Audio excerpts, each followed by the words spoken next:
Hey everyone, I sincerely appreciate your support. If you enjoy my audiobooks, I would be truly grateful if you could subscribe to the channel.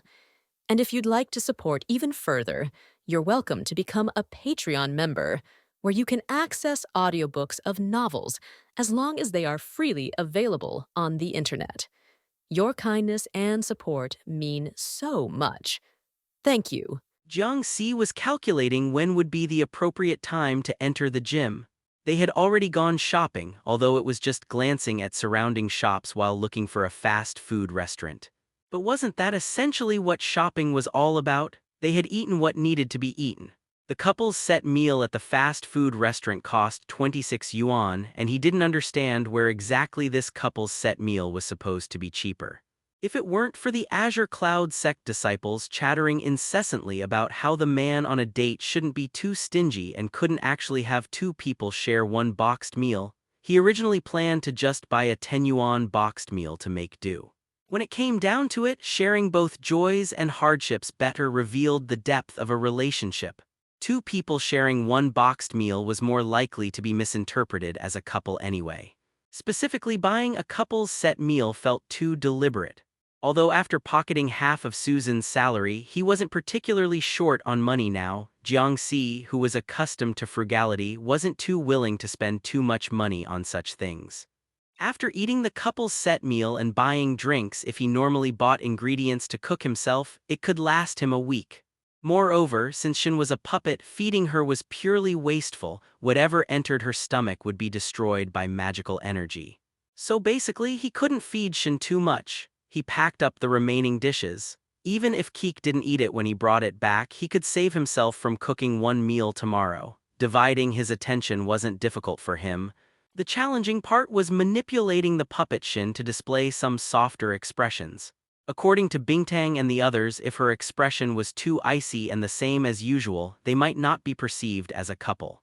Although Jiang Si felt that whether they were a couple or not didn't really matter, Bingtang and the others insisted that only by being a couple would Shin have the justification to take action if the Disaster Control Bureau dared cause trouble again.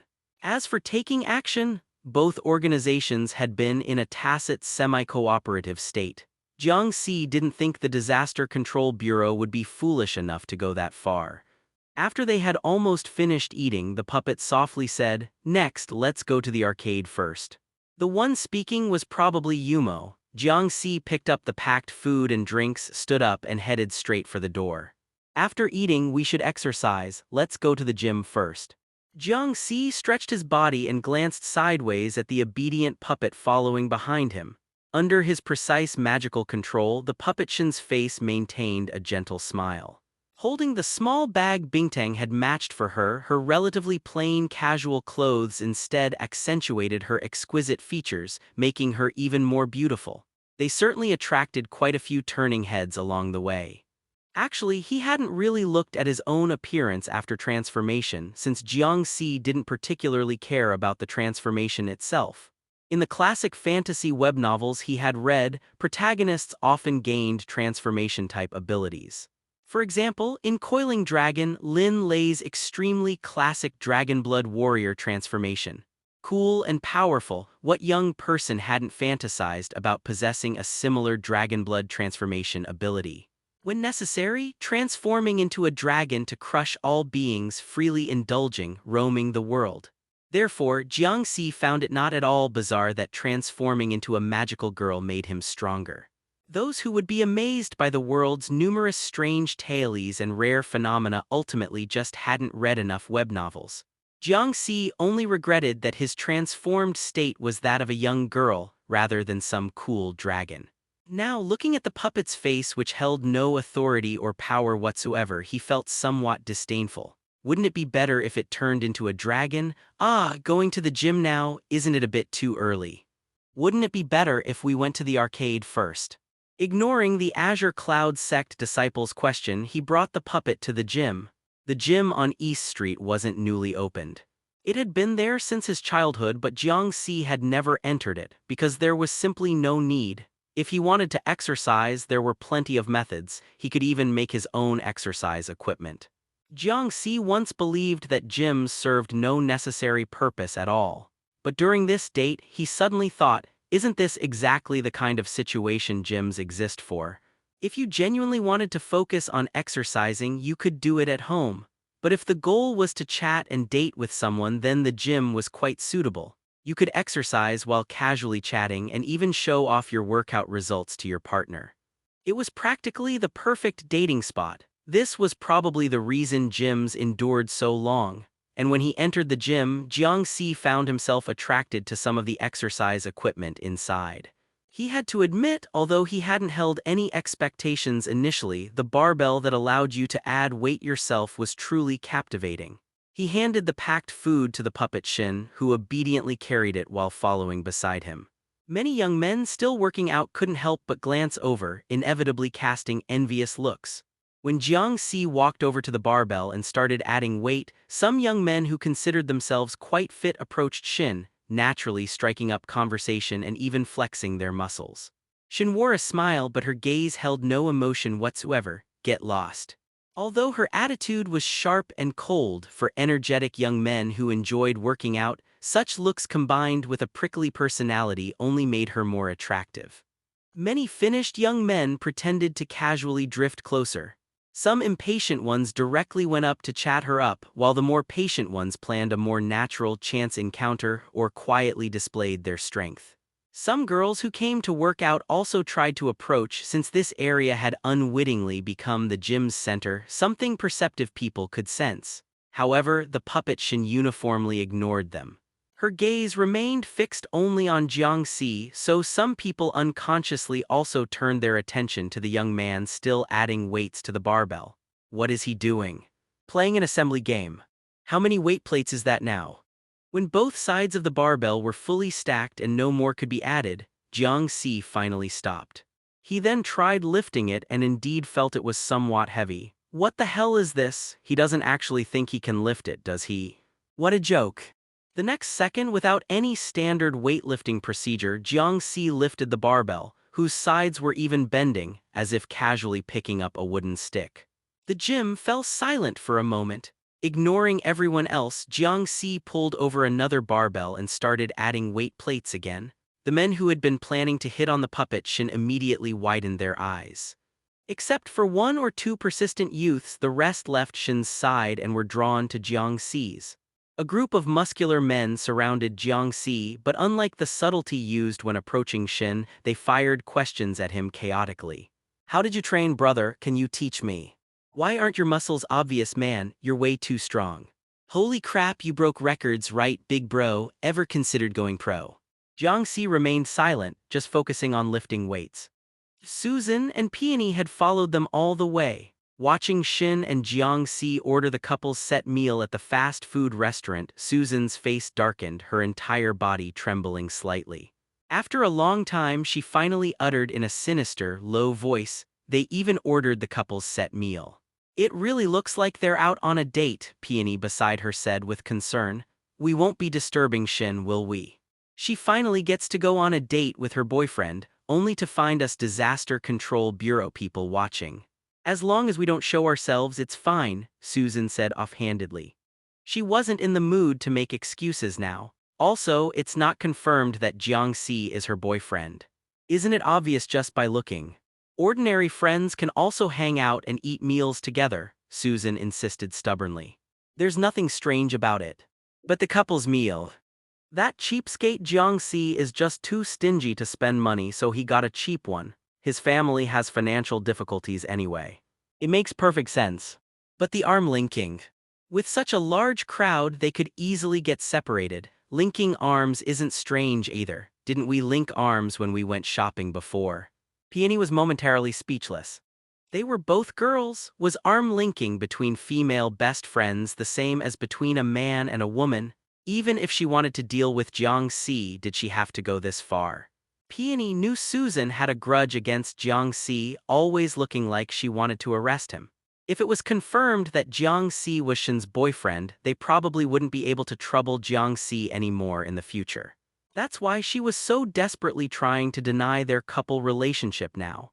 It wasn't until Jiang Si and Shin started feeding each other that they saw Susan biting her thumbnail fiercely, actually biting the nail itself to pieces. Now there was finally no way to deny it, right? But Peony didn't ask aloud because she felt that if she did, her former best friend would still find some excuse.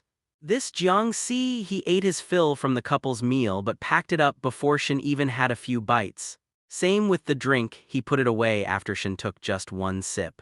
What kind of stingy man is he? Susan muttered with resentment. Shin must be blind to find a boyfriend like this. Even when treating someone, he's so stingy, afraid Shin might eat a bit more of his stuff. I thought Shin would be the type to go Dutch when dining out, Peony remarked casually beside her. I'm a bit surprised she's letting Jiang Si pay. With someone like Jiang Si, just being able to sit with Shin is his incredible luck. How dare he suggest going Dutch? Is it wronging him to make him pay? That's not really fair, Peony said with a helpless smile. No matter how beautiful or powerful she is, dating should be equal, otherwise how can they be together? Even if Jiang Si has his flaws, if Shin likes him, going Dutch is normal. There's no talk of who's losing out or being wronged. HMPH, you and your constant grand principles, Susan glanced at her. And you've never even been in a relationship yourself. As if you have, who has time with work so busy?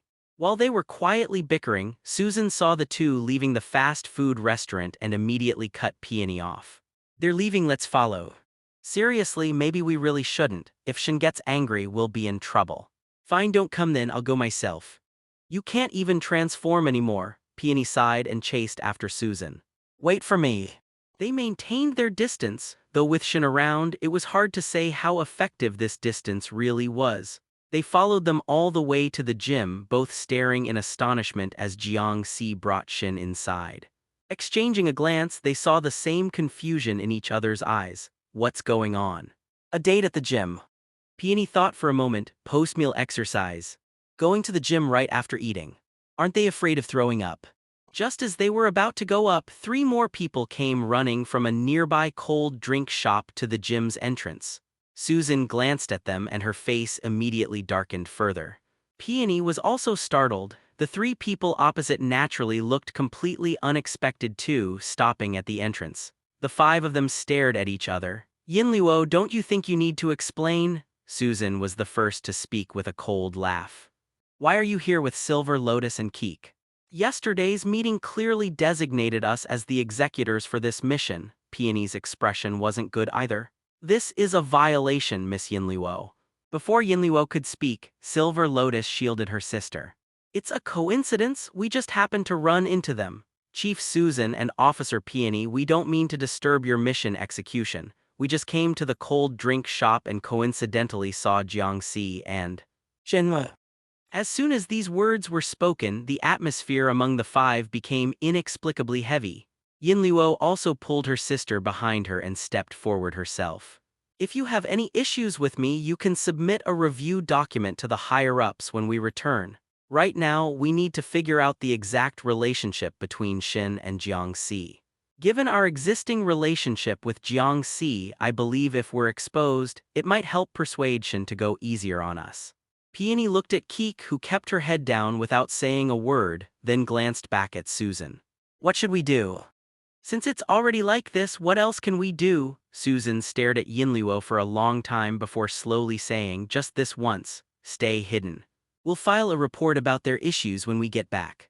The Yinluo and Silver Lotus sisters both breathed a sigh of relief. Then Silver Lotus took the hand of Keek, who seemed absent-minded. Maybe they just happened to run into each other. Keek, cheer up.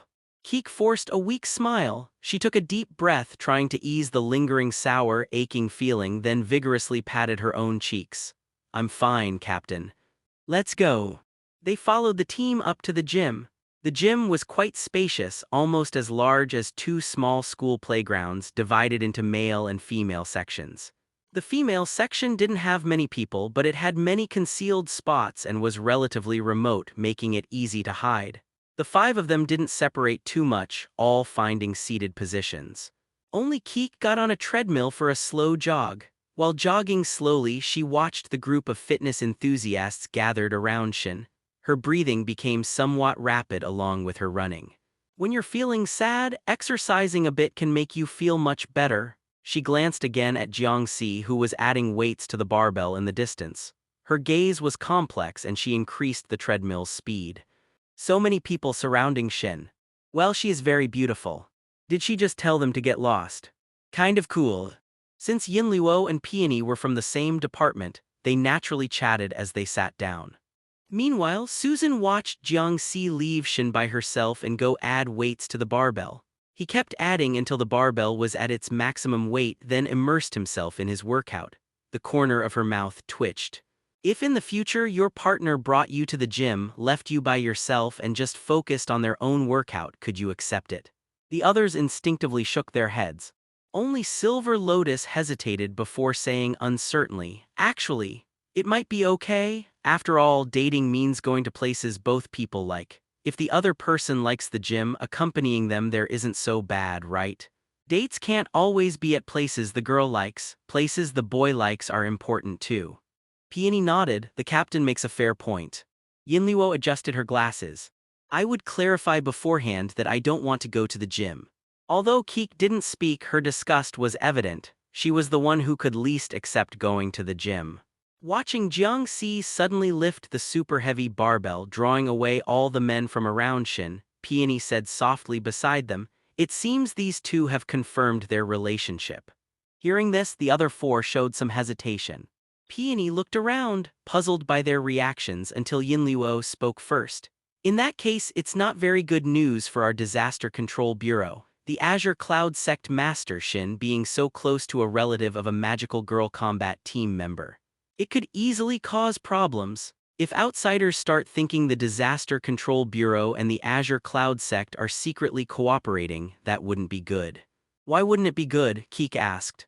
"The Azure Cloud Sect's reputation in Beihai isn't bad, is it?" "It's not bad, but we are the official organization. If the public thinks the official organization is involved with an illegal group, many things could become troublesome.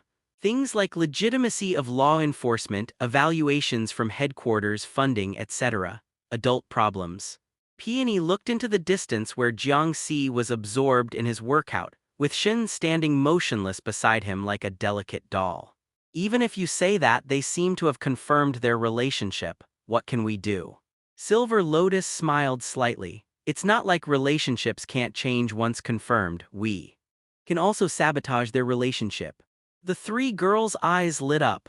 "I think," Peony immediately interjected, "maybe we could just keep it secret. No need to break up a couple, right?" "No." The other three rejected the idea in unison. Peony shrank her neck and said weakly, "All right then. If Shin gets angry, you'll have to handle it yourselves. Don't drag the Disaster Control Bureau into it." The five fell quiet for a moment before Susan finally coughed. "Anyway, how do we sabotage it? Let's hear your ideas." Yinluo thought for a moment, then said, "Wouldn't it work if we just made Jiang Si transfer his affections to someone else? Moving on to someone else." Susan said expressionlessly, "Although I have many opinions about Shin and don't want to say good things about her, objectively speaking, do you think any of us four can compare to Shin enough to make Jiang Si move on?" "We have to try anyway," Yinluo said with a serious expression. Having Jiang Si entangled with Shin is not only bad for Jiang Si's future life, but also bad for Keek's future. Actually, it was bad for Yinluo's own life and future. Who knew what kind of mood Yinluo was in when she saw these two mixing together? Back then, because she was convinced that Jiang Si was using contaminated magic to strengthen himself, she simply told him to come find her if he couldn't hold out in the future. To be honest, she hadn't explicitly stated it, and her original wording was quite ambiguous. If Jiang Si weren't so sensitive, he probably wouldn't have thought in that direction. Even if he did think that way, she had plenty of explanations ready. So Yinluo wasn't really worried when she said those things to Jiang Si back then, as long as Shin wasn't involved. This cold-blooded magical girl wouldn't let go of any witch association member. Once she became suspicious, her little tricks and schemes wouldn't be enough to handle it. But still, as long as there wasn't conclusive evidence, the Azure Cloud Sect, even Shin herself, wouldn't casually kill people. If they dared to kill someone, they would definitely leave evidence proving the person was a witch association member. Otherwise, the Disaster Control Bureau would have long since turned hostile and called for reinforcements from headquarters. So as long as she didn't leave more evidence, Shin couldn't just attack randomly. What she feared was Shin directly capturing her for interrogation. Not to mention her unbeatable strength in Beihai, the magical girls within the Azure Cloud sect not only had diverse abilities, but they were also quite well developed, with plenty of methods to pry open her mouth. Although she initially thought about immediately fleeing back to the Disaster Control Bureau after quickly calming down, she realized that the more critical the moment, the more she couldn't run. If Shin wanted to capture her, running back to the Disaster Control Bureau would be useless. The situation hadn't completely spiraled out of control yet. She couldn't panic and flee back to the Disaster Control Bureau to expose herself when the other side hadn't done anything. She needed to first figure out the specific situation. At the very least, she needed to separate Jiang Si from Shin. If it really came to the worst, she could only use her final means to escape. Again, I'll say it, Peony whispered again. Are you sure this won't anger Shin? So what we need to do is make Jiang Si show his ugly side, make Shin dislike him. Yinluo explained, seduce Jiang Si. Let Shin discover he's not faithful, make her dislike him, then take the initiative to break up. Then it has nothing to do with us. That makes sense. I'm just afraid she'll take her anger out on us. As the leader of the Azure Cloud sect, she wouldn't lack that much magnanimity, would she? Hard to say with girls in love.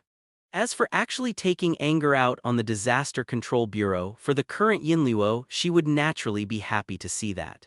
The more intense the conflict between the Azure Cloud sect and the Disaster Control Bureau, the better her situation would be.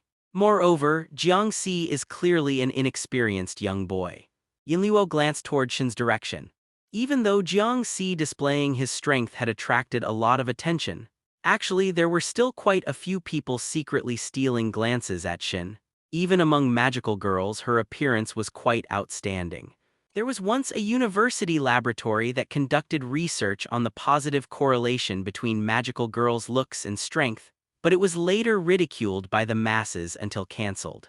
Yinluo originally only treated it as a joke, but now she somewhat wondered, maybe there really was a relationship. Pulling back her thoughts, she said with a somewhat teasing smile, Jiang Si might not necessarily like the most beautiful girl. What's more, everyone has their own strengths in looks and temperament. It's not like we're completely inferior to Shin.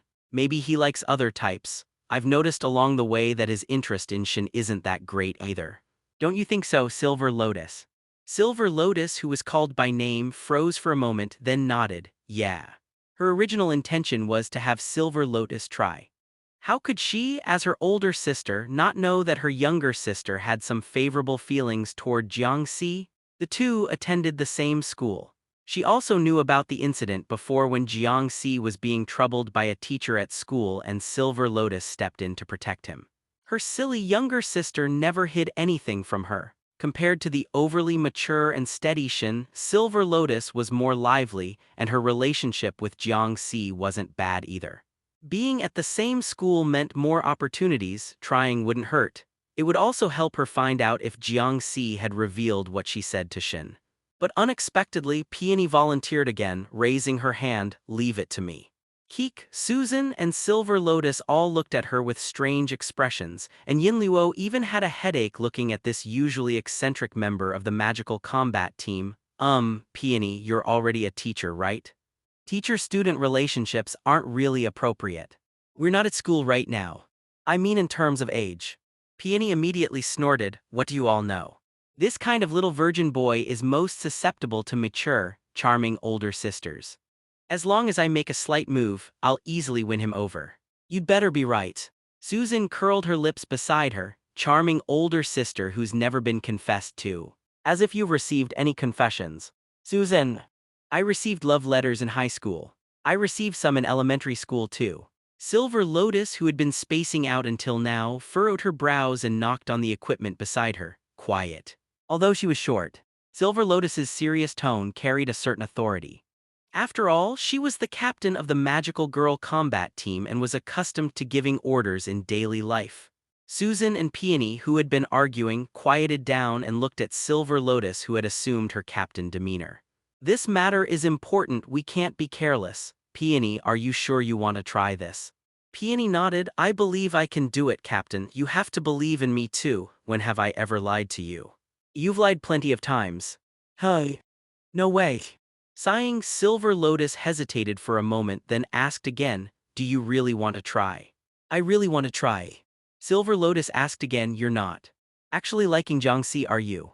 You might as well say I like Shin, Captain Silver Lotus, Peony said with a speechless expression. This is just for the Disaster Control Bureau and to prevent Jiang Si from going down the wrong path. You're so dedicated. Susan, who was beside her, originally wanted to mock her, but after glancing at Shin in the distance, she seemed to suddenly remember something. She grabbed Peony's hand and said sincerely, this mission is arduous, you must complete it successfully. Not knowing what illness her friend had caught, Peony curled her lips. All right, leave it to me. Over there.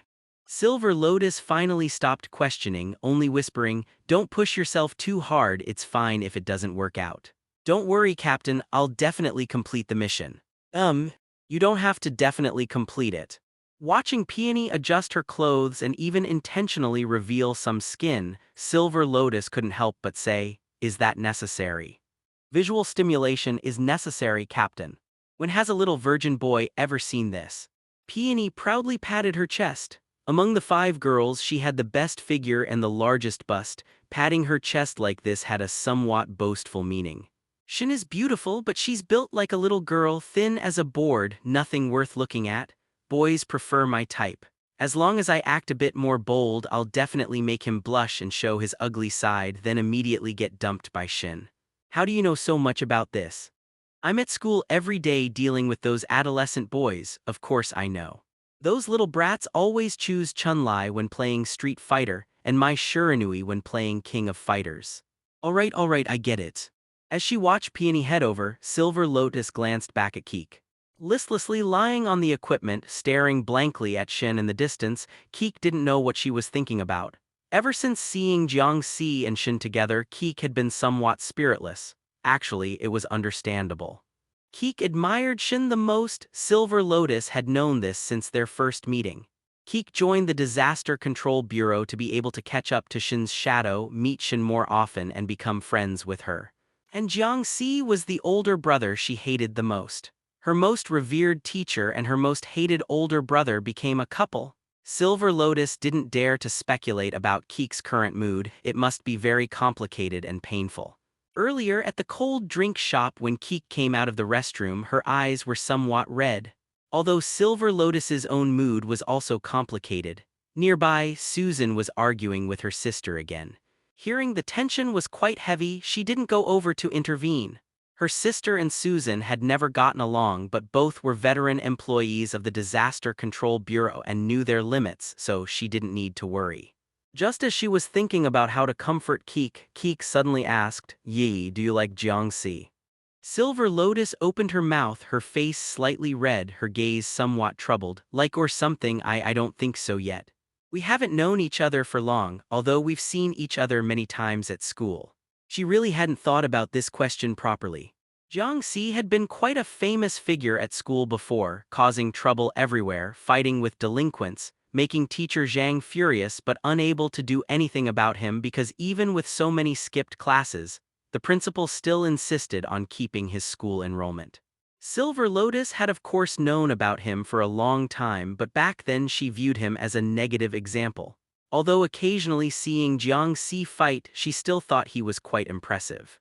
But she was a magical girl after all. No matter how impressive ordinary people were at fighting, to her it was just like playing. Later, after getting to know him because of Keek, many impressions changed. Because of his attitude toward Keek, Silver Lotus had times when she was dissatisfied with Jiang Si, but most of the time she still felt Jiang Si wasn't that bad, just not that good either. Then do you hate Jiang Si?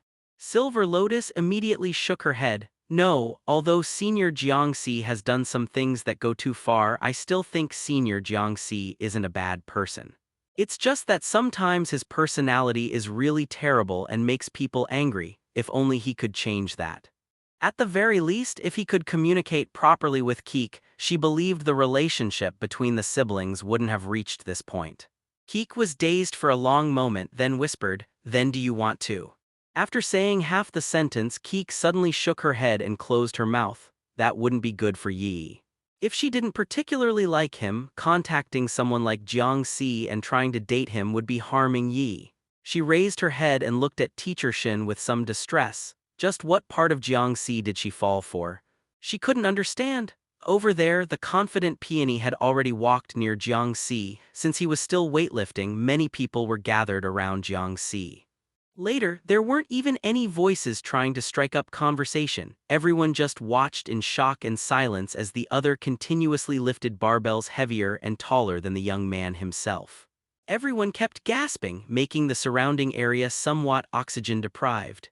Peony couldn't approach for a while and could only wait nearby.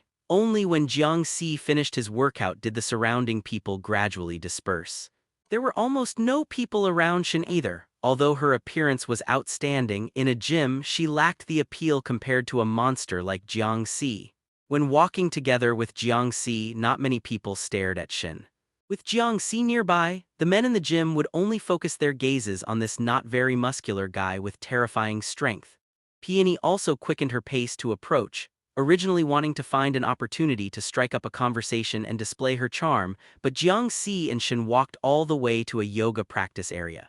This terrifyingly large gym offered diverse services including yoga practice areas and boxing rings. The yoga practice area was empty now too. Peony looked up. Yoga classes only started in the evening. The two walked onto the yoga area wearing shoes, and the yoga coach who had been sitting by the wall looking at her phone immediately stood up, frowning and about to scold them. But before she could speak, Jiang Si suddenly launched a fierce whip kick toward Shin's head. Not to mention the yoga coach, even Peony was dumbfounded. This kick absolutely held no restraint, its power was terrifying. Yet Shin still faced it with a smile, casually grabbing the right whip leg that was almost blurred from speed in the air, then suddenly twisted it. Jiang Si's body could only follow by spinning in the air to avoid having his ankle broken. Immediately followed by a front kick, fiercely stomping on Shin's arm, kicking away her hand that was grabbing his right leg, then landing steadily. "You too." The yoga coach had only spoken half a sentence when Jiang Si rushed forward again, his fists and legs bombarding Shin like cannon fire. Shin unhurriedly and steadily caught each of his attacks, then occasionally gave him a sudden palm strike on the arm or a punch to the abdomen or a casual kick to his ankle. Before long, Jiang Si's body was covered in injuries, but he showed no intention of stopping. Jiang Si had long wanted to try fighting his magical girl form with his full physical strength. Although the gap was huge, without actually fighting, he would never know exactly where the differences lay. Although the puppet couldn't compare to his transformed Shin form, the magic power supplied earlier wasn't low, plus King Hua's abilities were astonishing. The current Shin puppet already had almost 30 to 40% of his transformed strength. Therefore, even while controlling it distractedly, dealing with his physical body's full-force attacks appeared quite effortless. His speed was considered slow in the puppet's eyes, so blocking attacks wasn't difficult. The occasional sudden strikes were because while controlling the puppet, Jiang Si clearly saw huge openings. These openings didn't even need to be seized, he could hit them casually. It was difficult to resist not striking. The yoga coach who originally wanted to speak moved her lips, watching Jiang Si crash into the wall with a bang, making the wall tremble and dust fall, then get up like nothing happened and continue attacking. She picked up her phone and quietly sat back in her corner.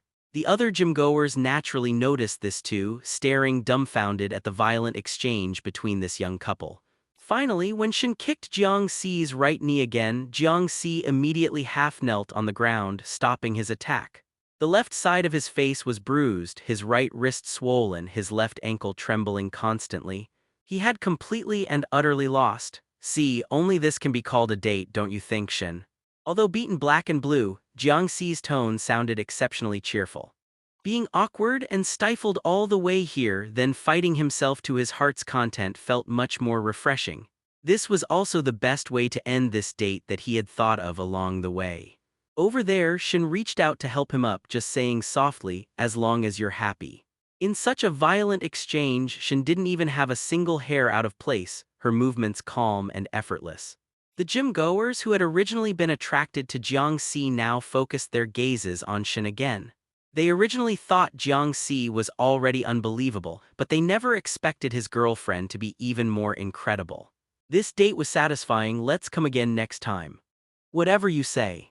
Watching the completely obedient Shin, Peony felt the disparity and absurdity of the world. Was this the same person as that terrifying magical girl who coldly slaughtered witch association members? Even more terrifying was that Jiang Si wasn't normal either. Is this how dates are supposed to be, ending with a fight and getting beaten black and blue, covered in injuries? Seeing the couple come out of the yoga practice area, Peony immediately put her clothes back on, covering her skin, then turned and left. Just kidding, who would want to seduce such a freak? When she returned, facing numerous questioning gazes, Peony just smiled awkwardly. I feel like they're really a perfect match made for each other. Three pairs of somewhat terrifying eyes instantly focused on her, and Peony was too scared to speak. Useless, Susan snorted, next we'll see. Before she could finish speaking, the beautiful figure that had just been in the yoga practice area suddenly stood in front of the five of them. The gentle smile at the corner of her mouth had completely disappeared, replaced by an expression that felt bone-chillingly cold. As if she were a different person. The purple-haired girl leaned forward slightly, emotionlessly scanning the group. The girls who originally wanted to stand up were forcefully pressed back into their seats by her gaze. Had enough watching. All five held their breath simultaneously. Had enough watching. The icy voice made even Keek's heart skip a beat, her entire body stiffening.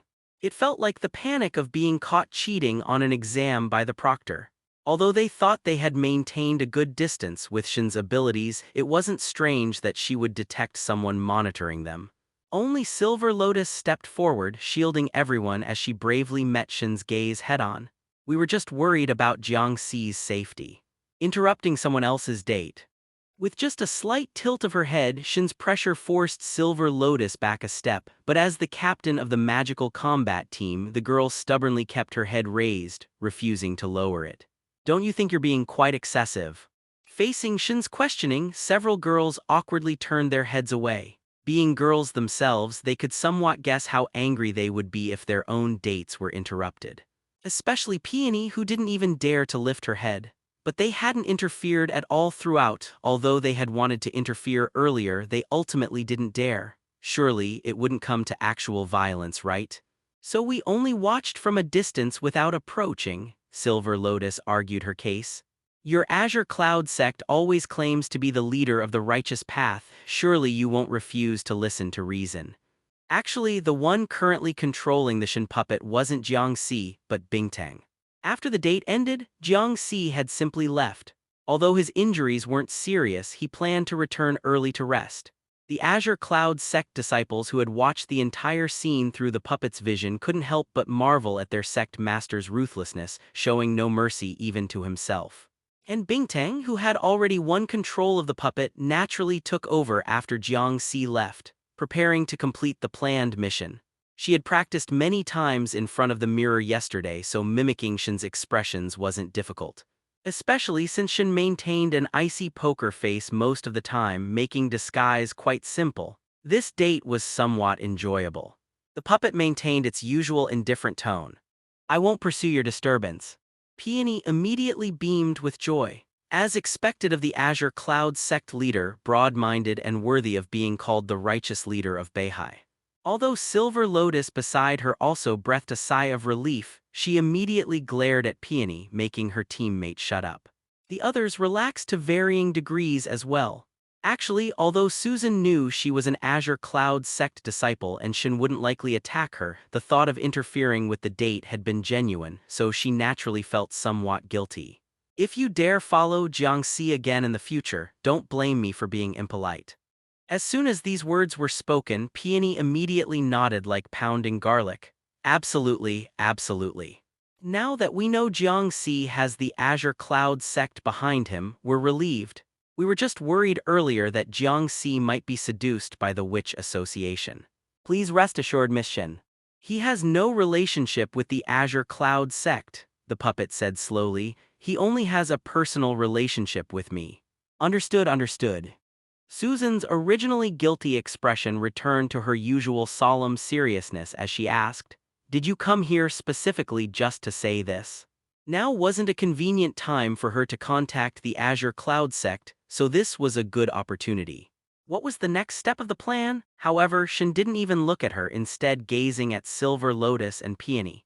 You said Jiang Si has suspicions of colluding with the Witch Association, but in my view, all of you also have suspicions of colluding with the Witch Association. A suffocating feeling spread again.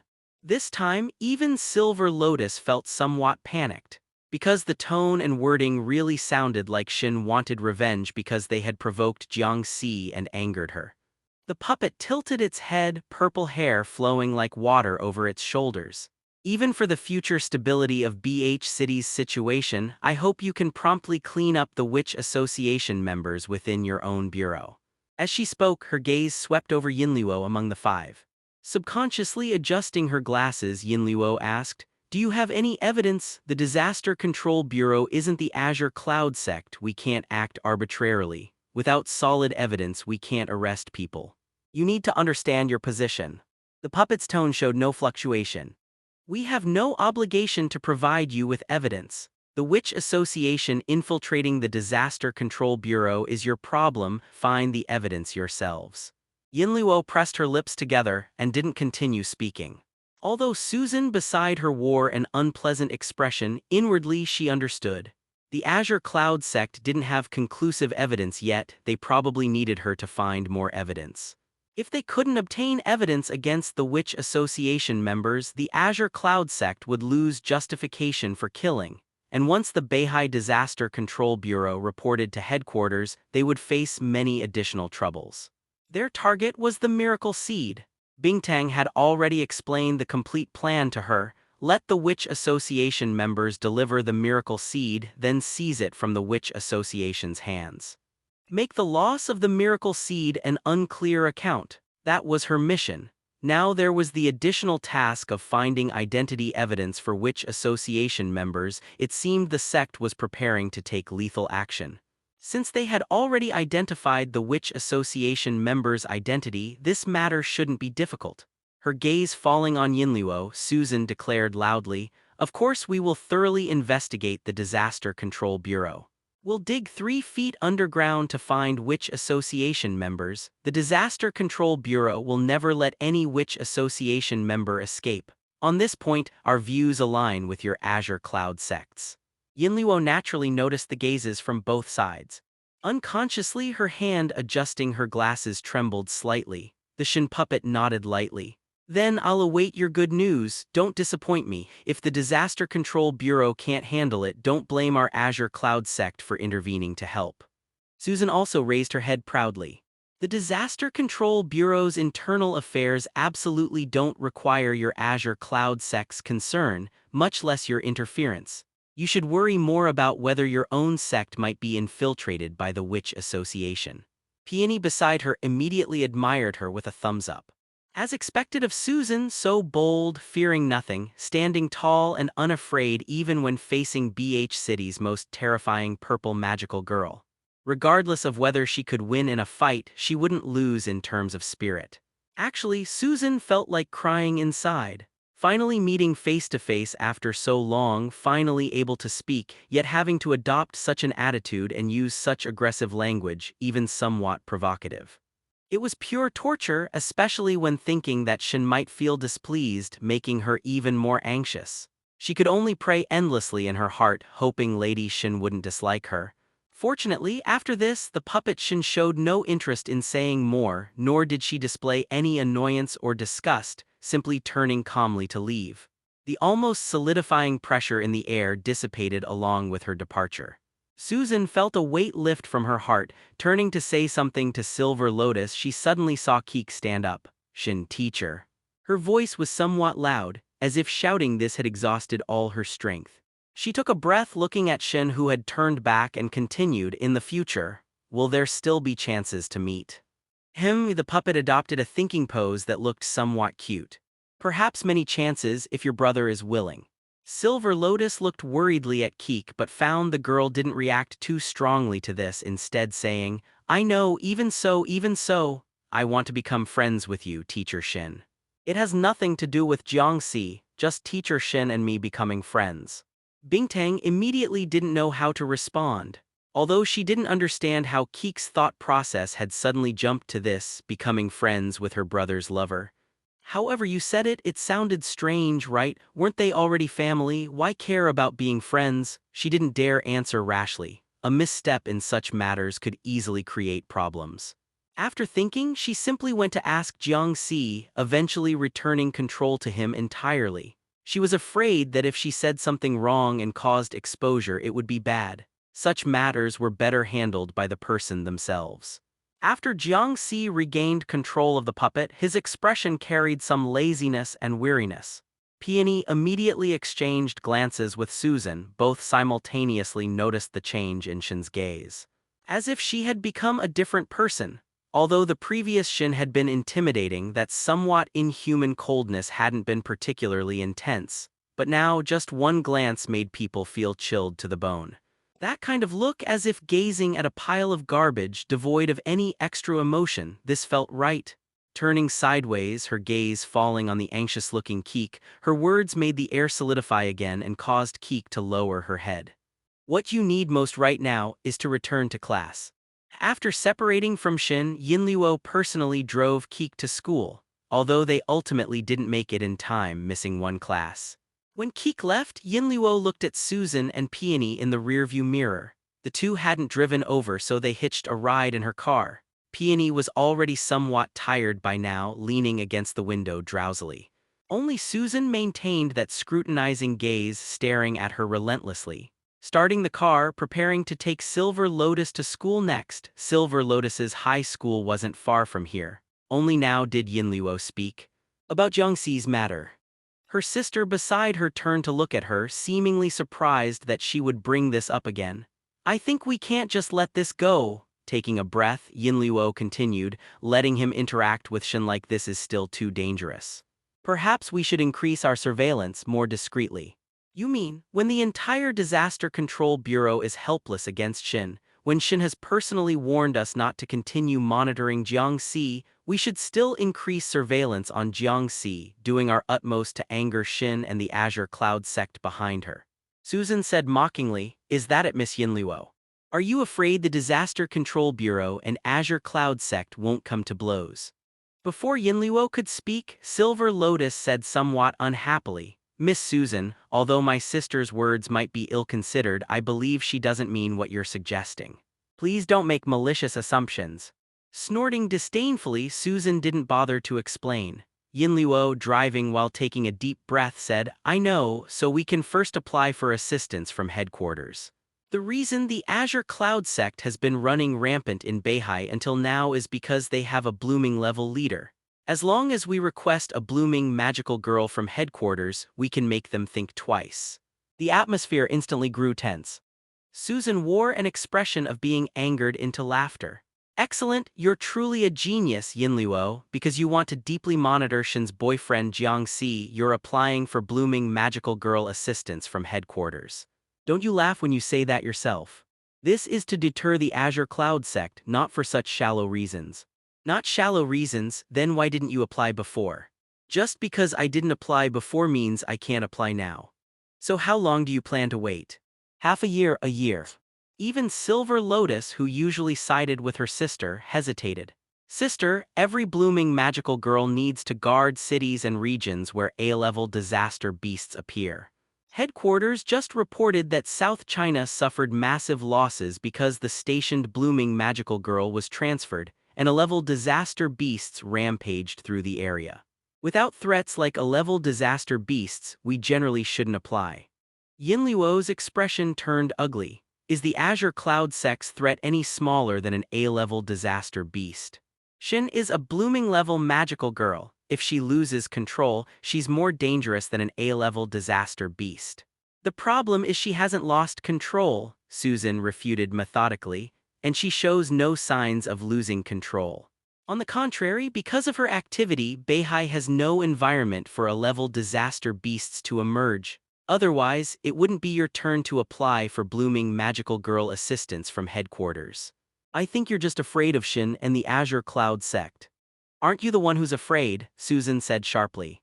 What exactly are you afraid of, Yinluo? The Azure Cloud Sect and Disaster Control Bureau have coexisted for 3 years. You weren't afraid before, but suddenly you're afraid now. I'm starting to suspect you might be involved with the miracle seed theft. Yinluo's gaze suddenly gained fierceness. You suspect me, aren't you the most suspicious one? Pretending to be irreconcilable with the Witch Association and Azure Cloud Sect before, yet when you met Shin, you acted submissively, even making excuses for the Azure Cloud Sect. I strongly suspect you're the Azure Cloud Sect's mole, Miss Susan. How dare you say that, you Witch Association colluder? Enough! Silver Lotus suddenly shouted, even directly transforming, suppressing both their auras. The massive magical power made the vehicle pause momentarily. The pink magical girl looked stern, anger in her eyes. Argue if you must, but don't sling mud at colleagues. You've never been this unreasonable before. What's wrong with you today? Did Shin's warning scare you so much that you're attacking your own companions? Susan snorted coldly. She started it. Should we review who suspected whom first? Silver Lotus immediately pressed her sister's shoulder. All right, don't say any more. Although still angry, Yinluo ultimately took a deep breath and dissipated her rage. Then she suddenly slammed on the brakes. Susan in the back, not wearing a seatbelt, slammed headfirst into the seat in front. Even the sleeping peony was thrown forward by the sudden brake, hitting the front seat. Holding her head with an ow, she opened her eyes groggily. What happened? Did we encounter a disaster beast? Silver Lotus, who had been trying to maintain a stern expression, couldn't help but feel torn between laughter and tears at Peony's foolish appearance. Yinluo unlocked the doors. Get out yourselves, I can't be bothered to drive you. Fine, I'll get out. Who wants to ride in your car anyway? Susan immediately opened the door and got out. Peony beside her still looked confused. What's going on? I didn't do anything, don't punish me along with her.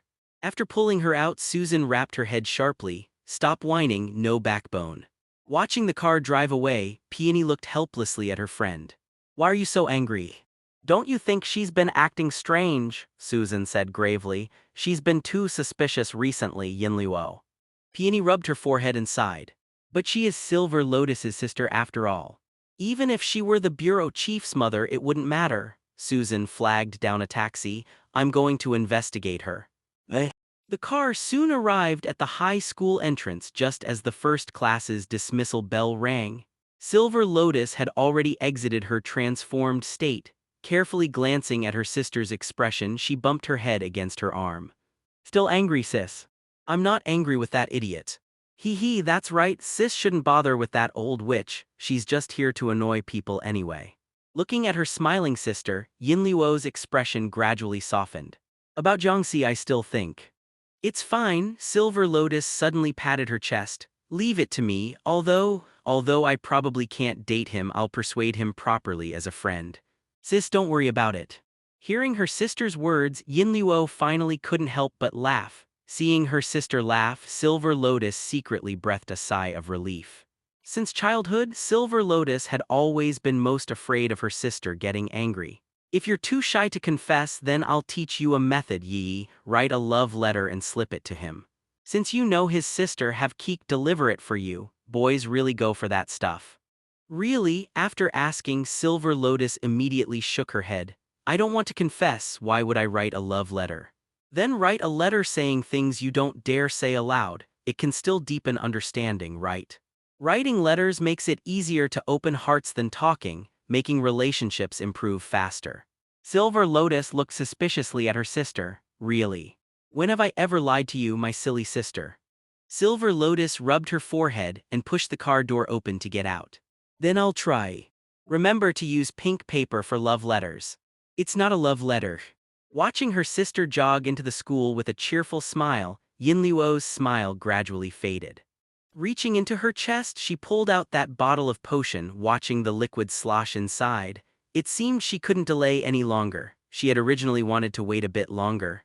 Taking a deep breath, Yinluo looked at her reflection in the car mirror, so utterly ugly. Goodbye, Silver Lotus. Whispering softly, she drove toward the Disaster Control Bureau. Jiang Si sat at the table, applying medicine to the wounds he had inflicted on himself. Fighting against himself was quite a novel experience, but for Jiang Si, it had also helped him discover a new method for improvement. Perhaps he could keep asking King Hua to make puppets for him to spar with and enhance himself. Although the gap between his physical body and the puppet was too large, future training could involve fighting puppets in his transformed state, or creating puppets with different power gradients by investing varying amounts of magical energy, allowing his physical body to break through its limits step by step. It could also cultivate his ability to multitask.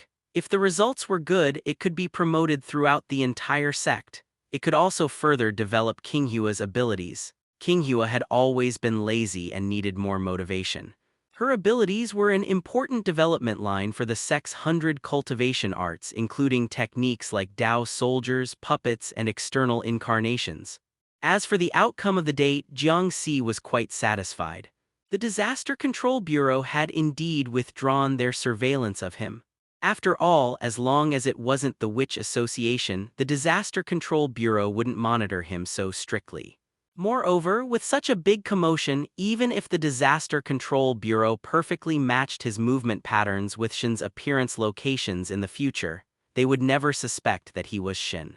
Instead, they would think it was couple activities. Not to mention that with the Azure Cloud sect relationship, he could now freely use barrier leaves to hide his tracks. He no longer needed to worry about being noticed because of this. It could be said to kill 3 birds with 1 stone. Initially, he had thought King Hua's suggestion was somewhat unreliable, but judging by the results, it seemed King Hua had thought it through carefully. Inner disciples of the Azure Cloud sect, even ones like King Hua who usually seemed unreliable, should not be underestimated. Although Jiang Si considered himself quite talented in the path of cultivation, with the potential of a great emperor, he wasn't arrogant enough to think he could consider everything thoroughly. He always needed someone to help him consider things to avoid oversights. This was also the greatest help that Bingtang and the inner disciples could provide him. Naturally, he wouldn't be going to school today either. He had already reviewed most of the senior year curriculum. When the college entrance exam approached, he would just ask the principal for exam permission and familiarize himself a bit more, and there would be no problem. If it weren't for the fact that at the Azure Cloud sect and at home, he couldn't help but want to cultivate and couldn't focus on reading, Jiang Si probably wouldn't have gone to school at all. It was only because the school environment was relatively closed with no space for cultivation that he could empty his mind and read, completing his senior year studies review. After all, the Azure Cloud sect and home were full of training equipment with no restrictions. How could a normal person resist not training? After bandaging his wounds, Jiang Si closed his eyes and reminisced about the final battle during the daytime date. Fighting against himself sometimes made it easier to see his own flaws and mental laziness. In his physical body state, he occasionally couldn't help but use fighting methods from his magical girl state, resulting in numerous openings. If he really encountered a magical girl of a higher level, he couldn't be so reckless. He needed to hold back some strength to be able to change moves and retreat at any time. Although Jiang Si didn't think he would lose his transformation ability, the development of this world was always unpredictable. Who knew what would happen in the future? If he lost the power of a magical girl, how would he fight and how would he escape from high-level magical girls? This had always been Jiang Si's most important research topic. Preparing for rainy days, having preparations prevents trouble. On the other hand, he always felt that the power of the miracle seed had limits. The longer he stayed at the blooming level, the clearer he felt it. A magical girl going all out was like burning firewood, although at the blooming level the burning speed was far behind the rate of magical energy supply. It was completely different from the golden core that Jiang Si knew about. Even external cores shouldn't have this feeling of burning firewood, so what would it be like at full bloom? No one could say for sure. Once his magical energy was completely burned up, what would a magical girl burn when using power again? The few answers he could think of weren't good. Moreover, currently known, the end for magical girls was only full bloom, and the destructive power of full bloom at normal levels could at most destroy a city. Of course, combined with a magical girl's mobility, destroying a country wouldn't be difficult either. This power couldn't be considered poor, but it was undoubtedly quite distant from the great Tao that Jiang Si wanted to pursue. In his understanding, golden core and nascent soul were probably about this level. Although he had read about alternative strengthening methods like 3,000 golden cores, Purple Mansion Golden Core Tao, 1,000 Years of Qi Refinement, Golden Core Great Tao, and Cavern Heaven methods, those were ultimately exceptions. Jiang Si didn't think he was that special either. He was just an ordinary cultivator.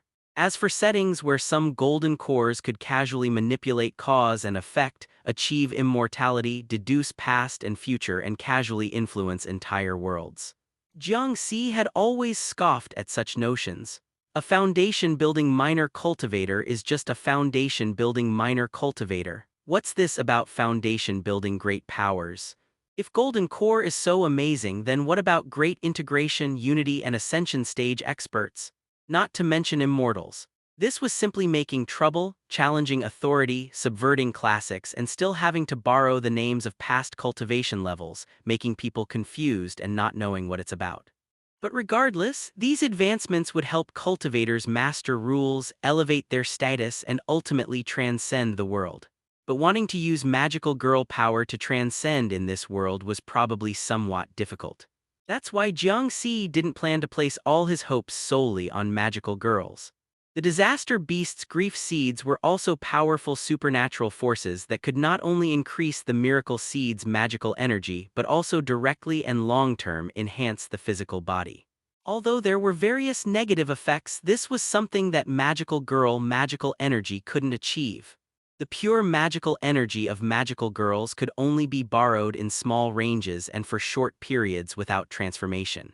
For Jiang Si, more paths meant more possibilities. No matter what kind of supernatural power it was, he would accept them all and was willing to try. Of course, he wasn't in a hurry either. Since becoming a magical girl, Jiang Si had become very patient. Holding supernatural power, it was hard not to be patient. The methods for using the tainted magical energy of grief seeds could be slowly found from the witch association. Moreover, compared to tainted magical energy now, the miracle seed was more important. Let him see what exactly full bloom was about so he could make his next plans. After dealing with some minor injuries, Jiang Si heated up the leftovers he brought back, planning to eat and then go to sleep. Today had been particularly exhausting, not because of the fighting, but because of multitasking to control the puppet while shopping. The general feeling was like threading a needle with an embroidery needle, precise manipulation of expressions while ensuring that both his own and the puppet's movements didn't have any problems that would make others suspicious. From morning until afternoon, he couldn't relax for a moment. Even Jiang Si felt that such training was somewhat too harsh and arduous. When he gave up controlling the puppet, his brain felt a sense of relief. Jiang Si, who could remain expressionless even with broken arms and legs, was experiencing mental torment for the first time. That's why he planned to frequently ask King Hua to make puppets for him to control in the future. What Jiang Si wanted was absolute control over his body, including mental aspects. No matter how tormenting and painful, he needed his body to remain within his control. No matter how painful or tormenting, he could avoid shouting and screaming, remaining calm and composed. When he used to read web novels, he most despised those embarrassing characters who would panic, scream in terror, even vomit and cry after getting slightly injured or killing someone. So he absolutely wouldn't allow himself to show such disgraceful behavior. No matter what kind of pain or torment, he would use his willpower to perfectly control his body and suppress all reactions. This was what a true protagonist was like. Controlling the puppet made him feel tormented, even somewhat unbearable, which meant his training wasn't sufficient. Continue training fiercely until he became numb to it, able to effortlessly control puppets every day, strengthening his mental power. Until it was perfect. As he was planning his future training methods just after eating some food, the door was pushed open. Keek walked in from outside, glanced at him, took off her sports shoes, put on slippers, and went straight to her bedroom. Jiang Si glanced at the time. It was indeed about time for school to be out. After casually eating a few bites, Keek threw her backpack in her room, changed clothes, then came out pushing the door. Jiang Si habitually stood up, planning to clean the table and leave. Wait a moment. Keek suddenly stopped him, sitting down at the table. I want to talk to you. Don't leave yet, okay? Jiang Si, holding bowls and chopsticks, thought for a moment, then went to the kitchen first to clean up before coming back to sit down. Speak. Keek avoided Jiang Si's gaze, looking at the repaired floor. She suddenly realized that she knew very, very little about this blood relative. She didn't know how Jiang Si had negotiated with relatives in the past, nor what Jiang Si had done over these years. As a younger sister, Keek had always felt that everything in her current life was taken for granted. But when she called second uncle earlier, she had vaguely realized that this wasn't the case. Relatives weren't that easy to talk to. Even relatives who owed their family so much money weren't very responsive to her polite requests.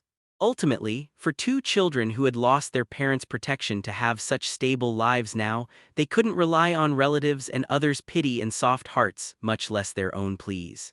This world didn't have that many great benefactors willing to help others unconditionally. Always fantasizing that because they lost their parents and were pitiful, everyone would unconditionally help them, especially over the long term, was really too naive and childish. Over these 3 years, because of the Cold War, she knew too little about Jiang Si. So when she saw Shin with Jiang Si, she couldn't think of any reason at all. Only now was she slowly starting to look for the qualities that could make teacher Shin develop feelings for him. For example, taking care of her without relying on anyone, living independently for 3 years. She remained silent for a long time, and Jiang Si just sat there, completely unhurried, occasionally drinking water as if he was already thinking about other things. After a long while, she finally organized her thoughts, took a deep breath. "Can I ask, how did you and teacher Shin meet?" "By chance. By chance." Jiang Si thought for a moment. "On my way home from school on Saturday, I met her on the road." Only then did Keek remember that Jiang Si hadn't come home at that time, and Captain Silver Lotus had kept saying she couldn't find him. So he had met teacher Shin. They had only known each other for 2 days. For their relationship to progress to dating in just 2 days was too fast. Some doubts and regret arose in her heart. If only she had found Jiang Si at that time, but soon she suppressed these emotions herself. "What did you talk about?" "She asked me about you." Keek's heart jumped and she clenched her hands. "Asked what?" "About your grades, your strength as a magical girl, and your interpersonal relationships." Thinking about it, these were indeed things she would ask about, so it wasn't really lying to her. When he, Jiang Si, did things, he was always open and above board, never deceiving people. How did you answer her?" "Normal answers." Jiang Si stood up. "Good grades, good strength, good interpersonal relationships, that's it. If there's nothing else, I'm going to sleep first." After saying this, he prepared to go upstairs. "My grades are 30 points higher than last time." Keek also stood up, raising her voice. My strength has also improved." Silver Lotus said, "I'll reach seedling soon. My interpersonal relationships, Captain Silver Lotus and I have recently become good friends." Jiang Si stopped walking, looked back at her, his expression somewhat puzzled. Picking up a cloth to casually wipe the table, Keek lowered her head. "Next time you meet, you can answer her like this." "Oh." No need to answer, he had already heard. He thought this as he just started climbing the stairs when Keek called out to him from behind again. "Wait a moment, I still have something I want to ask you." "Say everything at once." The air froze for a moment. Keek also withdrew her hand slightly. Although this sentence wasn't malicious, it was too cold, making her feel somewhat stung. "It's just, in the future, will you bring teacher Shen home?" This question was somewhat difficult to ask. But she had to ask. After all, they were a couple now. It was normal to bring a girlfriend home. Even staying overnight was normal. The air froze to the point where Keek thought time had stopped. She even felt this tormenting wait was somewhat long, like sitting through 3 class periods, until Jiang Si spoke to reply, "It won't interfere with you." The expression on Keek's face was both expectant and conflicted. "If she comes, can you tell me in advance?" "I'll try." Watching Jiang Si go upstairs, Keek slowly breathed a sigh of relief and sat down. Although seeing teacher Shin and Jiang Si together made her feel uncomfortable and awkward. But having more opportunities to see teacher Shin in the future was also a good thing. Then she was amused by her own attempt to find happiness in adversity. Keek lay on the table, gently bumping her head against it. Regardless of Jiang Si and Shin's relationship, she should first work on getting closer to teacher Shin herself. Maybe she could ask her to teach magical energy usage techniques like Senior Hyacinth did. As for being banned from entering the Disaster Control Bureau because of Jiang Si and Shin's relationship, and only being able to operate with Captain Silver Lotus, that didn't matter now. As she fantasized about how to ask Teacher Shin to teach her later, her phone suddenly rang. Looking at it, it was a message from the Disaster Control Bureau. Large numbers of disaster beasts will appear tomorrow. Please all team members prepare for combat.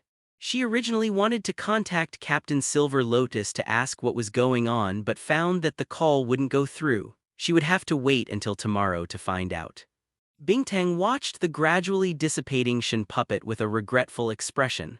Although she had tried her best to have the puppet return quickly, it was still too late. By the time it returned to the Azure Cloud sect, it could no longer maintain its form. By the time it reached her, before Bingtang could reach out her hand, the Shin puppet had already begun to turn to dust. Who knew when the next puppet would be made? Lady Bingtang, we've received news from Susan. Coming back to her senses, Four Leaf was looking at her with a serious expression, holding a mirror. When Susan sent out intelligence, she still needed to rely on her divination ability. Didn't Susan say the Disaster Control Bureau is strict now? I heard they detected large numbers of disaster beasts about to appear. The Disaster Control Bureau is very busy and somewhat chaotic inside now. She finally has a chance to send out intelligence. Bingtang slightly frowned. Large numbers of disaster beasts about to appear. Yes, Four Leaf's small face showed some worry. The Disaster Control Bureau's disaster beast monitoring uses technology distributed from their headquarters and has never been wrong. They plan to abandon the area south of here again. The people at the Disaster Control Bureau have notified us in advance. Saying they're abandoning it, but they're really just throwing it to us to handle. Bingtang wasn't very surprised. The Disaster Control Bureau had always operated this way, and both sides had developed a tacit understanding. How many sect disciples are left in the southern area? 3 at sprout level, 1 at seedling level. That should be enough. The Azure Cloud sect assigned disciples to various areas in groups of 4. Generally, there would be a seedling level leader, but there weren't that many seedling level magical girls, so sometimes more capable sprout level magical girls would lead. Tell them to be vigilant and have Yumo ready to provide support at any time. Received. Generally, the Disaster Control Bureau's monitoring would give a 1-day advance warning, so preparation time was quite sufficient. Large numbers of disaster beasts appearing most likely had something to do with the Witch Association. Naturally occurring disaster beasts almost never appeared in large numbers simultaneously. So Bingtang was somewhat worried that something unexpected might happen. It was safer to have Yumo prepared for support. The Witch Association apparently can't hold back anymore. Bingtang pondered for a while. What about Yinluo? Is Susan watching her? Susan went back first. She doesn't know if Yinluo returned later, but Susan is already waiting near the safe room. The miracle seed is still in the safe room. If she acts, she'll definitely go to the safe room first. We won't miss her, and it will be easier to find evidence of Yinluo being a Witch Association member. Good, this time we must make her bring out the miracle seed. Tell Susan to pay attention and definitely not lose track of her. After making arrangements, Bingtang sent the current arrangements and latest intelligence to Jiang Si as usual. Then, Bingtang suddenly thought of that magical girl combat team captain. Silver Lotus had been getting along quite well with Keek recently. She sighed with regret in her heart, wondering what would happen to her later. She hoped it wouldn't involve Keek. After glancing at Jiang Si's reply, she turned to look at Four Leaf. Tell King Hua and the others to get ready. The Witch Association might also be active tomorrow. The sect master has ordered, don't let a single one escape. Yes. Li didn't fall asleep until very late last night. When she woke up this morning, she almost ended up being late. While sitting on the bus with nothing better to do, she pulled out the letter she had stayed up late writing and looked at it again. Reading it word by word, the sentences that seemed perfectly normal yesterday now felt strange upon rereading, even a bit embarrassing. She pressed herself against the bus window, half concealing the letter. Her handwriting was actually quite delicate and small. Even if someone sitting next to her leaned over to peek, they probably wouldn't be able to make it out clearly.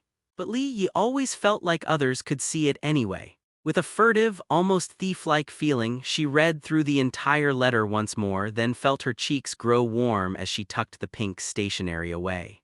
Of course, she hadn't actually wanted to use pink stationery. Because her older sister had insisted that love letters should be written on pink paper, she had considered using a different color instead. But after going back and forth, she still felt in her heart that pink stationery looked nicer and was more appropriate. After all, since it was a friendship letter, pink felt gentler. Other colors seemed either too aggressive or too cold. The content of the letter was actually quite normal. In essence, it expressed her hope to get to know Jiang Si better, to become good friends with him, and her sincere wish that Jiang Si could understand her perspective, that she genuinely hoped he and Keek could reconcile. Because Li Yi herself had an older sister, she could better understand how much Keek must be hurting right now. She also believed that Jiang Si probably hadn't intentionally turned against Keek. In the end, they were family who had relied on each other for survival. If they truly hated and resented each other, how could they have lived together for so long? If they could communicate properly and understand each other, even if they couldn't become as close as ordinary siblings, at the very least, Keek wouldn't feel so cold and lonely at home. As the captain of the Magical Girl combat team, it was her duty to care about each team member's family situation, help them resolve family issues, and guide them to become qualified members of the Magical Girl combat team. So this wasn't a confession or anything like having feelings for Jiang Si. Lost in her thoughts, Li Yi secretly took the letter out for another peek. It wouldn't be misunderstood as a love letter, would it? It was all her sister's fault for calling it a confession letter, making her worry that her writing wasn't clear enough and might be misinterpreted. She had agonized over every single word multiple times, which was why she had stayed up so late. Last night she had originally intended to wait for her sister to return while writing, but her sister never came back even after she fell asleep. Now that she had finished writing it, she still didn't know whether it was appropriate or not. Moreover, was writing a letter as a way to make friends too old-fashioned and outdated? What if Jiang Si ended up laughing at her? If it got mistaken for a confession and he rejected her, well, that would be that. Although thinking about it was somewhat disheartening, it wouldn't cause any real trouble. But what if he actually said yes? What would she do then? Should she accept? If she did accept, would it cause conflict with Shin? Even though she couldn't defeat her, if Jiang Si accepted the confession, he would stand by her side, right? Her wild thoughts had drifted far ahead before she even realized it. When she finally snapped back to reality, Li Yi felt so embarrassed that she immediately slapped her own cheeks twice, hard, telling herself to stop overthinking. Having hurt herself, Li Yi teared up and rubbed her slightly reddened cheeks, then began thinking about revising the letter more carefully once she got to school. But there were too many busybodies at school, and since she was somewhat of a focal point in her class, if she started writing the letter there, rumors would definitely spread that she was writing a love letter. She needed to find a secluded place to write. Jiang Si probably wouldn't come to school today anyway, so there was no rush to deliver it. She could just wait until after school in the afternoon to find Keek. She had already made plans with Keek to go for walks together after school every day and to try to finish their homework at school. Because of Jiang Si's relationship with Shin, although the Disaster Control Bureau didn't dare take further action against Jiang Si, they also didn't dare let Keek enter the bureau anymore, both as a precaution and to protect Keek. After all, while there weren't many people at the bureau who were unfriendly toward the Azure Cloud sect, some still existed. Her own sister had originally despised the Azure Cloud sect, and now that the miracle seed had been stolen from the bureau, if Keek still went there, she would inevitably be suspected and subjected to gossip. As the captain, she could take Keek on daily missions and accompany her to unwind. There was no need to go to the Disaster Control Bureau anyway. When it came down to it, most of the time spent at the Disaster Control Bureau involved boring things like meetings. Not going wasn't necessarily a bad thing. In fact, Silver Lotus herself didn't want to go. This afternoon after school, when she went for a walk with Keek, she could ask Keek to help deliver the letter. Plus, she could also ask Keek to take a look at it and see if there were any issues with the letter. Her sleep-deprived mind felt hazy as she pondered. Half asleep and half awake, she didn't know why, but Jiang Si's perpetually expressionless face kept surfacing in her thoughts. She had actually noticed it before, just in terms of facial features. Jiang Si was quite good-looking, which didn't quite match his somewhat irritable and fierce personality. If he wore glasses and sat quietly in the classroom, people would probably mistake him for a well-behaved student. He was the type that Li Yi rather liked. No, no, what are you thinking, Li Yi? Her eyes snapped open, and Li Yi banged her forehead against the metal railing near the window to stop herself from overthinking. After calming down, Li Yi looked out the window and suddenly noticed something amiss. There was a dense concentration of tainted magical energy nearby. Before she could react, the vehicle jolted violently. Screams erupted inside the bus as the driver desperately swerved toward the roadside, repeatedly stomping on the brakes to bring the bus to a halt. A disaster beast had appeared in the distant park. It appeared to be some kind of bull. Its massive body had materialized directly from the sky, crashing down into the park. The impact's tremors traveled all the way to the bus, even causing cracks to spread across the asphalt road here. Amid the churned-up soil and park fitness equipment, no human figures were visible, suggesting that someone had evacuated the area around the park beforehand. Only the Disaster Control Bureau could manage something like that, but why hadn't she received any notification? The bus screeched to a halt against the curb. Li Yi grabbed her seed, rose from her seat, and released a bit of magical energy to help her push through the crowded passengers to the front, disembark, and quickly sprint toward the park. Before Li Yi could even find a secluded spot to transform, more disaster beasts began appearing one after another in other locations. She scanned her surroundings, momentarily bewildered. Why hadn't she received any message? The Disaster Control Bureau could monitor disaster beast appearances in advance. With so many appearing today, the Bureau definitely should have detected them. As the captain, she should have received notification yesterday. Two brilliant trails of rainbow light streaked across the sky. Looking up, Li Yi saw Keek and Yueji transformed into magical girls engaging the bull-like disaster beast. It was as if they had been prepared all along. Police cars and Special Disaster Control Bureau vehicles were stationed near the park, cordoning off the danger zone. Near the other disaster beasts, magical girls from the Azure Cloud sect were also carefully containing the threats, minimizing the damage. Everything indicated that she was the only one who hadn't received the message. Sensing an unsettling aura, she headed to a hidden corner and took out her miracle seed to transform, only to discover an extremely dense, tiny black dot on the seed. Though small, the black dot was remarkably conspicuous, making Li Yi instinctively reach out to wipe it. But no matter how much she rubbed, the dot wouldn't disappear, as if it were etched inside the miracle seed itself. Not in the mood to dwell on it, she was about to transform when her phone rang. Li Yi glanced at it. It was the monitoring department of the Disaster Control Bureau. "Hello, is this Yi? Have you gone to school yet?" "Sister, why are you using the monitoring department's phone? And why didn't I receive any notification about so many disaster beasts appearing in the city? I saw that Keek and Yueji seem to have gotten the message, and even the magical girls from the Azure Cloud sect. Too many questions at once. Anyway, our Disaster Control Bureau has been infiltrated like a sieve. The Azure Cloud sect even found out about the massive disaster beast outbreak in BH City before we did.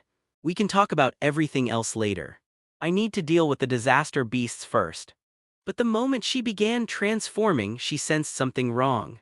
Her magical energy felt slightly abnormal. Looking down, she saw that the small black dot on her miracle seed seemed to have grown a tiny bit larger.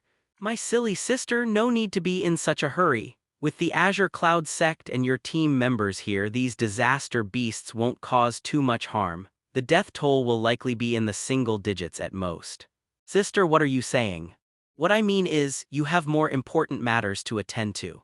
Right now, the Disaster Control Bureau isn't just facing disaster beast attacks. Both the Witch Association and Azure Cloud sect members have already begun moving. I can feel that the Bureau is in a very dangerous situation and needs you to return and stabilize things, Yi." Ahead, the massive bull, approaching Class B disaster beast level, stomped the ground and let out a roar. Its terrifying magical energy sent nearby police cars flying, and Keek nearly got blown off her broom by the blast. The park had been trampled into a ruined crater, and the overwhelming tainted magical energy made it impossible for Yueji and Keek to get close. The bull disaster beast scraped the ground with its hoof, lowered its head slightly, and assumed a charging stance. Then it charged forth violently. Streets, vehicles, streetlights, factories, everything was flattened instantly under its charge. Yuji and Keek stood in its path, but even giving their all, they could barely slow the disaster beast's charge. Just the force of this charge alone was comparable to that of a Class B disaster beast. It wasn't until countless pink petals drifted down, swirling around the bull disaster beast, that its charging speed gradually slowed. Then, it stumbled, one leg buckling as it crashed to the ground, half its head smashing into the pavement and plowing a massive trench until its horns slammed into a building ahead, finally coming to a stop. Yuji and Keek both turned around in pleasant surprise. "Captain." "Sister, I'll head back right after dealing with this disaster beast." Silver Lotus, who had just hung up the phone, flew up and stood shoulder to shoulder with the two. She first asked, "Did both of you receive advance notice?" Seeing them both nod, Silver Lotus took a deep breath and didn't press further, because the bull disaster beast, after piercing through the building ahead with its horns, shook its head and stood up again. "Focus, work with me to eliminate this disaster beast." "Yes, Captain." Disaster Control Bureau Monitoring Department. Yinluo stared blankly at the disconnected phone. In the crystal ball beside her, the annoying face of twins appeared, giggling. "Awa got hung up on by your own sister. How pitiful. Even after clearly stating that you're in danger yourself, your sister doesn't seem to care at all. After all, she is the captain of the magical girl combat team." Yinluo's face, illuminated by the flickering phone screen, seemed to shift between shadows and light, perhaps pride, perhaps disgust. Her first priority is to carry out her duties as the captain of the magical girl combat team, protecting everyone as a magical girl. Everything else comes after that. Even her own sister falls under everything else. How sad. "Yes." Yinluo took off her glasses and picked up the crystal ball. "What's even sadder is that the sister who used to be so obedient, who could only follow and depend on you, has become so independent, even able to give you orders to protect you instead, as if your roles have reversed." Feeling unbalanced. Without speaking, Yinluo simply smiled and raised the crystal ball. "Miss Twins, as we agreed before, I gave you half of the potion and you helped me activate the grief seeds that the captain spread. But this current number isn't quite right, is it? It seems quite a bit lower than we agreed upon, doesn't it?" Oh dear, listen to you, it sounds like you're accusing me of cheating you." Twins put on an expression of grievance. "You know perfectly well how cautious the captain is. I did my best to awaken this many disaster beasts. Many of the grief seeds' contaminated magical energy wasn't even fully stored before they were forcibly activated. Wasting so many like this, the captain will definitely be furious later. How can you still blame me? Besides, isn't it more critical that you allowed the monitoring department's messages to get out? After all that effort, the Azure Cloud sect still received advance notice. In the end, the only person you managed to keep in the dark was your own sister. That's far more fatal than me not activating enough disaster beasts, isn't it? If the Azure Cloud sect hadn't gotten the message in advance, the outside would be in complete chaos right now, with lots of people dead. Can't be helped, it's the Azure Cloud sect after all." Yinluo entered the hallway, where other Disaster Control Bureau employees were rushing about. Outside the bureau, the roars of several disaster beasts echoed.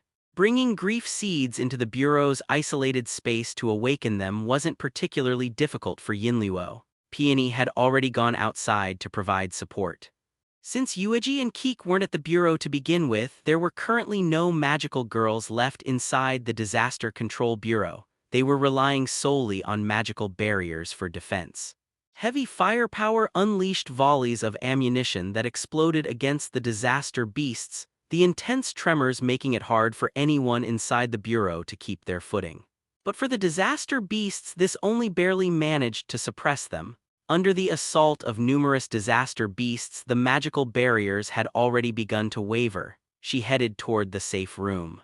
With all the Bureau's armed forces dealing with the disaster beasts, the now empty safe room was naturally unmanned.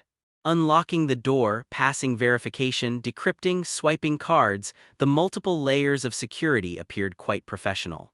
But having worked here long enough, Yinluo knew exactly how much of it was just for show, superficial measures. As she passed through, she asked, "I'm curious, why did you betray the Azure Cloud sect and join the Witch Association?" "Same reason you betrayed the Disaster Control Bureau. Couldn't stand certain people." "If you just wanted to deal with the Azure Cloud sect, wouldn't the Disaster Control Bureau be a better choice? It would leave you some room to maneuver." "Don't make me laugh, do you even believe that yourself?" "Joining the Disaster Control Bureau to fight the Azure Cloud sect, I might as well go it alone." Yinluo walked all the way to the third brick in the eastern corner of the wall. Opening it, she revealed an exquisite box inside. Yinluo, who had always maintained elegance and composure, now showed a flicker of intense emotion on her face. Excited and greedy, she caressed the box, eager to open it, only to find it wasn't locked. The lock-picking tools she had prepared were unnecessary, leaving Yinluo momentarily stunned. Then she opened the box and discovered that only 2 miracle seeds remained inside. If she remembered correctly, shouldn't there have been 3? "Hey, hey, hey, the gift I prepared for you has arrived. I won't disturb your first grand display of power after obtaining it then. Bye-bye, Tilda." The image of twins on the crystal ball vanished. Hearing a strange noise, Yinluo sharply turned around. Susan was leaning against the wall, arms crossed, looking at her with a mix of mockery and disgust. "Do you have anything you'd like to explain, Miss Yinluo?" Yinluo paused, quickly running through the list of people who knew about the information in her mind, then let out a sigh. "Twins, you little bitch!" Dense petals covered the disaster beast's body. This giant creature, nearly as tall as a 3-story building, roared loudly, continuously stomping the ground while frantically releasing magical energy. Countless petals shattered into starlight, falling in showers. Eulogy. Seeing the disaster beast about to break through the petal encirclement again, Silver Lotus called out. Yuiji, who had been hovering above, descended and raised her magic wand beside Silver Lotus. A faint yellow hazy glow enveloped the entire body of the disaster beast. It couldn't actually harm the disaster beast. Instead, it caused every petal to change from pink to crimson red, with the petals swelling and enlarging as if their weight had increased, pressing the beast's head down to crash violently against the ground, its massive body now hunched over. Yuiji's ability was to amplify the power of magical girls. In terms of pure destructive force, her ability wasn't ranked highly, but when cooperating with other magical girls, she could provide massive enhancements to their abilities. Like Silver Lotus's petals right now, they couldn't suppress this disaster beast earlier, but after Yuiji's amplification, the fiery red petals pinned the disaster beast firmly in the massive trench on the ground, making it unable to move. However, the beast's nostrils continued to spew black, polluted magical energy. The red petals covering its body pulsated rhythmically with its breathing-like magical surges. They were already showing signs of withering. Kika. Silver Lotus controlled the petals with one hand, keeping them tightly pressed against the beast's body without letting any fall, while supporting Yuiji with her other hand as Yuiji held up her magic wand, her magical energy beginning to drain rapidly. "Hurry up." Keek, who had been sitting on her broom above the beast, took a deep breath. The turbulent, polluted magical energy surged below like waves, making her palms sweat as she gripped her magic wand. This was her first time confronting such a terrifying disaster beast at such close range. Yet she didn't feel much fear. The previous magical bombardment hadn't been very effective, only causing minor damage and enraging the disaster beast. So she needed a more powerful magical cannon. Silver Lotus's original plan was for her to control the disaster beast while Yuiji amplified her magical power to eliminate it. However, this disaster beast's power kept increasing, almost reaching B-grade level in a short time, and it was still growing stronger. To the point where Silver Lotus's petals couldn't suppress it anymore, forcing them to change plans temporarily and have Yuiji reinforce the petals instead. Now everything depended on whether Keek's own output would be sufficient. She desperately squeezed out her magical energy, gathering it into a new magical cannon, but it never felt like enough. Keek knew in her heart that if she failed, this disaster beast would cause even greater destruction. Broken pipes underground sprayed water everywhere, severed electrical wires sparked around them, broken glass, mud, dust, rocks, ruins. The urgency of the environment pressed down on her, making Keek's wand-holding hand tremble slightly. She remembered the scene where Teacher Shin transformed magical energy into arrows that pierced through the disaster beast's defenses. But that required extremely fine control over magical energy. She had tried it before and simply couldn't do it. Anyone could simply discharge magical energy, but significantly altering the freely flowing magical energy like water and fixing its form was quite difficult. As she clenched her magic wand, Keek suddenly remembered that magical girl called Dandelion. She transformed her magic wand into wind, using the magic wand to assist in shaping the magical energy. Closing her eyes, Keek stopped delaying and immediately gathered all her magical energy into the magic wand. Then, bit by bit, she began shaping it according to the wand's contours. Keek. Following Silver Lotus's anxious shout, the disaster beast's head had already broken free from the red petals.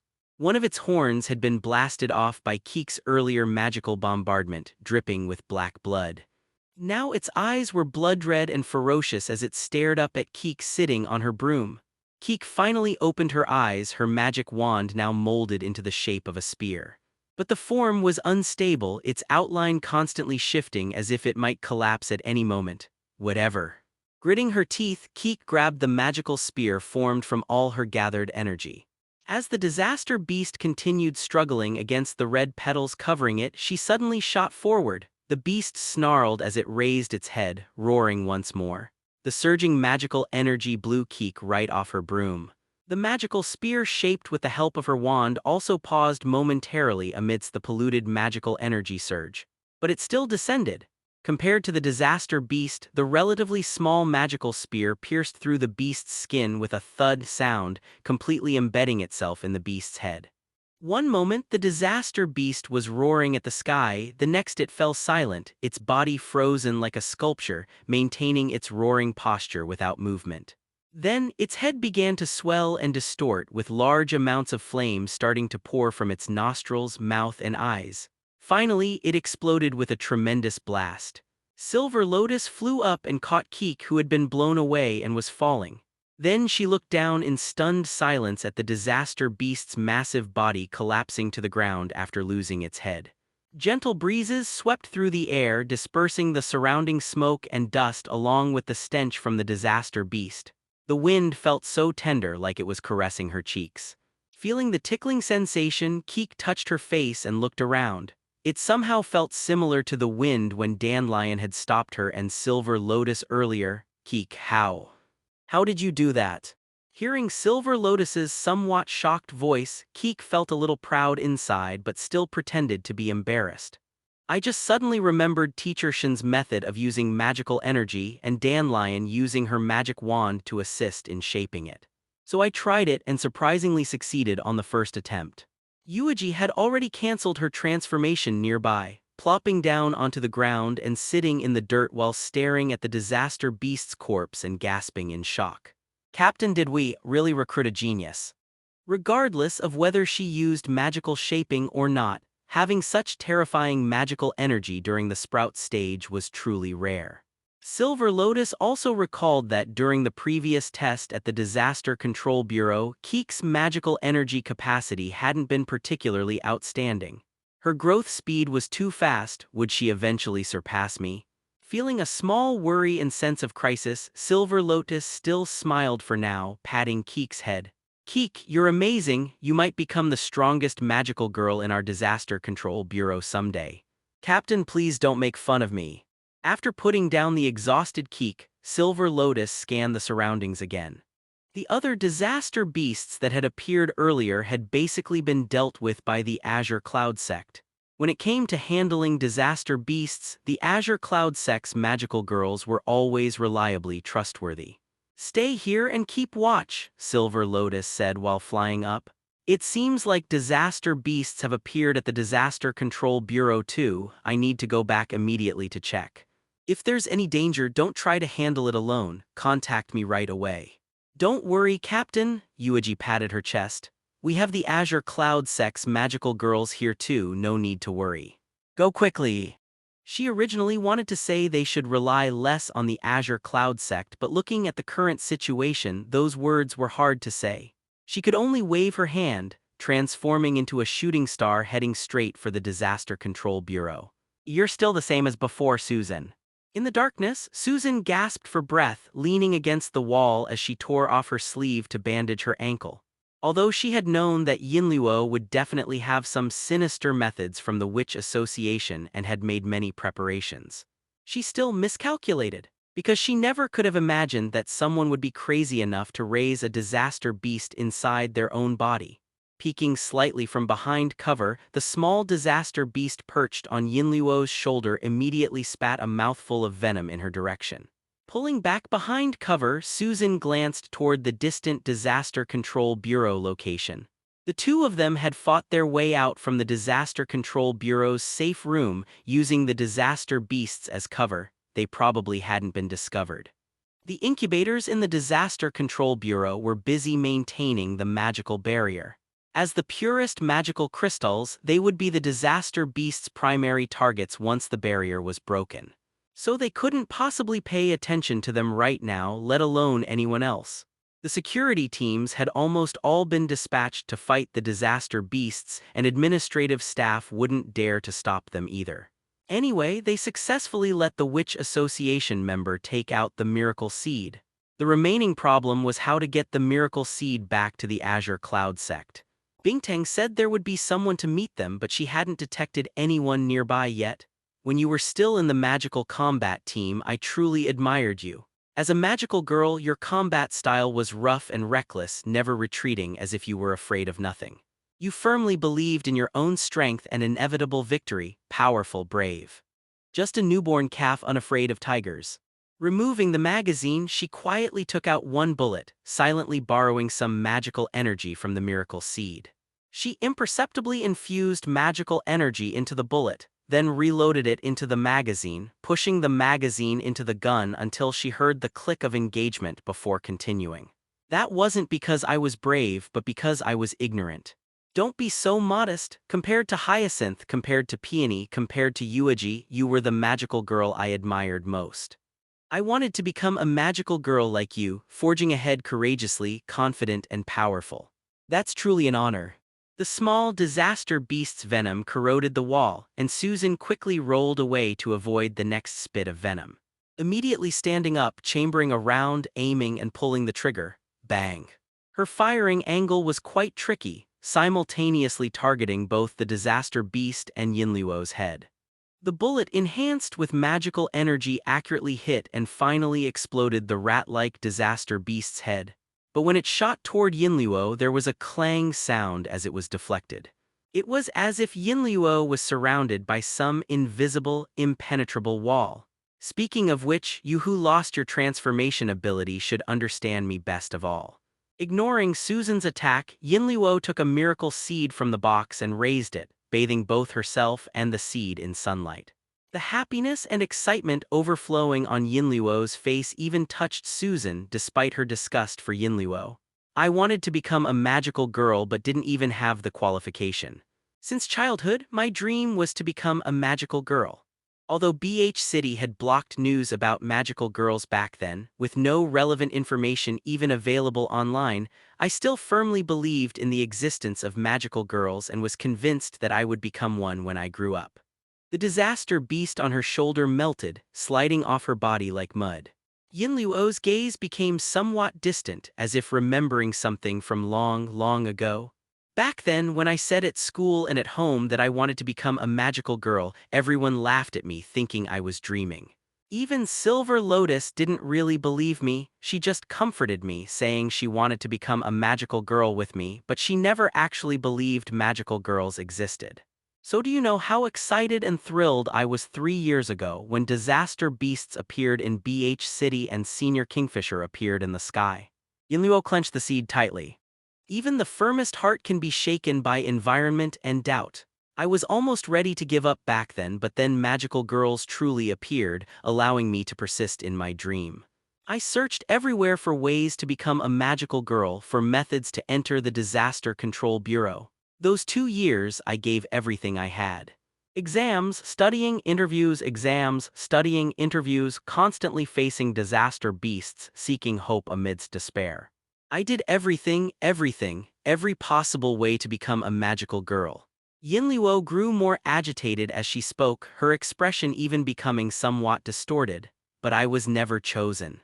I couldn't obtain a miracle seed, I couldn't become a magical girl. No matter how much effort I put in, even after struggling through countless hardships to join the Disaster Control Bureau, to get close to you all, I still couldn't become a magical girl.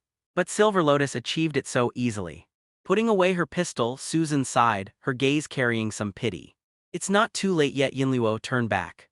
But Yinluo wasn't listening to her at all, just continuing on her own. She did nothing. When BH City was blocking news about magical girls, she never believed in their existence. After learning about magical girls, she never tried to become one. Silver Lotus, she did nothing. Speaking word by word, Yinluo stomped her foot heavily. Just because she wanted to save me when I faced a disaster beast, she obtained a miracle seed. Just because of that, I wish she hadn't saved me. Why? Yinluo took out a syringe from her chest, violently injecting it into her neck and pushing all the liquid into her body. Why can you? Why only you? Why am I the only one who can't succeed no matter what I do? Large amounts of magical energy began seeping from her body. Yinluo took the miracle seed and stroke by stroke carved a bloody cross on her forehead, locking in the overflowing magical energy. The polluted magical energy awakened the miracle seed in her hand. Yinluo's originally distorted and ferocious face gradually calmed. Then she smiled again, looking at the magical girl she had once admired. I wish to sleep eternally in beautiful dreams, please grant me the sweet poison I crave. Like a waterfall, polluted magical energy instantly poured down from above, drenching Yinluo's entire body. Transformation. When the magical energy dispersed, the black magical girl, no, it should be said the black witch, let out a long sigh filled with endless satisfaction and emotion. The unbearable despair has finally ended, Susan. Yinluo reached out her hand to Susan. Come with me, become a magical girl. You don't look even a little like a magical girl right now. Raw magic poured out clumsily. Having just learned to transform, Yinluo naturally couldn't control it delicately. She threw her mana around like tossing stones. Even so, for ordinary people it was lethal. But Susan had training. Even amid a rain of crude magic bombs, she could quickly find a safe seam to slip through, using trees and walls to buy time. She tried shooting, but the polluted magic provided protection. Bullets couldn't reach Yinluo. She still had 2 spare rounds left, but there was no hope for them. Fortunately, there were no residents near the Disaster Control Bureau. This was suburban area with only a highway that occasionally saw cars. Because a disaster beast had appeared inside the bureau, warnings had been broadcast not long ago to clear bystanders, so there was no need to worry about civilians being affected. Dodging another magical tentacle, Susan rolled and hid behind a ruined wall. The polluted magic smashed into the wall but failed to destroy it. She quickly pulled her gun, swapped magazines, and chambered around. Is that so?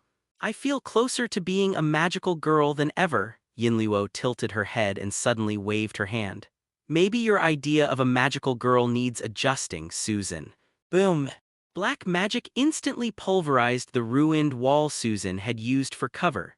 Susan was blasted into the air, her pistol thrown aside. Yinluo watched her curl into a protective ball, then silently sent dozens of magical tentacles toward her. The magical tentacles barely neared Susan when they started to melt and drip onto the ground. Yinluo noticed a spray can in Susan's hand with surprise. Dispersal spray for disaster beasts? You actually carry that around. Susan rolled, snatched her pistol, and pulled herself up. Ever since I lost my transformation, I've gotten used to it, can't always be a burden to others. She tossed the spray away, raised the gun, and aimed. The spray deactivates polluted magic to disperse disaster beasts. Very useful in situations like this. Learn something new, my incompetent junior. She pulled the trigger, the gun blew apart in a thunderous detonation. Instinctively shielding her face, Susan felt the polluted magic seize the chance. It grabbed her ankle and hoisted her off the ground. Let me teach you something then, Susan. The spray won't work on large amounts of polluted magic, only small concentrations. Yinluo walked to Susan and looked at her hanging face. Also, a bullet charged with pure magic, if intercepted by polluted magic and forced into a violent collision, will explode. Learn that yet, Senior Susan? You never change so annoying. You too. Where did she get pure magic? Did Peony give it to her? As the polluted magic continued to corrode Susan, Yinluo planned to capture her alive. After all, a former magical girl still had potential and was valuable to the Witch Association. After using so many grief seeds, if she couldn't bring back spoils, the captain would be furious. She would first incapacitate her with polluted magic and take her back as experimental material. To ruin a once-admired magical girl by her own hands, turning her into a witch, gave Yinluo a thrill. She even felt like confiding a little. Do you understand me better now, Susan? The pain of losing transformation, of being unable to struggle against a strong enemy, you must empathize with that, right? Struggling against the polluted magic, Susan watched Yinluo draw closer. People cannot empathize with others, Yinluo. True, Yinluo nodded. I can't fully understand how you felt after my little scheme caused you to lose your transformation, but I admire you, Susan. Even like this, you stayed with the Disaster Control Bureau. You are exactly the magical girl I once admired. Most people couldn't have done what you did. Susan's pupils trembled, her voice was hoarse. You did this. If you were a real magical girl, you'd overcome such a predicament, wouldn't you? After all, you were the magical girl who held a miracle. It's a pity you never lived up to my expectations. The disaster beast on the other side roared and shook the space, warping the nearby calm into something uncanny. Silent, Susan inhaled and recalled everything that had happened when she lost her transformation, days and nights of torment, the pain, the humiliation, the stubborn unwillingness to accept it. It had been such a long, long time. Yinluo enjoyed watching Susan's expression change, savoring the moment. Then Susan smiled. In such a crisis, seeing the one who had ruined her life so close, and still she gave a brilliant smile. It was contagious, like the smile of a real magical girl, something Yinluo would never be able to show. She reached out as if to tear that smile away. I said I am a girl who holds a miracle. When a pendant dropped onto Susan's snow-white chest and touched Yinluo's palm, Yinluo's smile vanished in an instant. Like being burned, she recoiled. The miracle seed on the pendant swung against Susan's cheek and radiated a gentle, dazzling light. Even now, in her transformed state with impure magic, Susan could feel it. The seed's magic was still active. Hadn't Susan's miracle seed been, I'll live up to your expectations, Yinluo. The miracle seed touched Susan's forehead. Fine blue filaments like water spread from the seed, radiating outward in a massive web through the little grove. The polluted magic tentacles were sliced, scattered, and weakened by the aquablue threads. Tied. The threads retracted and gathered at Susan's body. Roar. At the instant her outfit coalesced, blue magic surged like a waterfall, sweeping away all polluted magic. Yinluo was blasted away in an instant. She flew like a projectile into distant ruins, then was buried under stones, dust, and debris. Transform. When the raised magic settled, a water-blue magical girl stood in the center of the grove. Her pale blue hair floated like it mixed with water before slowly settling. Her sky-blue eyes were clear and otherworldly. Her skirt flowed like waves, and a small fish-like pattern swam across her chest, sometimes leaping out and splashing magical energy before sinking back into the clothes, making the outfit feel like a pool of ocean. Picking up her magic wand, Zhu Lu spoke gently. When a magical girl transforms, stand back, otherwise you'll end up taking a heavy hit like you just did. Yinluo crawled from the rubble, expression cold and venomous. Her magical outfit had partially melted, revealing a hideous, bestial patch of disaster beast beneath. She breathed in deeply. How can you transform again? She pressed her right hand down hard toward the ground. A massive magic block above, ready to strike, slammed down toward Zhu Lu. The black block lifted dust. When the smoke cleared, water ripples had wrapped around Zhu Lu, keeping her unharmed. The dark magic blocks slid down the water and missed her entirely. Work 2, Item 3, The Glass Realm of 10,000 Azure Waves. Tilting her head, Zhu Lu looked like a mermaid in the rippling water. Because your wish called a miracle to me. Zhu Lu hooked a slender blue filament with her little finger and tugged gently. Yinluo's right hand was yanked up. Only then did Yinluo notice a fine blue magic thread had wrapped around her arm, tightening into her skin if she strained. Not even black polluted magic could resist it. A special treat for the fans. Zhu Lu's hands wove the threads in the air like plucking strings, elegant and beautiful. I'll teach you precise mana control. Compared to Yin Luo's earlier clumsy throwing of blocks, Zhu Lu's control was precise and subtle. Fine manipulations had been the final exam at Azure Cloud Sect. Getting high marks took a lot of effort. She had spent time mastering it, otherwise she wouldn't have qualified even as an outer sect disciple. Though she hadn't transformed in a while, she had never slacked off training. Zhu Lu tugged and silver threads wrapped Yinluo, dragging her backward into a trunk. More filaments bound Yinluo to the tree. Yinluo's face darkened, veins of impatience flaring, but she dared not move. Threads were woven through her outfit and the tree. If the tree were damaged, her outfit would be destroyed as well. A specialty move of magical girl Zhu Lu. Masterpiece 4, Threaded Entanglement, 1000 Wounds. Its flaw was that after use she couldn't attack. It worked best with teammates. Alone, it couldn't deal lethal damage effectively, but the control effect was impressive. And such intricate stitching drank her mental energy. Even Zhu Lu felt a bit exhausted after executing it.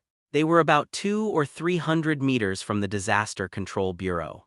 If you walked the same distance north from this grove, you'd reach the suburban highway, the place where Shen had shot down the Class B Disaster Beast Phoenix.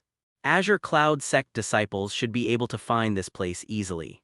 Even though she had Yinluo restrained, Zhu Lu couldn't be careless. Yinluo was inexperienced at using magic, but the seed used for transforming was blooming level. Zhu Lu had recovered quite a bit, but she wasn't back to the peak of the seedling highest tier yet. So even if Yinluo's mana reserve reached blooming level, she was still dangerous to Zhu Lu.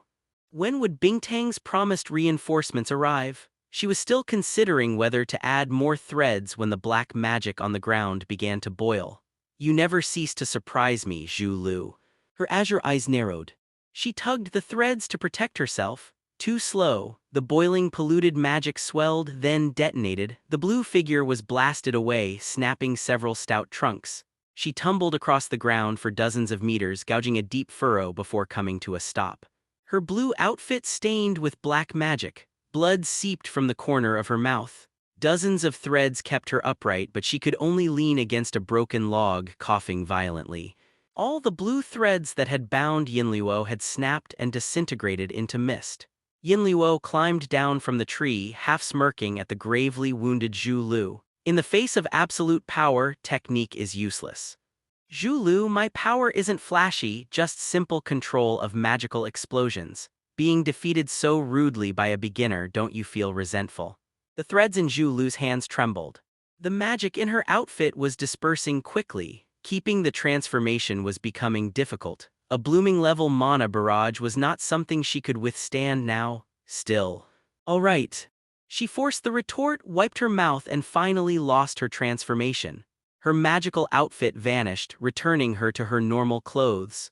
Damage sustained while transformed didn't transfer physically, but fatigue and pain lingered.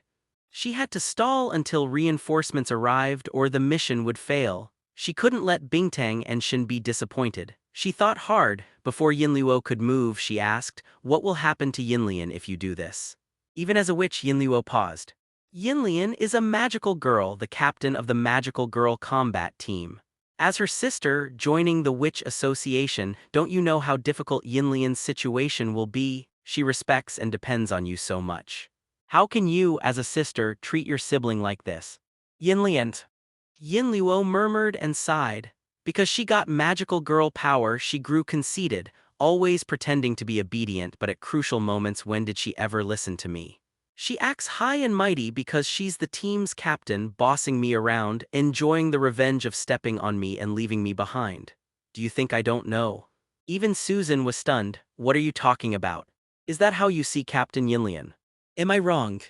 Yinluo sounded nostalgic. My silly little sister, how could I not see her little schemes, always hiding behind me as a child, relying on me, following me. After she became a magical girl, she finally held her head high, and she stopped looking at me as an elder. Her voice turned dark. She was worse than me in everything except being able to transform, yet everyone thought she was stronger.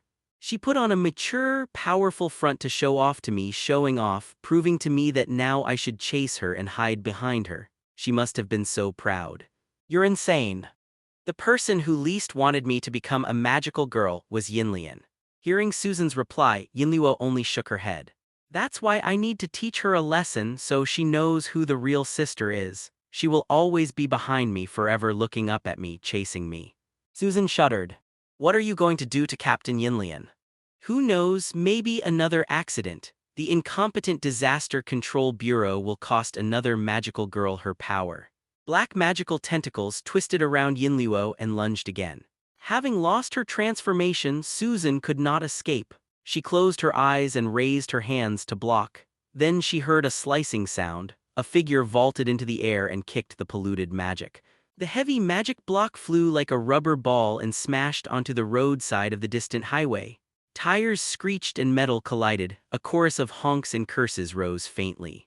Yinluo froze, surprised to see the polluted magic flung so far that it lost cohesion and dissipated. She had only just transformed, still unfamiliar with the power. Turning, she looked at the boy who had kicked the polluted magic away from Susan. Yinluo touched her neck, sounding tired. I'm in a good mood right now. If possible, I'd prefer no interruptions. At first Susan was thrilled. Bingtang's promised reinforcement had arrived. But looking closely her face fell. It was Jiang Si. You're not the aide Bingtang mentioned, are you? Don't know, but Bingtang did send me. Susan covered her face and silently wailed. Usually so reliable, why mess up at the crucial moment? Bingtang, what could a normal person do here? This witch wielded blooming level mana. Struggling to stand, she clutched her miracle seed. The cooldown for transformation was almost up. She could transform one more time, but how would she get Jiang Si out? Handling one person was hard enough, why cause trouble now? Just as Susan despaired, Yinluo mused, let me guess. You got close to Shen hoping she'd lend you power to approach a magical girl or to relieve the pain of having your body strengthened by polluted magic. But she can't do that, so you came to me. Jiang Si cut her off. Do you know how to strengthen a body with polluted magic? Once you join the Witch Association, you'll learn. I'm asking you, Jiang Si sounded impatient. Do you know or not? Do you think I need that? Yinluo couldn't help but laugh. I only want magical girl power. What meaning does strengthening with polluted magic have? Compared to magical girl power, it's nothing but a firefly. Yinluo opened her arms. Terrifying polluted magic engulfed the grove. Once vigorous trees withered and leaves fell in a shower. See. This is magical girl power, power that represents hope and happiness. Even if you can never obtain that power, Jiang Si, join the Witch Association and we can give you something close. You can glimpse 1/10,000th of its wonder. Susan turned pale. Don't listen to her. Magical girl power is strong but not something everyone must have. Even if you can't obtain it, Azure Cloud Sect has other ways to help you fight alongside magical girls. When you lost your transformation, you were desperate too, weren't you? Even so, I never thought of getting magical girl power back from the Witch Association. I've recovered my power, so of course I'm confident. You have no right to lecture me. Yinluo condensed her magic into countless sharp spikes, aiming at Susan and Jiang Si. I'll ask you again, Jiang Si, do you want to pursue magical girl power with me? Jiang Si, don't be fooled by magical girl power, you don't need that. Susan bit her lip. Don't disappoint Shin, she likes it so much. The boy lifted his eyes and loosened his clenched right hand. A purple seed hung on a string. It fell and swung gently. The quarrel stopped. A breeze stirred, the polluted magic trembled. Broken trunks scattered dry leaves like confetti. Silence. Is this what you're talking about? Both girls looked as if their throats had been strangled, stunned. Susan stared at the seed, then at Jiang Si, lips moving as if to speak but unable to form words. She felt Jiang Si speak but couldn't catch what he said. Her senses dulled. Just as Yinluo's magic spike was about to fall, purple flames erupted from Jiang Si. They ignited the surrounding polluted magic, dyeing the sky a brilliant purple and crimson. A graceful purple figure emerged from the flames, reflected in Susan's confused pupils. Jiang Si, Shen. When the last disaster beast roared and vanished, Yinluo finally let out a breath. She then descended from the sky, and deafening cheers and celebration rose up from the Disaster Control Bureau on the mountain below. Although none of the beasts had been particularly strong, none even reached B rank. Yinluo's condition was so poor that even clearing several C rank disaster beasts had been a struggle. On her flight back to the bureau, many staff wanted to come welcome her, but Yin Luo only waved them off lazily and forced a smile. She did not linger. She flew straight to the supervision department and only then landed, leaning against the wall as she coughed violently. It took her a long while to straighten up. After wiping the blood from the corner of her mouth, Yin Luo took out her miracle seed and glanced at it. Half of it had already turned black. What on earth was going on? When had it been polluted? She should have removed her transformation as soon as possible and continued using mana, otherwise the miracle seed would be ruined. But she hadn't found her sister yet. Yin Luo forced herself to push open the supervision department doors. As soon as she entered, she saw several incubators bustling up and down, operating machines. The staff members who normally handled the electronics now lay lifeless against the wall, placed there by the incubators. The entire supervision department reeked of blood, death, and an ominous, polluted magical energy. Seeing Yin Luo enter, a pink incubator flew over. Yin Luo, you're finally back, we thought you were dead. Yin Luo looked at the corpses and inhaled sharply. What happened? What occurred here? We don't know. The disaster beast attacked and the Disaster Control Bureau was thrown into chaos. By the time we discovered something was wrong with supervision, it was already like this. Her heart seemed to leap into her throat. Yin Luo had trouble breathing. My sister, have any of you seen her? The pink incubator shook its head repeatedly. We don't know. When we arrived, supervision was already empty. Yin Luo turned and rushed for the door. I'm going to find her. Wait, the pink incubator cried immediately. Your mana is off, Yin Luo. You need to remove your transformation and rest. After I find my sister, I'll be right back. Yin Luo, come back. Watching the girl fly away, the pink incubator scratched its head and sighed. Ugh, another seed wasted. In a quiet little grove, Yin Luo stared dumbfounded at the purple-haired magical girl and only then moved after a long pause. A male became a magical girl. Her voice was dry, almost as if speaking those words took great effort. Then Yin Luo burst into a laugh, unable to contain herself. Even a man can become a magical girl. Her laughter had a tinge of madness to it. Even Susan felt a flicker of pity. Those who knew how much Yin Luo had sacrificed to become a magical girl could understand the anger and madness that now gripped her. If even a man could do it, then why couldn't I? The laughter faded and Yin Luo's gaze turned cold. You really played us for fools, Miss Shin, Mr. Jiang Si. A man using the body of a magical girl to fight, aren't you ashamed? Susan didn't know whether Jiang Si would be embarrassed. She only knew that whenever she thought back to how frantic and jealous she'd felt over Jiang Si and Shin's date, she wanted to crawl into a hole. Her toes ached as if they'd be worn through the ground. Thankfully, she hadn't jumped out that night to threaten Jiang Si. Jiang Si probably had no idea what she'd felt. If he ever found out and teased her about it now, Susan was sure she'd bash her head against a wall. The thought that the girl who had saved her that night turned out to be a boy churned 1,000 feelings in Susan's chest. Tell me the captain's location. But Shin had no interest in answering Yin Luo's questions. Power was power, man or woman, disaster beast or witch, no difference. How could anyone be ashamed of the power they'd obtained? Yin Luo, meanwhile, had no intention of answering.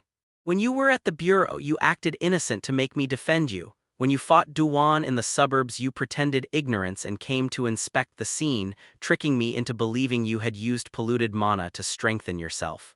And then you staged that whole little performance, your sweet date with yourself. Yin Luo grew angrier as she spoke. By the end, her voice had sharpened, filled with endless resentment and humiliation. You really made me a fool. You crazy, messed up lunatic. She had once assumed Jiang Si was like her. Because he couldn't obtain the magical girl power, he trained desperately and sought other power. She thought he might pity her and out of that sympathy genuinely wanted to recruit him into the witch association. That made Yin Luo furious and frantic. How often had he secretly mocked her while she sincerely cared for him, thought for him, and risked trying to recruit him? Had he laughed 1,000 times in his heart, from beginning to end, was she the only clown? Is mocking me fun for you? Shin remained silent and continued, tell me where the captain is. Go to hell, Yin Luo snarled. The polluted mana that filled the grove churned and twisted, coiling tighter like a tornado. It trapped Susan and Shin within and continued constricting, trying to grind them both to pieces. Yinluo was not reckless. She had considered the risks. Shin's renown was widespread. No matter how furious she would not be that careless. After all, Shin had made such a name for herself in Beihai partly because the city lacked any magical girl at the blooming tier. As both a member of the Witch Association and the Disaster Control Bureau, Yinluo knew Shin's strength better than most. Both organizations agreed that another blooming tier magical girl could restrain Jiang Si. But Shin was not alone. She had the Azure Cloud sect behind her. One blooming tier girl alone wasn't enough. To deal with Shin, one would need to remove the Azure Cloud sect as well, or else it would mean stronger retaliation. With the city's disaster beasts occupying most Azure Cloud sect members, Yinluo wasn't afraid of a one-on-one fight with Shin, because Yinluo herself used a blooming tier miracle seed. As the rough, polluted mana compacted, dots of purple light began to appear at its center. The purple light swelled until the entire tornado took on a violet hue, then it exploded with a thunderous boom. Purple flames burst like fireworks sprinkling the forest. Dead trees flared into fierce fires, yet the flames refused to spread, clinging to trunks like festering sores in the wind. When a trunk burned away, the fire quietly vanished. Such beautiful mana, such a beautiful magical girl. Even the enraged Yinluo for a moment watched in a kind of dazed admiration. Amid the scattered violet sparks, the graceful silhouette elevated the whole scene, lending it a poetic air. She glanced down at her own black, viscous, mud-like mana and outfit and felt her throat tighten. Why? That thought rose again and she snapped her head up, ready to pour out more mana, but the moment she looked up she froze. The purple-haired magical girl who had been dozens of meters away in front of Susan had, with a single lift of her head, already reached her side. Shin merely lifted a hand in a blocking motion and the small, fair fist struck with terrifying force. Wrapped in purple flames, the shockwave exploded outward in rings. Yinluo was hurled like a cannonball, becoming a meteorary streak that crashed into a distant building. When the shockwave dissipated, the sky was marked by a long trail of cloud. Even though she had been mentally prepared, Shin's sudden burst still startled Susan. Then she could only marvel. Shin truly was worthy of being sect master. Her power, speed, mana control, and precision, looking worldwide, few magical girls could match her. Shin. With a scream, Yinluo burst from the ruined building and hung in midair, staring at Shin from afar. Her polluted mana swelled monstrously with anger and hatred. Although this was her first transformation, after sustaining it for so long and watching how the two magical girls used their mana, Yinluo was not a fool. She'd been a prodigy from childhood, far surpassing her sister. She quickly mimicked their techniques, compressing and shaping her chaotic mana into a crude spear-like form. But shaping mana requires high precision. The spear's outline kept shifting. It would become a stick, then stretch, then disperse. With all her might, she barely kept the mana confined in that blurry, changing spear, and the terrifying power within made even Yinluo feel shaken. Shin. Madness filled Yinluo's eyes as her thoughts scrambled. Die. Just die. She leaned back slightly, raised her right hand clutching the mana spear and made a throwing motion. Susan's pupils shrank and she shouted, "Watch out, Shin, her ability is..." But it was already too late. The purple-haired magical girl had already stepped forward in an instant and stood before Yinluo. In stature, Shin was actually shorter than Yinluo, only reaching her chest, yet floating midair, her cold gaze pressed down so heavily that Yinluo struggled to breathe. Yinluo's throwing motion could not be adjusted in time, but she tried to redirect the force and angle toward the suddenly close Shin. When she pushed to release halfway, her right hand jammed in midair. No matter how she strained, she could not send forward even an inch. Shin's delicate right hand had precisely seized the twisted, deforming mana spear. The polluted mana rallied like a beast roaring in her palm, thrashing wildly, but that small hand gripped it tight and it could not move. You. Under Yinluo's slowly returning rational yet terrified gaze, Shin's slender fingers suddenly clenched. She crushed the terrifying mana spear in her palm. The violent mana stuttered for a moment and then exploded outward furiously. The dead trees around instantly disintegrated into dust, swept by the shockwave. The previously black mana erupted into a blinding aurora that made Susan flinch and close her eyes. Although she transformed in time and again used her technique, the glazed sea realm lasted only a few seconds before being swallowed by the raging energy. Everything nearby, bricks, plants, steel, turned to dust in that torrent of force. Susan expected to die, but warm violet flames burned around her, allowing her to survive the onslaught. She lay on the ground a long moment before climbing out of the crater, shaking dust from her hair and clothes as she looked around in a daze with her mouth agape. The forest was gone, replaced by a vast pit of scorched earth. She stood at the pit's center in a world of uncanny silence. Even the wind had vanished. Only a hot, dead stillness remained. The blast's boundary had stopped in the middle of the building Yinluo had crashed into, leaving one half of the structure vanished. Concrete blocks and tangled wires fell in random showers. A breeze finally drifted in and cooled the heat a little, bringing Susan back from her stupor. Far above, a dark figure fell and smashed into the crater's center. Another violet figure descended gracefully and landed lightly on a charred stone at the crater's bottom. Susan licked her dry lips and looked up. The dark figure was Yinluo, who had been so arrogant moments before. Her magical outfit had been blasted to tatters. As she struggled to stand, the outfit melted like muddy water and dripped from her body. In moments, the transformation had fully undone. Staggering, Yinluo's expression was bewildered and blank. Why are we both blooming? Only a low blooming beginning. Shen glanced at the white miracle seed in her hand, pure with not a speck of pollution, and then put it away. You dare to contend with blooming at its peak. As everyone knew, the gap between late golden core and early golden core is greater than that between golden core and foundation building. Web novels never lied. With pale purple nails, Shen lightly touched the bloody cross-shaped wound on Yinluo's forehead. Heat gathered at Yinluo's brow and she suddenly smiled. Yinlian, her love letter, you. Before she could finish, purple flame pierced through her skull, spraying behind her like a blood blossom. Her body went limp and she sank down, kneeling on the crater floor, her pupils empty and vacant. Susan's lips moved, but she only turned her head away. Then she froze, noticing someone had appeared behind her, Yinlian. The captain of the magical girl combat team now stood at the crater's edge with a dazed expression. Her magical girl outfit was dissipating. She staggered forward, and when the outfit completely vanished, she slipped because of the crater's steep edge, tumbled into the pit, and then struggled toward her sister. This. BH City was drenched in a heavy downpour. Beihai wasn't a place that liked rain. Even when it rained, it was usually a light spring drizzle that stopped after a short while. It never lasted long enough for people to remember that Beihai even had rainy days. But today's torrential rain refused to let up. The crater left by Xin and Yinluo's battle filled quickly with rainwater. Li Yi knelt inside it, clutching her sister. Half her body was soaked as if she were about to be submerged. Even after Shen left, Li Yi didn't react to her. She simply held her sister tightly, calling her name until the sound faded to almost nothing, then sat silently, kneeling there. Was it because she knew she couldn't stand up to Shen, so she gave up, or had her grief and pain over her sister's death overflowed to the point she couldn't even produce anger? Susan didn't know. She only watched the captain kneeling in the rain, clutching her sister Yinluo without moving, and felt a sting of sadness. In the end, Li Yi did not cry.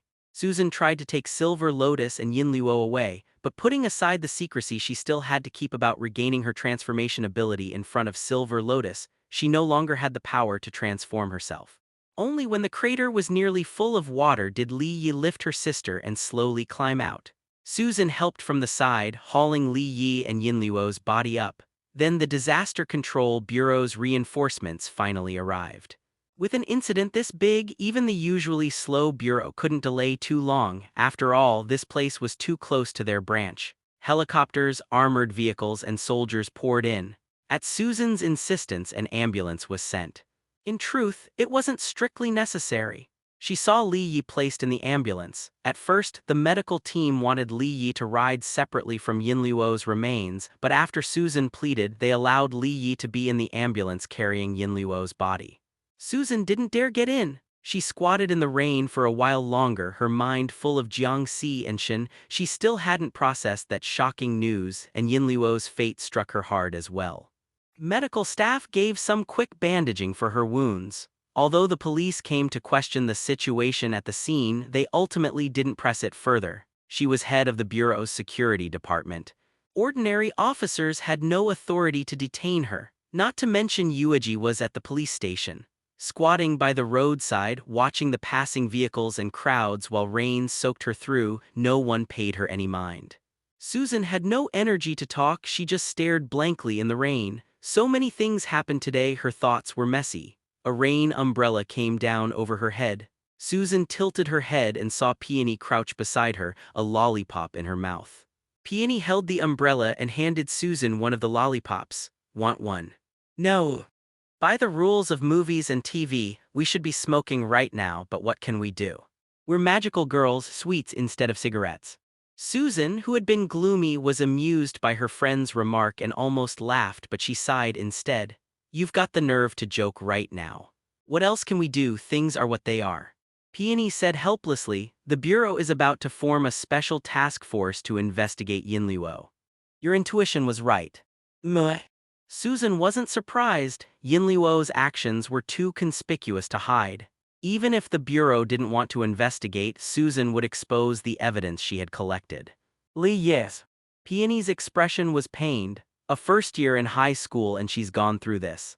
She may be a first year, but she's also the captain of the Magical Girl Combat Squad. Susan took the lollipop from her friend at last. Trust her. Yeah, today's really been awful. Peony kept chattering about the disaster in BH City today. Susan listened quietly, occasionally nodding to show she was following.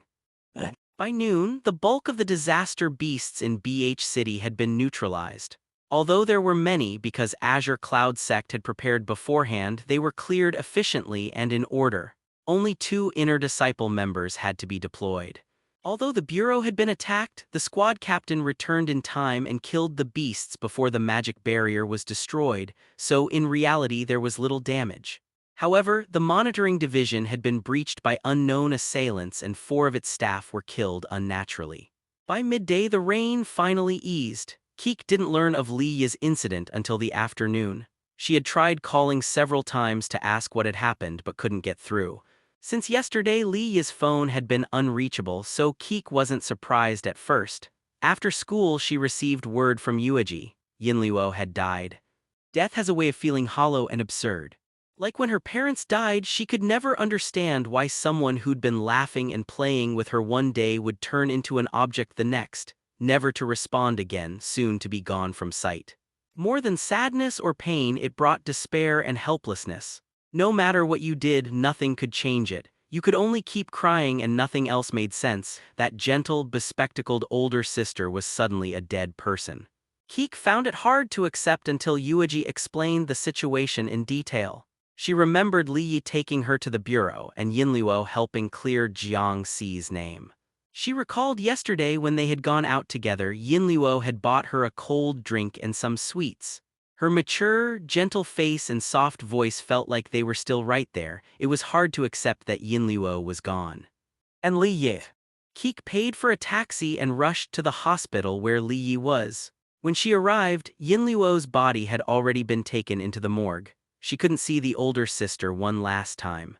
There were several people around the hospital morgue.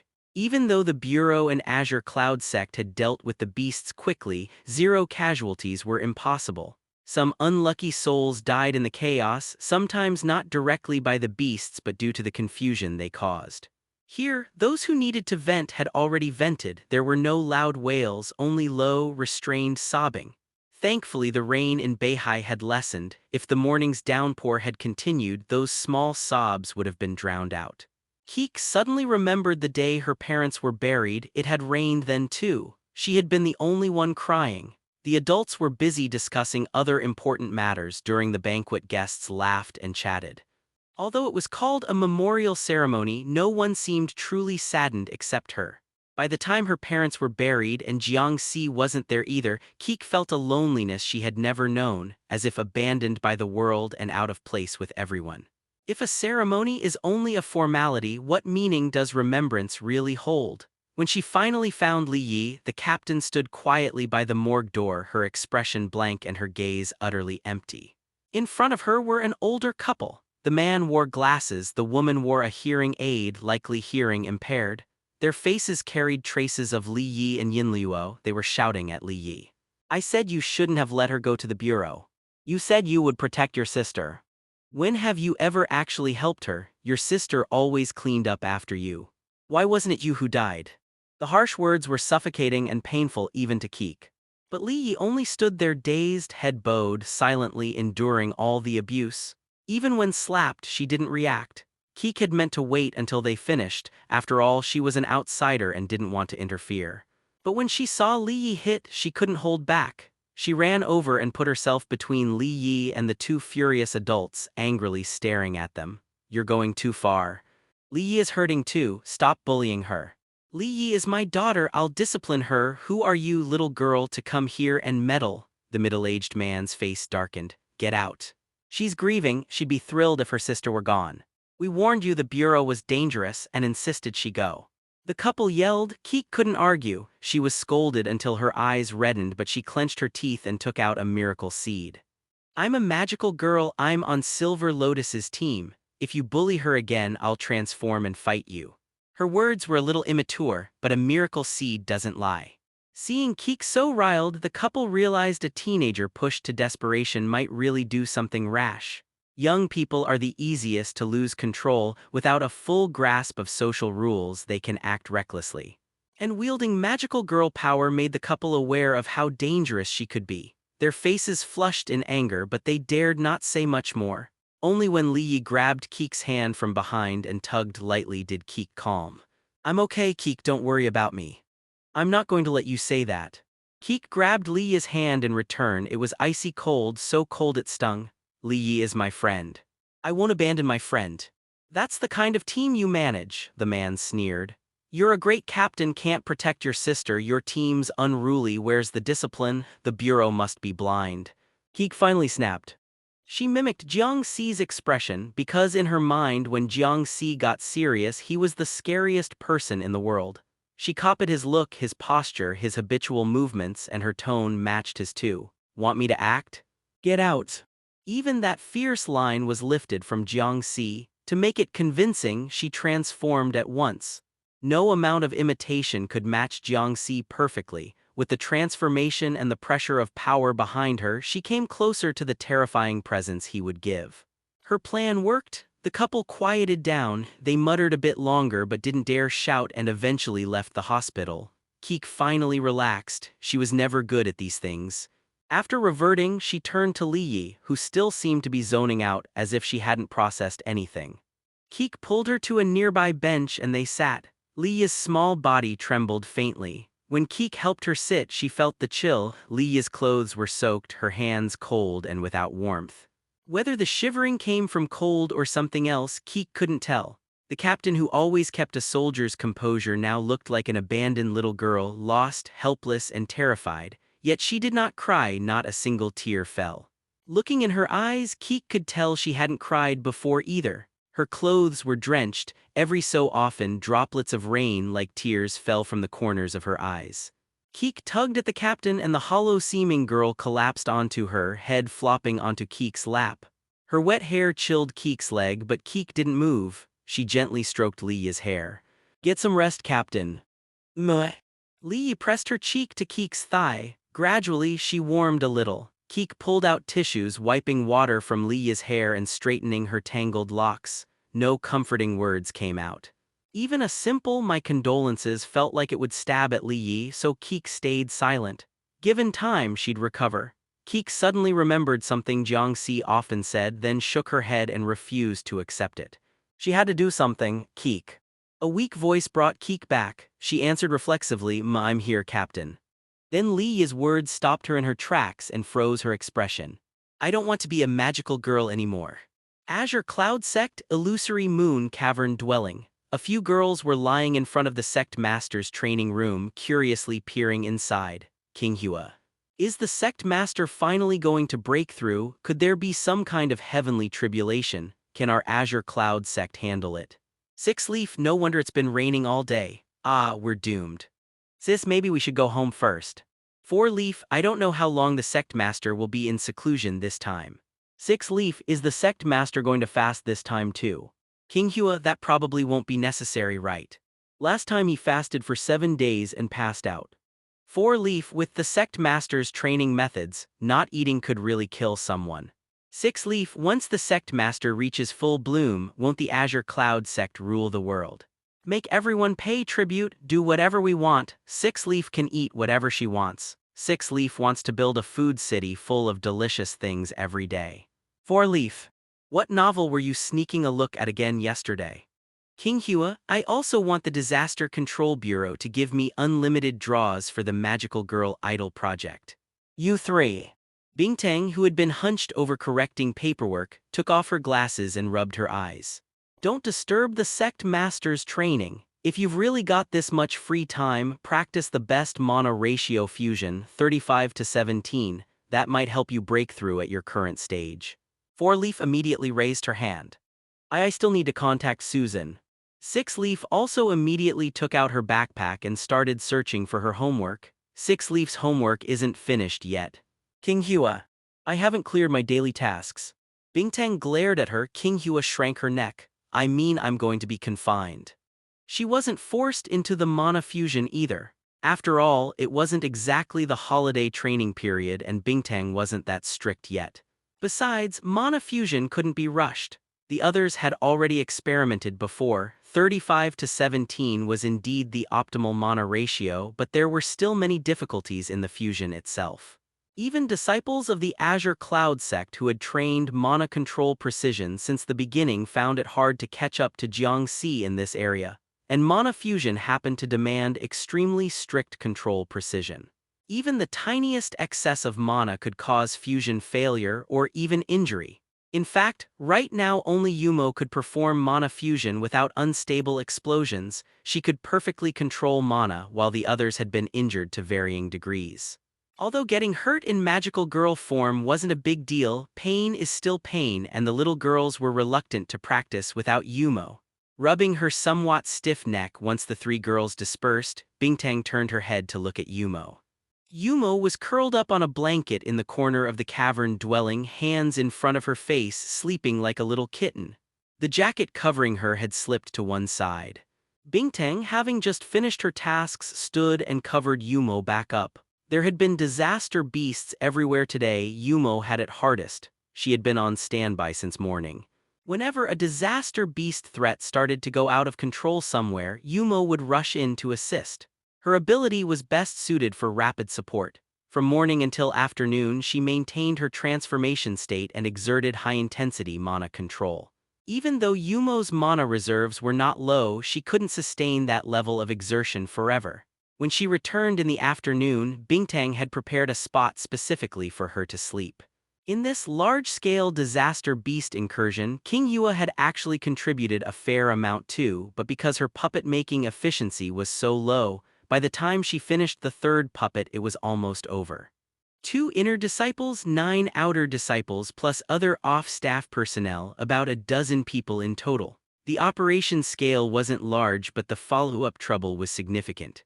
Some off-staff members inevitably had their identities exposed. For Bingtang, once some of those off-staff identities were exposed, they were no longer usable. They needed to be settled and contact severed. Apart from the core magical girls, other members in the Azure Cloud sect were only contacted unilaterally. Pay them some money, cut ties, there wasn't even a need to erase memories. Besides, the Disaster Control Bureau had ways to cope with memory erasure for magical girls. Recovering memories wasn't difficult for them. It was unclear whether the headquarters had delegated that particular technology to the Beihai branch of the Disaster Control Bureau. From yesterday to today, she had been handling these matters almost non-stop. She took a sip of water to moisten her throat, looked over the finished paperwork and stretched lazily. Bingtang had been taught from childhood how to handle these things, how to allocate manpower, dispatch personnel, what reasonable regulations look like, and how to negotiate with others. Different positions required different approaches. You negotiated according to each subject's personality and background. Bingtang used to hate these things because they were dull and seemingly useless in daily life. Not only did she have to study, but after starting school she had to learn adult matters too. From middle school, her family arranged positions for her to practice real-world operations. At that time, her family often kept her from going to school because they felt school didn't effectively improve Bingtang. Her parents wanted her to start learning the family business early and master those skills. But she had no interest in inheriting the family company. For her, school, an ordeal for her peers, was actually a relaxing place. She preferred going to school. Even though she didn't want to inherit the family business, she had nothing else she wanted to do. Days blurred into each other, going to school, coming home, arguing with her parents, seemingly meaningless. Until she met Jiang Si and began thinking about founding the Azure Cloud sect, she finally had a goal. She began to take on some of the family's business tasks voluntarily, learning in more detail how an organization operated and how to build and maintain one herself. If the initial idea of founding the Azure Cloud sect was Jiang Si's usual wild imagination, the subsequent hands-on establishment and current operation were Bingtang's self-satisfying interest. Putting all she had learned into practice and perfectly replicating her family's organizational structure gave her a strong sense of accomplishment. And now, the Azure Cloud sect had grown far larger than the small company her family had set up for her practice. She had built this little by little from nothing, and she cherished it more than anyone. Learning only truly motivates when applied and rewarded. 4-Leaf. Sipping tea, Bingtang turned her head and called to 4-Leaf on the other side, who was contacting Susan. Once the Disaster Control Bureau situation stabilizes, have Susan come to the sect to attend the promotion ceremony. 4-Leaf poked her head out from the spirit hall. That soon. She performed well this time, and the mission was a relative success. Moreover, she'll need to help cover the sect master's identity later. Giving her an inner disciple identity is appropriate. 4-Leaf nodded. So Bingtang Darren had Jiang Si transform in front of her and exposed his identity because of this. To indicate identity is the sect master's intention. Bingtang sat down and yawned, her tone light. I can't command him. Oh, right, Bingtang Darren. Susan just confirmed that the remaining 2 seeds were likely taken to the Witch Association by Yinluo. They can't be found in the Disaster Control Bureau. At the time she and Yinluo fought their way out from the Disaster Control Bureau, Susan saw many disaster beasts around Yinluo, but she didn't have the ability to intercept them then. That was probably when they were sent away. That's fine, we'll recover them later. How did the Disaster Control Bureau react to losing the miracle seeds? With Susan there, it's temporarily identified as the work of the Witch Association. For now, they don't intend to trouble the Azure Cloud sect. But Susan said that the Disaster Control Bureau headquarters seems furious about the loss of 3 seeds and plans to dismiss the current director and parachute in a new one. There will probably be new magical girls coming over. Rubbing her forehead, Bingtang smiled wryly. Time to rebuild relationships. Whatever, take it slow. The Azure Cloud sect was established for times like this. If we can't help the sect master with his cultivation, then this place has no reason to exist. 4-Leaf nodded repeatedly on the other side. I just wonder how our magical girl combat squad's captain is doing. Shen looked at the seed in her hand. Though Yinluo had taken it to become a witch, the seed did not appear to be polluted. Clearly, Yinluo intended to obtain transformation ability long-term. If she had directly polluted the seed, the miracle seed would have been destroyed quickly, which she could not accept. More than the seed, Shin was actually more interested in Yinluo's use of polluted mana when not transformed. If there was anything notable, it was that an active disaster beast resided within Yinluo's body, a special small disaster beast she kept inside herself. Shin recalled Duan from the Witch Association. When Duan was killed, Shin had also sensed an active disaster beast, but at the time she thought it was a hallucination caused by magical girl pollution. Now it seemed not to be so. The Witch Association's method of strengthening themselves with polluted mana might actually involve raising disaster beasts inside their bodies. And Yinluo had kept one inside her for a long time without any obvious abnormality. Neither the Disaster Control Bureau nor the Azure Cloud sect had detected that she harbored a disaster beast. Perhaps the Witch Association chose particularly special disaster beasts. The later injected drug was interesting too, something to obtain from the Witch Association for study in the future. Although she only obtained 1 seed this time, Shin was satisfied with the haul. The idea of raising a disaster beast internally and the drug enabling witches to transform both piqued her interest. Especially for Shin, cultivating a small disaster beast inside herself was not difficult. She could try it later. But right now, the most urgent matter was the miracle seed in front of her. She had been inputting mana for a long time, but so far the seed had not reacted. It was unclear whether it had been used once, depleting its mana, or if it had entered a dormant state. Stopping further mana input, Jiang Si took out the grief seed. When pollution mana began to be funneled into the miracle seed, the white seed that had been dormant suddenly boiled. A large amount of mana began to churn. It even had a tendency to self-destruct. Shin quickly overlaid her own mana on the seeds. 35 to 17, the best mana fusion ratio. To gain full control, her mana proportion had to be as high as 35. Although Shin's mana far exceeded that of peers at the same level, after high-intensity combat this seed itself was of blooming level. Suppressing it to a 17 proportion was not easy. Sensing the milky mana arrogantly trying to break through her control, a flash of ferocity crossed Shin's glassy eyes. Her purple mana gathered into a fist and punched down ruthlessly on the milky mana. As the two seeds began to merge, that punch landed solidly and the feedback hit Shin, flushing her face and drawing blood at the corner of her mouth. But she kept going, relentlessly battering away to reduce the white mana, until she drove it down to only a 17 proportion and could finally stop. The once riotous milky mana, as if frightened by the pounding, became obedient and began to follow her control. It traced the contours of her purple mana, gradually weaving together with the purple threads. The perfectly matched fusion made both blooming level seeds start to unfurl. Shin could clearly feel that the mana did not simply increase in quantity. She felt a change in mana quality.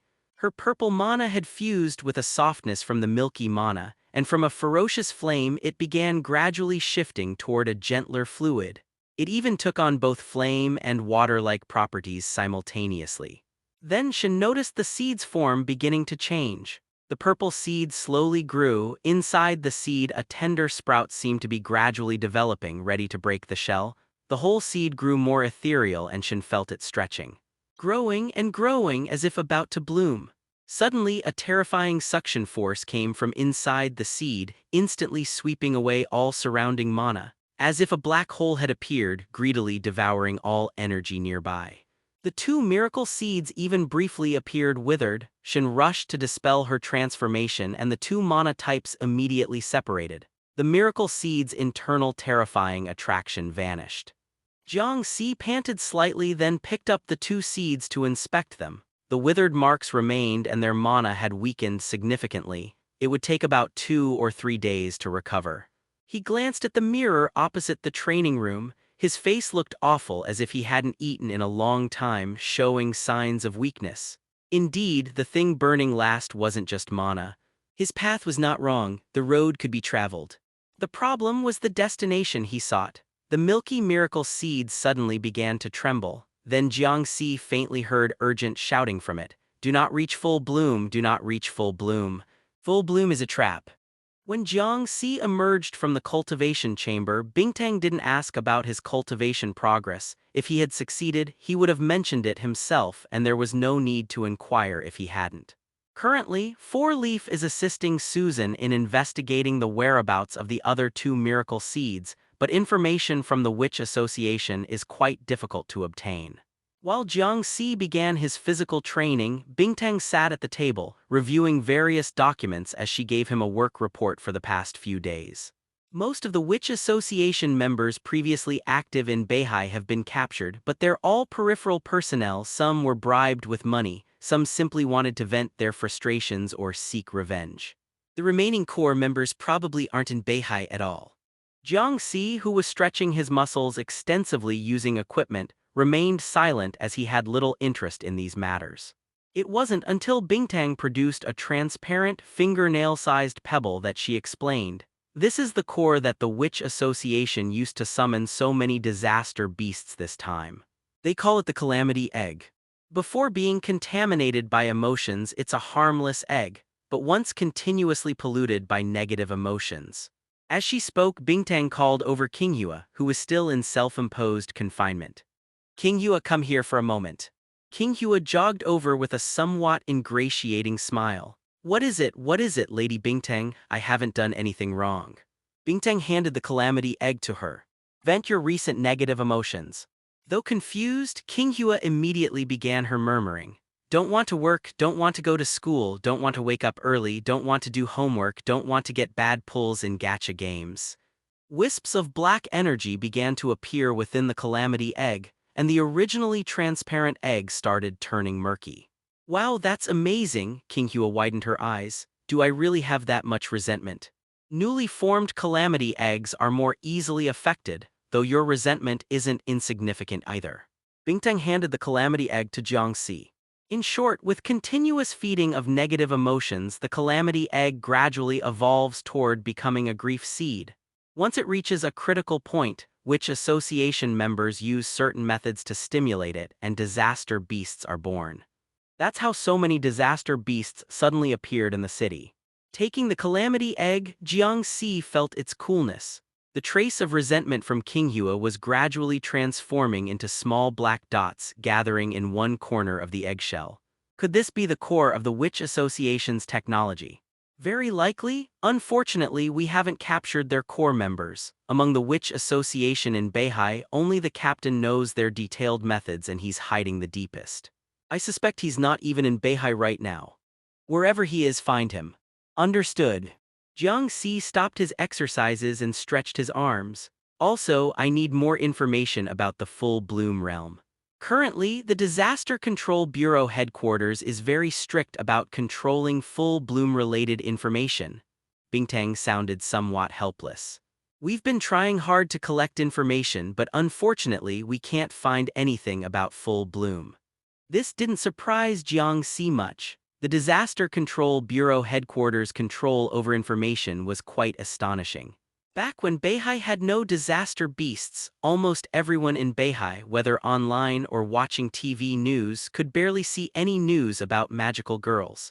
It was as if the term magical girl had been blocked, making Beihai seem like an ordinary real world. Only after disaster beasts became frequent and magical girls were unbanned here did they discover magical girl-related news everywhere. If the Disaster Control Bureau headquarters truly wanted to conceal certain information, it would be somewhat difficult for the Azure Cloud sect to dig it out with their current capabilities. It seems only university research labs have information about full bloom. Although Beihai's magical girls were previously distorted into virtual existences, reduced to concepts like anime and manga, Beihai University's research on magical girls had actually never stopped. Related majors had always been open, though they used different names during the blocking period. Even without distorting the concept of terms, magical girl research materials from university laboratories in any city couldn't be taken out of the labs. The Disaster Control Bureau headquarters had ways to prevent employed researchers from leaking information, and members who left the laboratories would have their related memories erased. For the final exams, I could help arrange for you to take the college entrance exams at another school, and we could take them together. No need, I've already spoken with the principal, and he's making arrangements for me. That meddling old man, I'll have you removed from your position sooner or later. Though complaining internally, she merely smiled on her face. Bingtang showed a slightly disappointed expression. All right then, never mind. If only Jiang Si had agreed to take the college entrance exams with her at another school, she could have arranged for them to take the exams alone in a separate classroom. How annoying! Just as Jiang Si put away the calamity egg and was about to leave, Bingtang suddenly called out to him again. Ah, right, Jiang Si, there's something I'd like your help with. Jiang Si turned to look at her. Speak. Bingtang took a deep breath and said seriously, currently, the Witch Association's attacks are becoming increasingly fierce and the Disaster Control Bureau is transferring personnel from headquarters. The Azure Cloud Sec situation will likely become more difficult going forward, so we urgently need to enhance our disciples' strength. After thinking for a moment, Jiang Si nodded. That makes sense. Ultimately, whether it was searching for Witch Association members, dealing with the Disaster Control Bureau, collecting information, or even investigating the source of grief seeds, he needed the Azure Cloud Sec's assistance. As the sect master, enhancing the disciples' strength was his undeniable responsibility. Yes, the main focus is on improving practical combat abilities since we haven't found a sufficiently stable method for realm advancement yet. Although Jiang Si naturally advanced to blooming by absorbing the contaminated magic from grief seeds, this method clearly wasn't suitable for other disciples. Not to mention that the contaminated magic would shrink after purification, but with many disciples in the Azure Cloud sect, each would receive very little. Even someone like Bingtang, who had absorbed plenty of magic, still couldn't advance to blooming. In Jiang Si's view, this was due to insufficient mental state. In the path of cultivation, mental state is most crucial. Without a resilient enough heart for seeking the Tao, natural progression becomes impossible. Tao heart, Tao attainment, golden nature, the convergence of essence, energy, and spirit at the crown, or the dual cultivation of nature and life force, and so on. Advancement in the cultivation world was inherently strict and complicated. Having only mental state requirements was actually quite simple. The Azure Cloud sect's inner disciples were all geniuses with good aptitudes, but unfortunately their mental states were insufficient, which Jiang Si found extremely regrettable. They couldn't bear to deal fatal blows even when fighting the Witch Association, which was truly headache-inducing to watch. Improving mental state was often the most difficult aspect in the cultivation world and something others couldn't interfere with. If this were those cultivation paths that relied solely on pills and techniques to advance realms without considering mental state, it would be easier. Unfortunately, magical girls didn't follow that path. They belonged to more traditional cultivation methods where, beyond basic magic accumulation, advancement depended on mental state improvement through sudden enlightenment. The crucial mental state improvement could only await their own comprehension and breakthroughs. If these disciples had even half the motivation to become stronger as he did, they wouldn't be in this state. So we hope the sect master can provide some magic power to let Qinghua create a Shin puppet. This way we can spar to improve. Hearing Bingtang's request, Jiang Si fell into deep thought. His original plan was for each to use their own puppet for sparring practice, which would allow them to discover their weaknesses more quickly. But Bingtang's suggestion also made sense. The improvement from sparring with oneself was actually far less effective than sparring with stronger opponents. Just as he was considering how much magic power would be appropriate, Bingtang quickly added, "We'll absolutely only use it for sparring practice. We absolutely won't use it for anything else." Jiang Si was momentarily stunned by this and casually asked, "What else can puppets be used for?" Six Leaf, who had been catching up on homework in the conference room, immediately shouted, "For dating, for dating. I want to go on a date with Lady Shin." But before she could shout twice, her older sister restrained her. "If you want delicious food, ask Lady Bingtang to buy it for you. Don't cause trouble at a time like this." "Oh." Bingtang coughed and immediately said seriously, "We would absolutely never do such things that would waste the puppet." Qinghua beside her nodded repeatedly. "Using it for dating is a bit wasteful. You could directly play dress-up instead." Only after Bingtang knocked her on the head did Qinghua settle down. Sighing, Bingtang felt she shouldn't discuss matters with Jiang Si in front of these inner disciples who only caused trouble for her. "Is half my magic power enough for you?" Jiang Si didn't particularly care what they wanted to do. Since they wanted to improve themselves, he had no reason to refuse. He hoped the pressure from the Shin puppet would help improve their mental states as well, allowing them to reach blooming sooner. Bingtang, who hadn't expected him to agree, was momentarily stunned before quickly nodding repeatedly. "Enough, absolutely enough." After straightforwardly giving half his magic power to Qinghua, Jiang Si left the Azure Cloud sect. Tomorrow he needed to go to school to discuss college entrance exam arrangements with the principal, so he had to return home early today to rest. After Jiang Si left, the Azure Cloud sect suddenly fell into complete silence. Everyone's gaze converged on the half of Shin's magic power in Qinghua's hands. Bingtang was the first to clear her throat, assuming her usual vice sect master authoritative posture.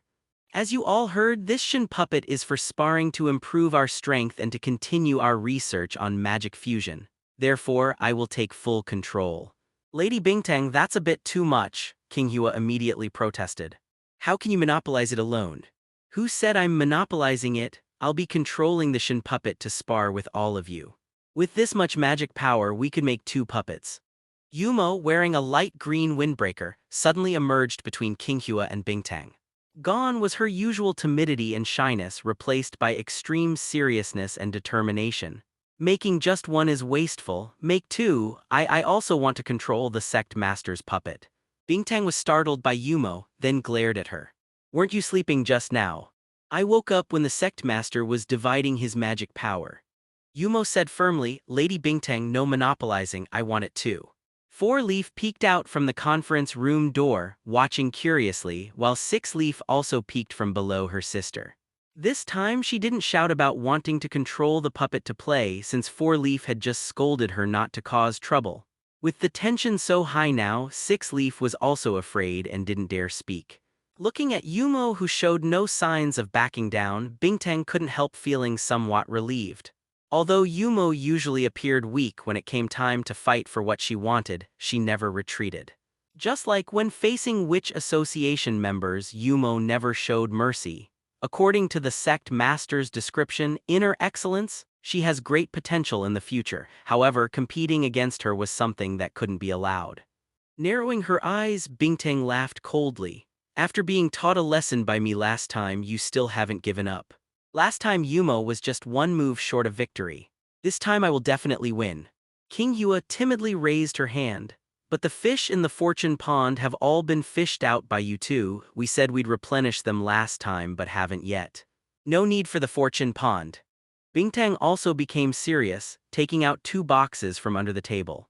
The 100 cultivation arts offer plenty of methods for competition. Myriad Laws card formation, 4 symbols, 8 trigrams diagram, path of fate walking, secret realm trial, choose one. Yumo very tacitly pulled out another box from under the table, taking out a game board and spreading it directly on the table. Heaven and Earth board, first to 5 wins. As she spoke, she put down the rabbit she was holding. Bingtang, Lady Bingtang, please. Please. Watching the two with tension rising between them, Qinghua scratched her head and cautiously asked, Can I have one share too? I can make 3 puppets. No. Both rejected her simultaneously. Dividing the magic power into 3 portions would make the duration too short. Qinghua lamented. Even though she was the one doing the work, she couldn't gain any benefits. She had wanted to keep one for herself, then earn some extra money from Lady Bingtang or exchange for some vacation time. Using her as free labor was just too despicable. But watching the two with murderous intent over the game board, Qinghua didn't dare say more. Jiang Si spent the entire journey back studying the Calamity Egg. Pure magic power had no reaction when entering it. Even the contaminated magic from grief seeds couldn't affect this Calamity Egg much. The Calamity Egg only responded to negative emotions, and only sufficiently strong negative reactions would leave dark marks within it, gradually spreading to cover the transparent Calamity Egg. Thus, throughout his journey back, it had only grown slightly. However, when he approached his home, the dark magic inside the Calamity Egg actually began boiling. Massive negative emotions poured in, transforming the originally gaseous, even liquid dark magic into solid form. The entire Calamity Egg became somewhat heavy, completely disproportionate to its small size, like a large iron ball. This truly exceeded Jiang Si's expectations. He looked at the Calamity Egg in his hand, then at his home's door. Does Keek have this much resentment? He hadn't seen her suffer any grievances in daily life. Are teenage children really this sensitive? He found it somewhat hard to understand. But it could also be other reasons, perhaps influenced by resentment from people nearby. Thinking this, Jiang Si pushed open the door and saw the person standing in the room, pausing momentarily. A petite girl wore a bathrobe with no other clothes, large areas of skin exposed. While the upper body was wrapped relatively securely, the lower part of the bathrobe had opened, revealing cartoon bare panties that looked somewhat childish. Her bare feet stood on the floor with water stains behind her. She had apparently just bathed, her hair still damp. Her pretty face showed no expression now, and those usually lively eyes were empty like dead objects, staring straight at him without any reaction to her own state. Li didn't speak and Jiang Si didn't ask. He simply turned to close the door, change shoes, and prepare to go upstairs without looking at her. Soon, Keek heard the noise and ran out from the kitchen. Seeing Jiang Si, then noticing Li Yi standing exposed in the middle of the room, she quickly took off her own jacket to cover Li Yi and pushed her back to her bedroom. I told you to go back to the bedroom first. Why are you standing motionless in the living room, Yi? Sorry. The apology sounded wooden before she was pushed into the bedroom. Jiang Si noticed that the calamity egg he had stored seemed to have grown heavier again. Just as he was about to go upstairs, Keek came out from the bedroom and quickly said to him, Yi will be staying with us for a few days. She won't disturb you, her family situation is really bad right now. As you wish. All the prepared explanations she had ready were immediately rendered unnecessary.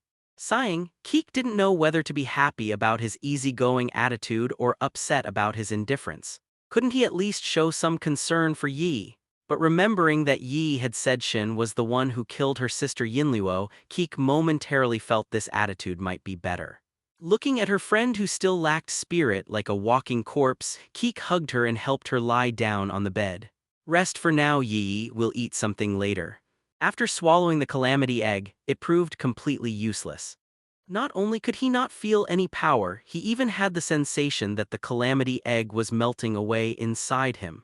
After retrieving the calamity egg, Jiang Si took out a knife and made a small incision in his abdomen. Then he inserted the tiny calamity egg inside. 3 years ago, this was exactly how he had preserved a disaster beast's tentacle within his body, nourishing it and thereby gaining the ability to transform into a magical girl. He still remembered that feeling vividly massive amounts of negative emotions seeping through his flesh and blood into his brain: irritation, terror, anxiety. Once those same negative emotions were triggered, they would become nourishment for the disaster beast, and even the negative emotions of people around him would similarly feed the creature. Using a human body to cultivate a disaster beast was simply too prone to losing control. However, Jiang Si's emotional control had always been quite good, so even after several days, the disaster beast wouldn't grow enough to go out of control. But when he inserted this calamity egg into his flesh, Jiang Si immediately noticed something different. There was no massive diffusion of negative emotions. Instead, even his own negative emotions were being absorbed by the calamity egg, maintaining his emotional stability. Once inside his flesh, there was no foreign body sensation either. It quickly integrated with his tissue. The calamity egg seemed to become a living entity, beginning to move through his flesh and blood. Jiang Si immediately detected that the calamity egg was heading toward his heart. Naturally, he wouldn't give it that chance. Purple magical energy quickly surged through his body, wrapping layer upon layer around the calamity egg. Although his attempt to reach full bloom had failed, his seed had not only undergone morphological changes resembling sprouting, but the nature of his magical energy had also changed significantly. Shin was now probably at the peak of blooming perfection. The purple magical energy no longer carried its former violent nature, instead becoming docile like water. After enveloping the calamity egg, it neither released heat to destroy the egg nor immediately dissipated. Instead, it clung thickly, slowly fusing the calamity egg's shell with his flesh and blood. Only after fixing the calamity egg near his rib area did the purple magical energy gradually fade away. Its duration within his body had lengthened, but fundamentally it remained the same as before, continuously in a state of dissipation within his physical body, except that his magical energy's properties had changed somewhat, becoming more adhesive. Sensing the calamity egg fixed near his ribs, still possessing vitality and remaining quite active, even Jiang Si couldn't consider this thing as a nascent soul. Never mind that he couldn't control it, nor was it born from his golden core, that is, his seed. It was far from what could be called a nascent soul. Although Jiang Si didn't watch many movies, he had read Infinite Terror. This thing was probably more similar to an alien egg. With the calamity egg remaining constantly active, he couldn't sleep. So he simply picked up the dumbbells in the room, about 200 kilograms, barely enough for a warm-up, planning to exercise until exhausted, then ignore the calamity egg's activity and sleep. Unexpectedly, after moving around a bit and expending some energy, the previously active calamity egg actually quieted down somewhat. Slightly surprised, he exercised more vigorously. Jiang Si quickly detected something unusual. A faint power within the calamity egg was continuously transporting into his flesh and blood. Although the strengthening effect wasn't particularly impressive, it consistently maintained his physical vitality and was reducing his fatigue. Moreover, the calamity egg gradually became less active than before. But whenever he stopped exercising, the calamity egg would immediately become active again, struggling inside him, trying to escape from his body. Jiang Si had pretty much figured out this thing's characteristics. Once integrated into his body, whenever he engaged in high-intensity exercise, this calamity egg would uncontrollably provide him with magical energy. So that's how it worked. Rather than a nascent soul, it should be categorized as a second golden core. Finally found it, my very own internal core, only it was difficult to use together with the external core, the miracle seed. Detecting the calamity egg's struggles intensifying, Jiang Si stretched his body and smiled. For Jiang Si, exercise was certainly enjoyable, but endless training without goals could sometimes feel tedious. But now, this internal core gave him a genuine purpose. The room was a bit cramped, so he went downstairs planning to use the yard. Keek and Li Yi seemed to have finished eating and the table had been cleaned neatly. Passing by Keek's bedroom, he could faintly hear sobbing and the low voices of two girls, but Jiang Si had no interest in listening. Pushing open the door, he walked into the yard. Beihai was experiencing light rain again in the evening, the cool raindrops pattering against his face, feeling somewhat refreshing. Nice weather. Jiang Si liked this kind of weather. The rain wasn't heavy enough to be bothersome, soaking clothes and making skin stick uncomfortably to fabric. Nor was it so light that you barely felt it, as if the air was just humid. Perfect drizzling rain, cool drops hitting his forehead, truly the best weather for exercise. Taking a deep breath, he started warming up with squats in place. Next, burpees, push-ups, running in place, wildly venting his excess energy. The calamity egg inside him soon began emitting pitiful cries as if begging for mercy, no longer struggling. But Jiang Si completely ignored it, simply exercising relentlessly, squeezing every bit of energy from the calamity egg. Show me your limits, internal core. Big sister always loved magical girls since she was little. Li had changed into somewhat childish pink pajamas. They were what Keek wore in elementary school, fitting Li perfectly. Fortunately, after their parents passed away, Keek kept her childhood clothes out of nostalgia. Both girls now held cups containing the milk tea Keek brought back yesterday. Back then, I actually didn't believe magical girls existed, but Big Sister always firmly believed they were real when we were kids. She always wanted to play magical girl games with me, making magical girl dresses for me. We would fight monsters together. The codename Silver Lotus was something Big Sister thought up for me. After being silent all day, the dazed Li Yi finally began pouring out her feelings, while Keek quietly listened beside her. When her own parents passed away, she had gone through similar times, wanting to vent, wanting to tell someone about her past experiences with her parents to ease her pain. But Jiang Si hadn't stayed with her back then, and Keek couldn't confide in those unfamiliar relatives either. In the end, she could only sit before her parents' photos late at night, crying and pouring out her grievances and complaints until she cried herself to sleep from exhaustion. She didn't want Yi to suffer like she had, so she sat quietly beside her, hoping to alleviate her pain. Later, no matter how hard she tried, Big Sister couldn't become a magical girl while I succeeded. Although Big Sister never told me, I knew she felt disappointed and sad. Her younger sister, who was inferior to her in every way, became a magical girl, while Big Sister worked hard since childhood but never obtained a miracle seed. Part of me was secretly happy that I could catch up to Big Sister, but another part knew it was completely unfair to her. There's no fair or unfair about it. Keek took the empty cup from Li Yi and placed it on the bedside table. The selection of magical girls is quite random to begin with. It's not something people can control. Yeah. Curling up, hugging her legs, Li Yi rested her chin on her knees. I knew Big Sister never gave up on her dream of becoming a magical girl. She often risked facing disaster beasts, hoping to obtain a miracle seed, but she never succeeded, almost losing her life instead. That last time when I saved her, Big Sister suddenly became terrifying, angrily accusing me of not wanting her to become a magical girl. She took a slight breath. The Disaster Control Bureau had already issued a notice about Yinluo being a member of the Witch Association. Both Li Yi and Keek knew about this. Probably afraid that Li Yi might cause trouble and clash with the Azure Cloud sect, the Disaster Control Bureau immediately notified Li Yi and provided all the evidence to her. Keek felt it really wasn't necessary to be so hasty. At that time, Yi clearly didn't have the ability to seek revenge, and Keek believed she wasn't that reckless. Although small in stature and sometimes appearing naive and cute, Yi was truly a competent captain of the Magical Girl combat team. But she could understand the Disaster Control Bureau's perspective, though it still felt somewhat painful.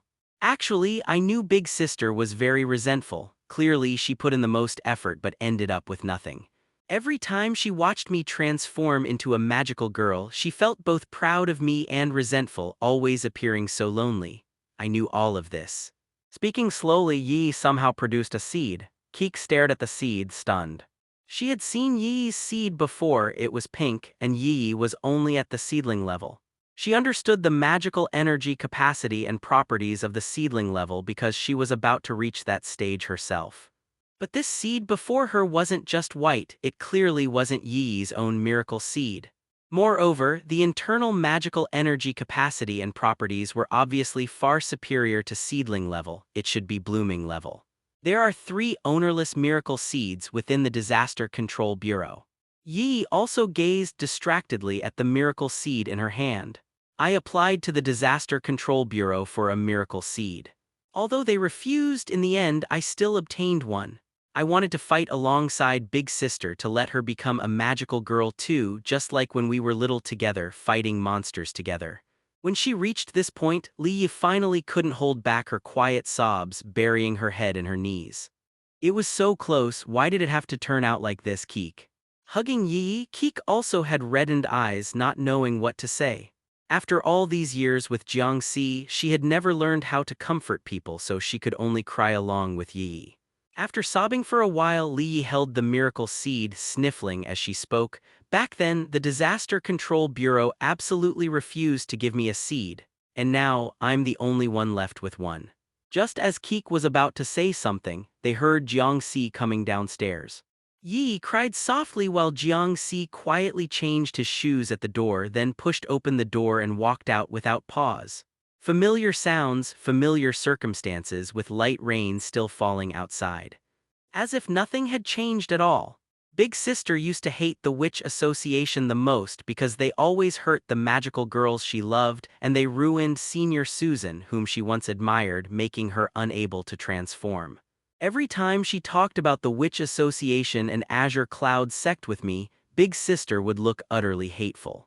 Pulled back to attention by Li Yi's quiet confession, Keek listened to her resentful and aggrieved voice. How could she be a member of the Witch Association? So Keek said softly, because she was too impatient wanting to become a magical girl, she took the wrong path for a moment. Susan said she ultimately did transform. Yeah, I saw it.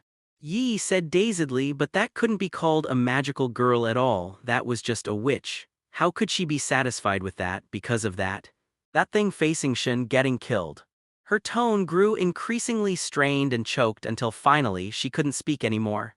Teacher Shen wouldn't kill innocent people randomly. This sentence, Keek ultimately couldn't bring herself to say it. Amid the faint crying, thunder roared outside. Keek thought the rain was getting heavier and turned to look. It was Jiang Si exercising in the yard, appearing completely crazed. No matter how many times she saw it, Keek found it both absurd and miraculous. Around Jiang Si, there were never such painful and tormenting emotions entwined.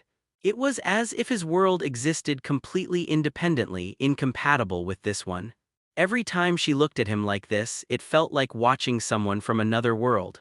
For the first time, Keek felt somewhat envious of Jiang Si.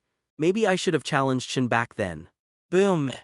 A thunderous roar echoed outside the window. Withdrawing her gaze, Keek pressed close to her friend, holding her hand. That wouldn't have been right. Actually, I guessed back then that Shen had her reasons because she never killed the wrong person. I also personally witnessed Big Sister transforming into a witch. But at that time I didn't think that much, I just wanted to hold Big Sister, hoping she was still alive. Pushing Keek away, Leah lay on her side on the bed. Later, I kept thinking that if I had fought Shen then, it would have been better. Even though I wouldn't be her match, even though I wouldn't have justice on my side, I could have said that because my sister died, I couldn't maintain rationality. Everyone would have understood me. Unlike now, even though I can't forgive her for personally killing my sister, for making me unable to see my sister one last time, for making me not know what my sister was really thinking, for making me unable to save my sister. But I clearly understand she was right. I can't even take revenge on her, even hating her makes me seem ungrateful. Keek stammered, ultimately only repeating something Jiang Si had said. With time it will get better. It's so unfair, she's clearly the enemy who killed my sister, but she was right, I can't do anything. Yi turned to look at Keek. If in the end I can't resist seeking revenge against Shen, will you help me, Keek? I'll stop you. This time Keek didn't hesitate. I absolutely won't let you go. Another loud thunderclap sounded outside. Keek resisted the urge to turn and look. Li Yi silently curled her lips in a bitter smile, her eyes empty as she took out her own miracle seed. The originally pink seed had turned completely black. Don't worry, I won't do that because I can no longer transform, Keek. Outside the window, Jiang Si, who had exercised to his limit, took a deep breath. The calamity egg had completely quieted down. He went back inside, took a shower and slept peacefully. His physical strength had increased again, as long as he could maintain the calamity egg's magical energy supply. His physical body could finally advance to the early seedling stage. No one to argue with, so lonely Tilda. At dusk, Twins sat on the swing, vigorously rocking her body. The already somewhat worn-out swing creaked and groaned pitifully. Captain, Captain, don't we look like the villains in cartoons who get defeated one by the magical girls, then all get captured? Stop being such a jinx. Captain, Captain, are you the final boss? Can you grow bigger? How many magical girls can you fight? Don't you have anything better to do? I really don't have anything to do. Twins sighed with some melancholy, slowing her swinging speed. Actually, it doesn't matter who dies here, but Yinluo can't die. She's so much fun. If she dies, everything will become so quiet. Her death brought us the miracle seed. From the crystal ball, the captain spoke in a heavy tone.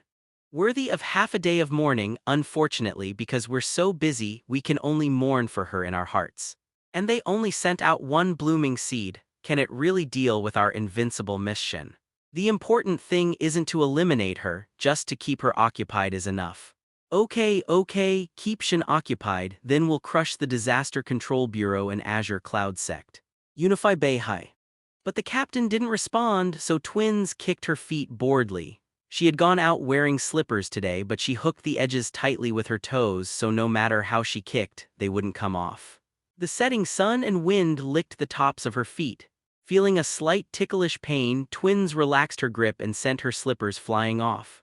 But she quickly swung hard on the swing, chasing after the flying slippers, and with a heave-ho sound, stepped back into them. Then Twins said leisurely, Captain, have you ever watched those cartoons or comics where magical girls or superheroes fight against villain teams? I don't have time. No taste? Twins complained before continuing, I grew up in the Witch Association, so when I watched comics and cartoons back then, I always liked watching those villain teams bicker and fight. Even though they lost to those magical girls and superheroes every time, they could always make a comeback. Occasionally winning once or twice made me so happy I couldn't help eating 2 extra bowls of rice. If you could eat 2 extra bowls of rice every day, you wouldn't be this skinny. Hee hee, Captain, when did you learn to tease? You learned it just for me, right? Twins is so touched. Get lost. Twins noticed a little girl swinging on the swing next to her, swinging particularly high and far, clearly trying to surpass her. She turned to look at the little girl and immediately snorted. She exerted force abruptly, swinging almost into midair with the swing. This time it was so high even she felt a bit scared. Twins was somewhat afraid of heights. But the little girl next to her swung to about the same height. Naturally unwilling to admit defeat, the two swung higher and higher. Eventually, the little girl got scared and slowly slowed down. When trying to get off the swing, she accidentally fell. Fortunately, because her speed had slowed, the fall wasn't serious, but a wound appeared on her forehead and started bleeding. The hurt little girl ran crying toward her home. HMPH, little girl, daring to compete with me in swinging, you're 100 years too early. While speaking proudly, she also jumped off the swing, landing extremely fast and leaving 2 furrows in the ground with her feet. After stopping steadily, she hopped around shaking off the dirt from her slippers and feet. Holding the crystal ball, Captain Si, I won. The captain just sighed and ignored her. Twins watched the setting sun being dragged into the horizon, spreading her arms to welcome the not-so-grand dusk, somewhat melancholy. It's like the grand finale in cartoons. Captain, as the boss, you'll soon be all alone, so pitiful. Every time I see the grand finale where the big boss who originally had a bunch of followers ends up being killed alone, I feel so sorry for them. Why do you sound like you're going to die? Could I possibly survive opposing Azure Cloud Sect? That psychopathic killer Shin will definitely slaughter me without mercy. How can there be such a magical girl? It's truly terrifying. You're also a magical girl, can't you have some backbone? So embarrassing. Hey, Captain, don't take your frustration with Shin out on me. If you have the ability, go deal with her yourself. I just told you to buy some time and attract attention. The captain's tone was angry. You wasted so many calamity eggs in BH City and now you're acting like you're going to die just from buying some time. Did I tell you to go kill Shin? Hee hee, I'm just giving you a preview. Anyway, operating in Beihai means we can't avoid Azure Cloud Sect, so let's just pray we don't encounter Shin and let me meet Lady Winter instead. Hey, will Lady Winter still remember me? The captain in the crystal ball spoke unpleasantly. You're not thinking of switching sides to Azure Cloud Sect, are you? Captain, what kind of talk is that? Twins glared at him displeased. I don't remember ever leaving Azure Cloud Sect. In the Witch Association, I'm a witch. In Azure Cloud Sect, I'm a magical girl. That's what Twins is. What exactly happened to you in Azure Cloud Sect? Just worms that crawled out of some stinky mud, accidentally saw the sun, and then got burned so badly it was unbearable, ruining the rest of their lives. Bathing in the dusk, Twins walked while reaching her hand toward the setting sun that was about to completely fall into the abyss, never to be seen again. Gradually walking into the shadows, I can't do anything about Azure Cloud Sect, but recently the Disaster Control Bureau has almost rotted from within. Yinluo's greatest contribution was taking her sister away. I'll start with the Disaster Control Bureau and capture all their magical girls. How's this plan, Captain? Do whatever you want. Then can you tell me how to control disaster beasts? Twins suddenly said. Look at me, alone with little power and no one to help me. Not like Yinluo, back then she at least had me to help her. Now I'm all alone and you're busy creating killers, Captain. I really need helpers. Having disaster beasts cause trouble is completely useless, so let me control them, okay? There was silence for a while on the other end, so Twins waved her hand. If you don't want to, forget it. Stingy. You'd better not give it to Azure Cloud Sect. Twins showed a smile. Don't worry, don't worry. I'll definitely use it to bully the Disaster Control Bureau hard. Beihai Disaster Control Bureau. Since the last attack, the Disaster Control Bureau had been in reconstruction. Little sprites flying up and down were repairing the magical barriers around the Disaster Control Bureau. The originally always quiet Disaster Control Bureau had quite a few visitors today, especially near the station, where a large bridge had been built directly connecting to the Bureau headquarters. All security guards were mobilized, forming lines at the station entrance and main entrance. They looked more like a welcoming party than security guards. Susan stood at the entrance, watching the welcome ceremony at the station with some boredom. Why do you look so impatient?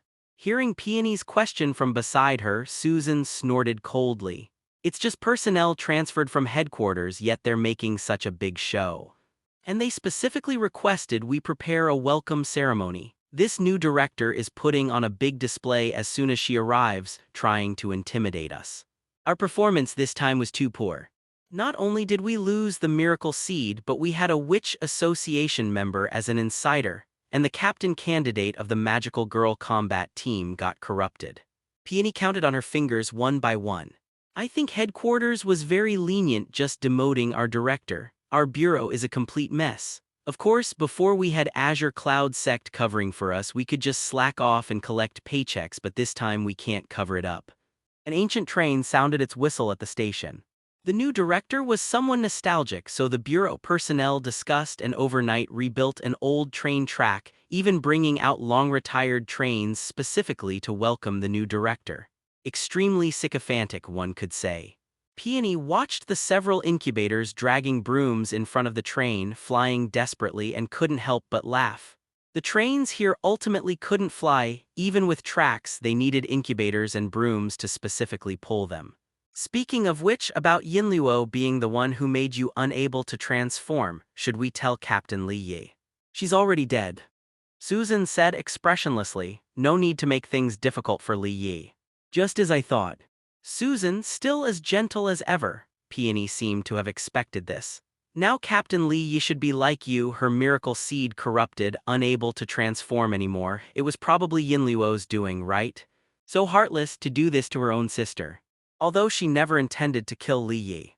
Susan's tone was icy, but from the beginning she never wanted Li Yi to continue being a magical girl. Yinluo always believed her sister wasn't worthy of being a magical girl. Peony sighed. What does Susan think? Seeing her friend's gaze, Susan just looked up at the speeding train. Silver Lotus was a qualified captain, she always was. When the train stopped, several security guards immediately threw confetti into the air, and some even set off fireworks.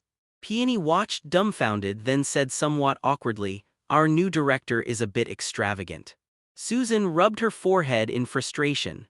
With such a taste for pomp, Beihai's Disaster Control Bureau didn't have much funding for them to squander. As the train stopped on the hill, the train door opened and out walked a brightly dressed young girl dragging a small suitcase. She wore light cyan casual clothes, a baseball cap, and sunglasses. As she stepped down, she naturally removed her sunglasses, revealing a pair of beautiful cyan eyes. Flipping her hair, confident and radiant like a celebrity, her appearance certainly gave her reason for confidence. Of course, beyond her appearance, greater confidence came from her strength. Magical Girls of the Disaster Control Bureau. Hello, I'm Iris from headquarters, a magical girl, and from now on, your magical girl combat team captain. Peony shook hands with her and smiled apologetically. Sorry, we're not planning to change captains. But Silver Lotus, captain of Beihai's magical girl combat team, has lost her transformation ability. Iris took out various messy documents from her small bag. It was clear her bag was completely unorganized, a complete mess. After a long while, she found the document she wanted. Here, this one, Miracle Seed corrupted, magical girl Silver Lotus lost transformation ability, right? That's correct, Peony continued, but we believe Captain Silver Lotus will return. Generally speaking, she can't return. Putting her sunglasses back on, Iris smiled casually. Forget it, you prefer your original captain, I don't mind, just cooperate with my work. After waiting for a while with no one else getting off the train, Peony looked back and found the train empty. Where's the director? The director went to the city government first. She needs to discuss funding issues with them, so I came alone. Susan rubbed her forehead, the one who made us prepare the welcome ceremony this morning. It was me, it was me, it was me. Taking off her baseball cap, Iris smiled brilliantly. I'm a blooming level magical girl after all. The welcome ceremony can't be too shabby. Of course, I know your Beihai Disaster Control Bureau is strapped, so I didn't request things like honor guards or choirs. Very considerate, right? Peony and Susan exchanged glances, both seeing the speechlessness in each other's eyes.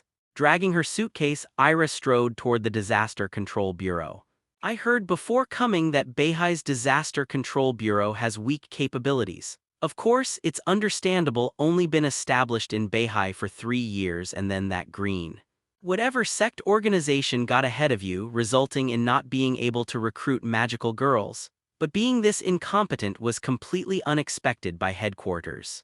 Although it was infuriating to hear, they couldn't find any reason to refute it. Even the 3 blooming seeds meant as insurance were lost by you. This is the first miracle seed theft incident in the Disaster Control Bureau's history. If I were you, I'd probably be so ashamed I'd resign. As she walked, Iris criticized them the entire way. Peony and Susan followed behind her, not taking it to heart. After entering the Disaster Control Bureau, the two discovered that this blooming level magical girl was somewhat directionally challenged. Even though the routes weren't complicated, she repeatedly walked into dead ends. Both thought she was going to look at something. After all, who would think someone could get lost in just a few corridors? But she actually could. Acting so arrogant yet couldn't even find her way. Eventually, Peony had to walk in front to lead the way. I could actually find the way myself. As if feeling somewhat embarrassed, Iris defended herself. But of course, Susan and Peony couldn't be bothered to respond. Iris just watched the numerous dynamic portraits of magical girls in the corridor, finally stopping before Kingfishers, seeming somewhat nostalgic. When fewer people were around, Iris said casually, "Beihai's Witch Association isn't much either. Causing trouble for so long, not even many Class B disaster beasts have appeared. Should I say it's the excellent matching mechanism of the region? Witch associations in other areas are much more troublesome. Making me deal with this level of witch association feels somewhat embarrassing. Isn't it too much like bullying them?"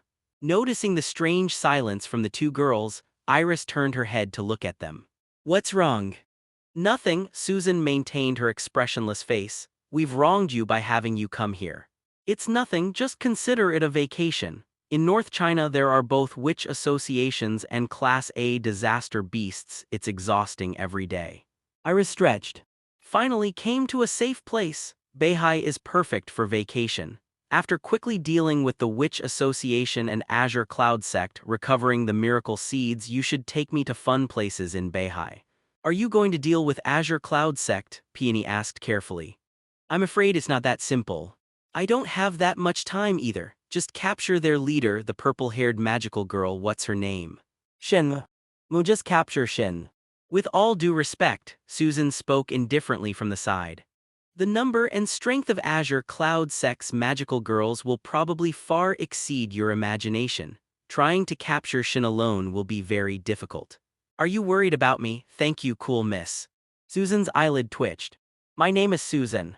Oh, thank you for your concern, Miss Susan, but it's okay, please don't worry." The blooming level magical girl revealed a brilliant and confident smile. "I'm the strongest." That silver Luo died and Sea City finally enjoyed a period of peace. Jiang Si found time to go to school, and this time he didn't encounter any hooligans on the way. He later found out that Pizzy didn't survive the hospital rescue and died directly. The family's lawsuit was legally and compliantly rejected. Since then, the area around the school finally became quiet with no more unemployed drifters. Not to mention, they couldn't win fights anyway. And inside the school, even the most arrogant basketball team members had to bow and call him Brother Jiang. He could walk sideways and even teachers had to make way for him. When he reached the principal's office, coincidentally, he bumped into Teacher Zhang, who had just come out of the principal's office. Teacher Zhang, who had been all smiles as if he'd encountered something good, immediately froze when he saw Jiang Si. Then instinctively dodged to the side, saying somewhat fearfully, Good morning, Jiang Si." Without looking at him, Jiang Si just nodded and pushed the door open to enter the principal's office. Zhang Song let out a long sigh of relief. Then he couldn't help but smile bitterly, grateful that his conflicts with Jiang Si had all happened within the school. If they'd been outside school, his fate probably wouldn't have been any better than Pizzy's. The ivory tower was really too good. He would stay here for the rest of his life, never going anywhere else. Jiang Si's discussion with the principal wasn't particularly complicated and didn't take long either. All the conditions originally agreed upon had been met by Jiang Si, including solving the problem of hooligans always loitering around the school, and never having conflicts or fights with students or teachers at school. Except for skipping classes and not studying, he was practically a flawless perfect student. To the extent that when Jiang Si planned to take the college entrance exam in his second year of high school and go to university, the principal felt deeply regretful. He tried hard to keep Jiang Si in high school for one more year. Such a high-quality free enforcer, no, such a high-quality student was hard to find. But since Jiang Si had already made up his mind to take the college entrance exam, the principal could only reluctantly let him go. Anyway, he might not necessarily pass. With Jiang Si's number of absences, the probability of him getting into a key university was about the same as him being able to transform into a magical girl. Oh, by the way, if you're really particularly interested in magical girls, I suggest applying to Lily of the Valley University. Why? Hyacinth has already been exceptionally admitted, although she still wants to take the college entrance exam herself. Girls willing to publicly reveal their magical girl identities are quite rare. If you really want to understand magical girls and do research on them, I think going to her would be most appropriate. Thank you. This actually gave Jiang Si a good suggestion. Indeed, if he simply joined the university's Magical Girl Research Institute, showing too much enthusiasm for magical girls would seem somewhat suspicious. After all, he already had two magical girls around him but had never shown research interest before. Suddenly wanting to research magical girls seemed quite abnormal. But with Hyacinth there, this wouldn't be a concern anymore. His purpose for researching magical girls could be disguised as wanting to understand Hyacinth. Moreover, if he could join a research lab with her, it would be more advantageous for Jiang Si, as he was very interested in the unique changes of her seed. But there was still some time before the college entrance exam, so this didn't need to be considered now. When he came out of school, Jiang Si spent the whole journey trying to mobilize the magic power of the white miracle seed. Although an unowned miracle seed couldn't be used for transformation, the magic power inside could still be used, but it wasn't that easy to control. Inside the milky white seed, he could feel the sleeping incubator. The seed would autonomously generate magic power, but to maintain activity, the incubator itself would usually seize a portion of the seed's magic power. To ensure all the miracle seed's magic power could be used by himself, they would generally keep the incubator in a sleeping state. The Azure Cloud sect was mostly like this, and from what Jiang Si knew, the Disaster Control Bureau was similar too. Wasting magic power raising a chattering pet was utterly meaningless. Currently, this white seed had no owner, so naturally most of the magic power was absorbed by the incubator. And what Jiang Si needed to do was steal magic power from the incubator. At first, he just intercepted the other's absorption, seizing the miracle seed's magic power for himself before the incubator could. Later, when he became proficient, he directly snatched magic power from within the incubator. To prevent stimulating the incubator and waking it up, Jiang Si gradually increased the amount of magic power he took, boiling the frog slowly in warm water. Before the incubator even noticed, the magic power within its body was almost completely plundered, becoming somewhat dry. But Jiang Si wasn't some evil person either. He left a trace of magic power for the incubator so it could still live and not directly disappear. After all, the treatment of the incubator in his own seed was the same. Then, Jiang Si fused the milky white magic power with his own magic power in the most unstable way. If the optimal ratio was 35 to 17, then the most unstable ratio was 27 to 20, then mixed with some contaminated magic power. By adjusting the proportion of contaminated magic power, he ensured the full reaction of the three types of magic power, triggering the most violent explosion. As long as he made some changes to the shape, molding it into a lotus form, his ultimate move would be complete. Yes, this was the Buddha's Fury Lotus belonging to magical girls. Jiang Si called it magic Buddha's Fury Lotus. It's just that magic power ultimately wasn't strange fire, it wouldn't violently react just by being fused together. He needed to adjust the ratio himself, then use other methods to stimulate it to achieve similar effects. Currently, with only two types of magic power, the power was already quite significant. Jiang Si didn't dare imagine how terrifying the power would be when he could obtain more miracle seeds in the future. As long as he had enough seeds, perhaps it could rival the original Buddha's Fury Lotus. It would definitely become one of his killer moves in the future. He could only say thank you to Flame Emperor for open sourcing it, but miracle seeds weren't that easy to obtain either. Regardless, he should first seize back the two seeds from the Witch Association. He didn't know if witch associations in other cities had stolen miracle seeds. Although the Azure Cloud sect had branches in other cities too, compared to Sea City, most Azure Cloud sects in other cities were just small teams of 3 or 4 magical girls. After all, Bingtang and he only occasionally flew to other cities to deal with disaster beasts, so they hadn't recruited many magical girls. Moreover, disaster control bureaus in other cities weren't that easy to let them snatch away newborn magical girls. Last time he heard Bingtang say in neighboring Jiang City, a magical girl had successfully started a business with her funding. The Azure Cloud sect in Jiang City was developing relatively smoothly, and a magical girl band was planning to be formed there too. While thinking about future plans, he walked home, planning to change clothes before going to the Azure Cloud sect to train. But before he reached his doorstep, a burst of bright and passionate music made him pause. Looking up, he saw an honor guard lined up at his doorstep, along with a small performance troupe. The honor guard members held basins of flowers in their hands, scattering them into the air. With such a grand display, naturally many people had gathered around. Neighbors who usually never saw each other or exchanged greetings were all curiously poking their heads to look, but no one dared approach. After all, the weapons in the honor guard's hands were quite intimidating. Better go back to the Azure Cloud sect to take shelter, then return when it's quiet. But he hadn't taken 2 steps when someone grabbed the corner of his clothes from behind. He heard a familiar voice, somewhat timid in tone. "Jiang Si, could you make them leave?" Turning to look, he saw Keek holding Li Yi, who looked much better, tightly gripping the corner of his clothes, unwilling to let go.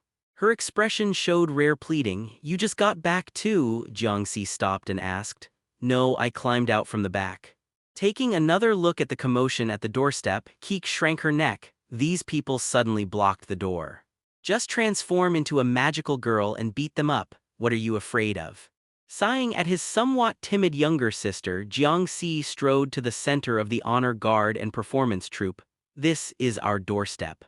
His tone wasn't particularly fierce, just matter-of-factly stating, "Can you roll away yourselves?" No one paid him any attention. Instead, the drumming next to him grew louder and more vigorous. Jiang Si walked up to the drummer, looking at him immersed in his art and unable to extricate himself. Pressed down on the drum surface, quiet. Boom, boom, boom. The drummer continued self-forgetfully waving his drumsticks. Jiang Si casually raised his right hand, made a fist, and followed his drumstick as it came down. Bang. The entire drum surface was smashed. The drumstick flew out too. The drummer, who had been closing his eyes, immediately opened them, staring dumbly at the smashed drum before him, somewhat helplessly looking around. The young man next to him, who had been playing the flute, immediately lost his breath, emitting a somewhat comical long sound, then stopped, staring speechlessly at the youth who had smashed the large drum with one punch. Jiang Si put his hands in his jacket pockets, his gaze sweeping across the performance troupe. The violin players, horn players, drummers, all gradually stopped as if he had erased the sound with his eyes. Keek watched from behind, secretly observing Jiang Si's expression again. Although she had studied Jiang Si's expression well when he scared Li Yi's parents at the hospital last time, in reality she was still far from it. Now, just secretly watching at Jiang Si's profile, she still felt some fear in her heart. Even though she knew she could transform into a magical girl, that kind of oppressive pressure and terror brought by his aura had nothing to do with strength. She did a small imitation again, pulling at her cheeks until they felt sore. The dull Yi next to her asked, "What's wrong, Keek? Are you uncomfortable somewhere?" Only then did Keek regain her expression. "No." Just as Jiang Si grabbed the drummer by the collar, planning to throw everyone at the doorway out one by one, a burly man walked out from the honor guard side. About 1.9 meters tall, with bulging muscles. Compared to Jiang Si's slender body, he looked like a mountain. "Hey, kid." The burly man twisted his thick neck, even his veins visible like snakes coiled around it. "Got any manners? We're performing for free." The two stood together, one tall and one short. The burly man from the honor guard even had to hunch over to make eye contact with Jiang Si. The youth slightly raised his head. "Lower your head." "Huh." The next second, the questioning "huh" quickly turned into a roar filled with pain and anger. "Ah." In the burly man's abdomen, Jiang Si's small fist sank into the tense muscles. The intense pain made the originally relaxed and smiling expression quickly twist, becoming extremely contorted. A fist like a huge hammer swung around and smashed toward Jiang Si's forehead. Li instinctively wanted to help, but Keek next to her grabbed her hand, just shaking her head. "Jiang Si, no matter how powerful he is, the physical difference is just too great." However, Li then noticed that Jiang Si didn't dodge or avoid the burly man's incoming fist. He took it head-on with his skull.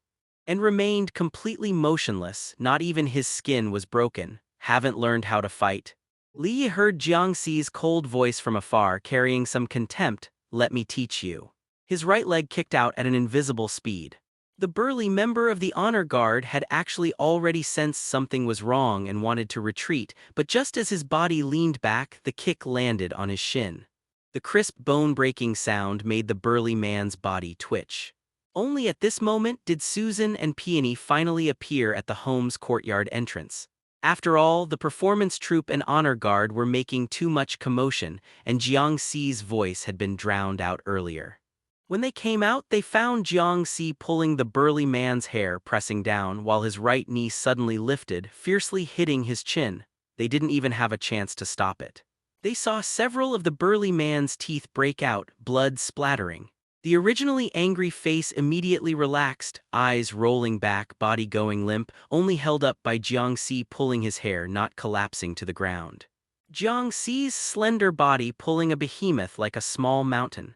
The size difference brought huge visual impact, making Li Yi immediately abandon any thought of going to help, just staring blankly at the unbelievable youth. Susan covered her forehead, her gaze locked on the already unconscious and limp burly man who looked like a lump of meat. You didn't kill him, did you? My moral compass is normal. Jiang Si gave her a strange look. I never kill people in fights.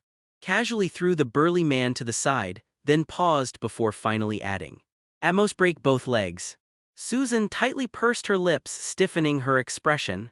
Peony jogged over to check. Indeed, he was just in deep unconsciousness and wouldn't die. He just looked quite miserable. But that knee strike looked so powerful, yet at the last moment he steadily pulled back his strength, keeping the damage within just unconsciousness range. Simply terrifying, Jiang Si's control over his own body. Peony took another look at that small frame, couldn't help but sigh. No wonder Shin fell for him. Jiang Si put his hands back in his jacket pockets, scanning the remaining honor guard and performance troupe. 10 minutes cleanup, get lost. The remaining people no longer hesitated, immediately started packing things, loading them onto a small truck nearby. The unconscious burly man was first pulled to the truck and sent to the hospital. 15 minutes later, the area in front of Jiang Si's home finally returned to peace and quiet. Li Yi took a breath, her originally somewhat confused gaze becoming somewhat clear. So strong, Jiang Si. Keek also subconsciously nodded, then immediately shook her head. If he hits that hard, what if we have to pay compensation? But looking at the somewhat shocked gazes around them, she actually couldn't help feeling a small sense of pride in her heart. But soon she pressed down this pride herself. Maybe this month's salary will have to be used to compensate for their medical expenses.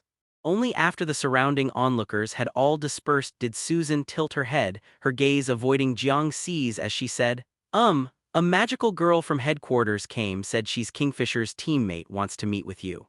The honor guard and performance troupe were called by her. Anyway, she paid for it herself, said she'd be right here, but we've been waiting an hour. Peony complained. Could she be lost again? Insisted on walking the last stretch herself. Susan also looked quite headache-ridden. Use your clairvoyance to check. Don't joke, I can't see anything outside the divination room. Maybe we should go inside first. Keek softly suggested from the side. Just as several people were about to nod, a figure came panting and running over from the intersection. A cheerful girl wearing a duckbill cap and sunglasses, currently with her sunglasses crooked, appearing somewhat disheveled. Wait, I'm here. Strange, my honor guard performance troupe. I spent a lot of money hiring them, they haven't arrived yet. Damn it, could they be directionally challenged? I'll have to dock their pay. Peony then said softly, they came earlier but someone beat them away. The girl stamped her foot. Who? So excessive. Originally with the commotion of the honor guard and performance troupe I could have arrived quickly. This killed me, my tens of thousands spent for nothing. No, they have to compensate me. Jiang Si walked toward home with a completely nonchalant expression. Probably had internal fighting. Let's go inside first. Susan. Peony. Li Yes. Kika. Regarding the support request from the Beihai Disaster Control Bureau, headquarters received it quite early. Originally, they planned to send Kingfisher since she had been here before and saved many people, especially since the newly promoted magical girl Keek also knows Kingfisher. In the living room, Iris, who had regained her confidence and boldness, sat at the head of the table. But unfortunately, Kingfisher is currently in retirement due to some unexpected circumstances and can't take on missions, so this matter has been delayed until now. After hearing about the miracle seed being lost from the Disaster Control Bureau, headquarters sent me to help in Kingfisher's place. Upon hearing this, Keek's face showed a disappointed expression. I never properly apologized to her. And Jiang Si also felt some regret. He had never fought against Kingfisher. Back when he hadn't yet obtained the magical girl's miracle seed, the first time he witnessed supernatural abilities, the blue magical girl seemed like a celestial deity in his eyes, the most brilliant light of hope. The impressions of strength, mystery, and invincibility were deeply engraved in his heart. Just like newborn chicks imprint on the first thing they see as their mother, for Jiang Si, the first supernatural power he witnessed, magical girl Kingfisher, held the most special and powerful position in his heart. One could say she was like the mother who led him onto the path of the great Tao. Even after early entry into the blooming domain, this impression never disappeared. But times change, and naturally he wanted to spar with Kingfisher to let this magical girl who guided him into the path of the great Tao see his growth. On the other hand, he also wanted to verify whether his strength had reached the level he once admired. To surpass the existence he once looked up to, hearing that Kingfisher had retired naturally brought great regret. It would be good if he could defeat her with his own hands, and being defeated by her wouldn't be bad either. However, according to online novel records, most protagonists guiding seniors tend to meet unfortunate ends in their later years, encountering misfortunes. Hopefully Kingfisher won't have any accidents. Don't worry, before I came, Kingfisher specifically found me. She's been paying good attention to your activities and was very happy for you when she heard you became a magical girl. She always believed you were a child with great potential. When speaking about Kingfisher, the confident and bold Iris's expression softened a bit, then she cleared her throat. Anyway, Kingfisher also asked me to bring you a message. You're doing great, Keek. Keep working hard to become an outstanding magical girl who brings happiness and miracles to everyone. Keek then somewhat embarrassedly tilted her head. Then, can I visit her in the future? I want to see Senior Kingfisher again. Well, retirement was a decision Kingfisher carefully considered. She doesn't want to be disturbed for now, but if there's an opportunity in the future, I can ask for you. Thank you, Keek replied happily, then paused and glanced back at Jiang Si. Then did Kingfisher have any message for Jiang Si? Iris also looked somewhat awkwardly at Jiang Si. Kingfisher just said she hopes you siblings can get along well. Thank you for her concern, Jiang Si said calmly. Keek immediately widened her eyes. Noticing his sister's gaze, Jiang Si glanced at her. What? Nothing. Keek instinctively gave an evasive response, then muttered, so you can speak like that too. You've never spoken to me like that. Bringing happiness and miracles, huh? Li Yi, who had been spacing out nearby, couldn't help but repeat Kingfisher's words, then said gloomily, can magical girls really bring happiness and miracles? Even if your seed was destroyed, you shouldn't lose faith in magical girls, Miss Li Yi. Iris wagged her finger at her. If you lose a believing heart, you're disqualified as a magical girl. The witch association polluting miracle seeds is indeed hateful, but as long as you believe in miracles, magical girls can surpass the witch association's evil methods. Easy to say. Although Li Yi remained silent, Susan couldn't help but retort. If miracles were that easy to obtain, they wouldn't be called miracles. This so-called believing heart is fundamentally a vague concept. Believe? How much belief is needed? Who can provide reasons when you believe until death yet receive no response? If failure means not believing enough and success means believing enough with no standards except results, how is this different from superstition? The girl who had once lost her power became increasingly agitated as she spoke. Without experiencing the pain of losing magical girl power, how much can you possibly understand? Don't act like you know everything. After you've lost your transformation power once, then come educate the captain about how to regain miracles. Magical girls aren't omnipotent just by saying you believe. Peony quickly pulled at Susan nearby. All right, stop talking, Shanshan. Susan glared at her friend. I told you not to call me that. Calling you that is the easiest way to get you to pay attention to me. Iris's expression also became more serious. I certainly know that even with a believing heart, various reasons can prevent getting desired results. Miracles don't respond every time, but I still believe that the more desperate the situation, the more we must firm our faith because this is our only path, isn't it? Even Susan, who had been angry moments before, quieted down now. Because this was indeed true, Jiang Si finally carefully examined the magical girl Iris before him. As a magical girl, even the Azure Cloud sect rarely had someone this outstanding. With such mental state she had probably reached mid-stage blooming. This woman should not be underestimated. Li Yi lowered her head, her tone tired. Well, Senior Iris is right. It's just that I myself don't want to be a magical girl anymore. Iris gently patted her head. Don't worry, how old are you now? There's still plenty of time. Think slowly, no need to make decisions now. Senior Kingfisher thought for several years before deciding to retire. You should also think carefully for a few years. As long as the miracle seed remains, you can always rediscover your miracle. No need to rush. I'm in 10th grade, 16 years old. Only 16 you, 16. Looking at the astonished Iris, Keek couldn't help but laugh nearby. She was actually quite worried about Yi too. Not wanting to be a magical girl was really such a pity. She didn't know why, but her mind naturally imagined what Jiang Si would say if he spoke at this moment. If you don't want to do it, then get lost. She quickly shook her head, dispelling this rude thought, then turned and glared at Jiang Si. It was all his fault for making her think nonsense. Then she saw Jiang Si making a phone call, probably ordering takeout. With so many people staying to eat at home, cooking themselves would definitely be too late and Jiang Si wouldn't have the interest for it anyway. Ordering takeout was indeed a good choice. She wondered if he had enough money. He couldn't just order a few cheap dishes to entertain guests, that would be too shabby. While thinking, Iris began talking about the magical girl combat team's future plans, then moved on to interesting stories about Kingfisher. She mentioned how Kingfisher liked dance machines, how she stood up for her juniors at dance arcades, and similar stories. Keek and Li Yi were both captivated while only Peony showed little interest. After all, she wasn't familiar with Kingfisher nor was she Kingfisher's fan, so her attention remained on her friend Susan. From the moment they arrived at Jiang Si's home, she had noticed. Susan had been paying particular attention to Jiang Si, yet her gaze never dared to directly meet his. How strange. After watching Susan for a while longer, she lowered her voice and whispered in Susan's ear. You haven't actually fallen for Jiang Si, have you? Susan stiffened all over, then immediately shook her head vigorously, her earlobes actually turning somewhat red. No, no, absolutely not. Don't talk nonsense.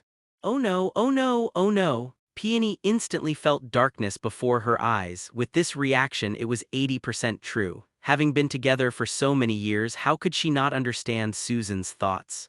If Susan refuted expressionlessly, that would mean nothing was there. But this flustered covering up, it was impossible to clear suspicions. Peony also turned to examine Jiang Si. You know, this guy is quite handsome, especially after witnessing how he violently beat up men twice his size, now sitting there quietly with his delicate features. He really was quite attractive. The problem was, this was Shin's boyfriend. Remembering when Shin had cornered them before, Peony felt a pang of guilt.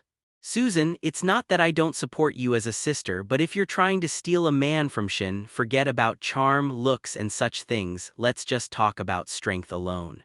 If Shin goes berserk and wants to kill you for stealing her man, who could stop her? Well, Iris might actually be able to stop her, but you can't just rely on her, right? Seeing Susan's expression turn somewhat strange, even biting her lip tightly as if forcibly restraining something. Peony immediately wondered if she had gone too far. Actually, Susan wasn't bad-looking either, just lacking some feminine charm. After all, Susan always kept a stern face, dressed somewhat masculinely, and didn't really like wearing makeup. At first glance, she was more likely to intimidate than attract. Anyway, take my advice, there are plenty of good men in this world, don't fixate on such a troublesome guy. I already said it's not like that. Susan's tone sounded somewhat complaining. Can you stop guessing randomly? Fine, fine, you think I'm annoying, right? Anyway, when you have someone you like, sister friends are just roadside trash, whatever, kick them aside. I get it, I get it. If you keep talking nonsense, I'm really going to get angry. Peony chuckled, knowing full well that Susan wasn't that heartless. She just enjoyed teasing her friend like this. This reminds me of back when we were still teammates, chatting at night before sleep. I was worried that if we kept being magical girls, cleaning up disaster beasts, what would we do if we couldn't find partners and get married in the future? After 50, we could just live together and take care of each other. Susan continued her sentence, then snorted. It was just casual talk. I'm surprised you remember. You remember it too. Peony looked toward Jiang Si and sighed leisurely. Ah, it feels like my good friend is being taken away. Damn Jiang Si, not only did he get together with Shin, but he even dares to seduce my friend. Susan knocked her hard on the forehead, making Peony shut up. Originally, Susan hadn't been thinking in that direction, but with Peony constantly saying it over and over, she couldn't help but start thinking in the wrong direction. Jiang Si is Shin. The person who brought her miracles and saved her back then was Jiang Si. After that face imprinted in her heart that night was gradually replaced by Jiang Si's face, it was inevitable that some subtle feelings would arise in her heart. But soon she ruthlessly extinguished those strange feelings. Regardless, Jiang Si is Jiang Si, Shin is Shin. What she admires is Shin, not Jiang Si. Then she inevitably remembered how Jiang Si had taken half her salary from here. Thinking that it was actually Shin-sama who took half her salary, Susan felt somewhat unable to hold back. As the Azure Cloud sect master, could she possibly lack this little money? What was with fleecing her like this? Those salaries of hers were originally issued by the Azure Cloud sect, meaning issued by Shin-sama. If she wanted to deduct her salary, she could have just done it directly. Why go through this unnecessary trouble? It couldn't be that she had special feelings for her too. Anyway, my main purposes for coming this time are to recover our miracle seed and to capture Shin and bring her back to headquarters. Iris's frankness brought Susan back to reality.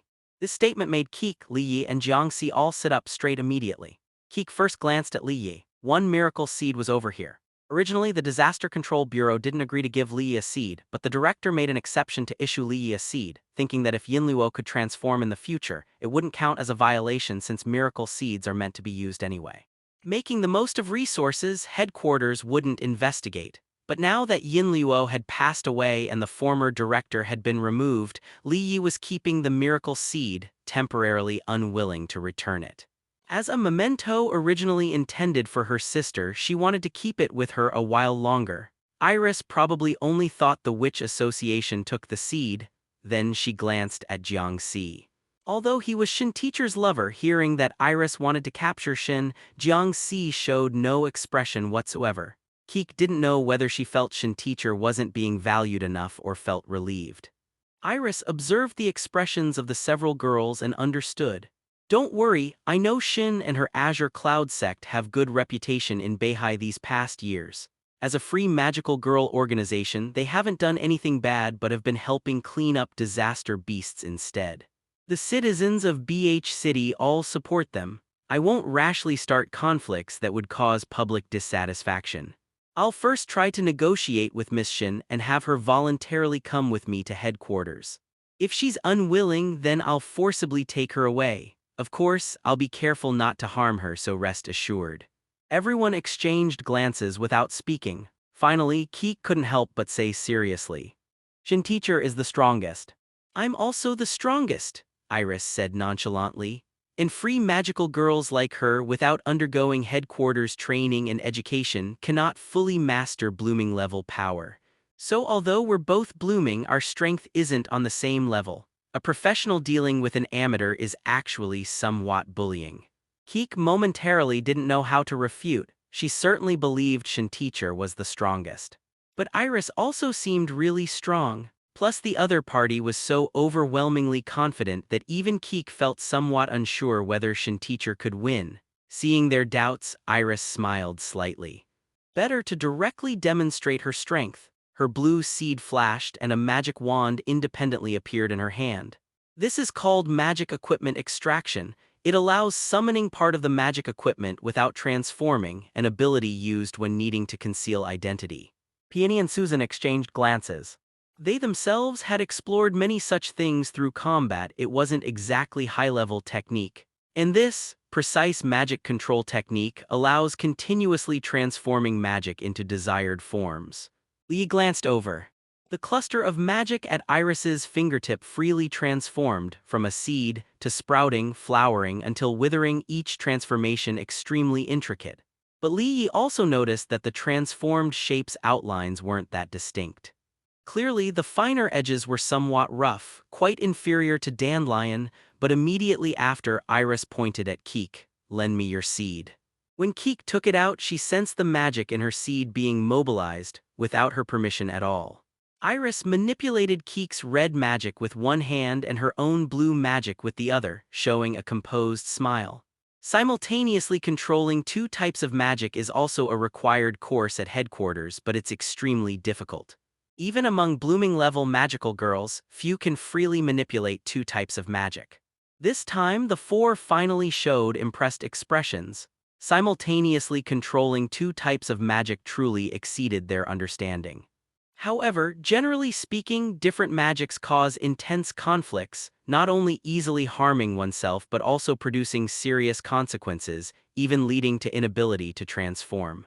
So headquarters strictly forbids magical girls from fusing two types of magic together. This method is for emergencies when one's own magic is about to be exhausted. Iris confidently smiled again. Of course, it can also be used during battles to seize opposing magical girls' magic. At headquarters, I won first place in competitions using this method. "Really amazing," Keek praised. Peony and Li Yi both nodded while only Susan glanced at Jiang Si. Taking in these reactions, Iris felt quite pleased. Then she tapped her own seed and more massive blue magic instantly filled the entire room.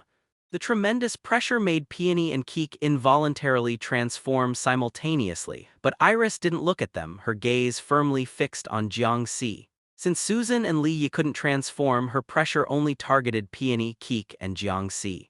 Even the two transformed magical girls were somewhat unable to withstand it. Keek even collapsed onto the table and Peony also had sweat on her forehead, but Jiang Si sat steadily without any reaction. Iris's gaze flickered, watching Jiang Si for a long time before dispersing the surrounding magic suppression.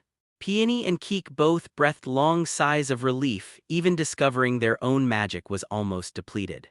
Even Li Yi and Susan, who weren't the main targets, showed relieved expressions, just the overflowing magic had brought considerable pressure. Only Jiang Si continued looking at his phone, face unchanged, without even any change in breathing. This is magic suppression that can only be used at blooming level. Iris propped her chin with both hands, watching Jiang Si with great interest. "Your strength is truly impressive, Jiang Si. You remained completely unfazed facing such magic suppression. Since your sister is a magical girl and your strength is this remarkable, would you like to join the Disaster Control Bureau? The Bureau also needs power like yours." The room fell into complete silence. The honor guard and orchestra were, of course, all paid for by Iris herself.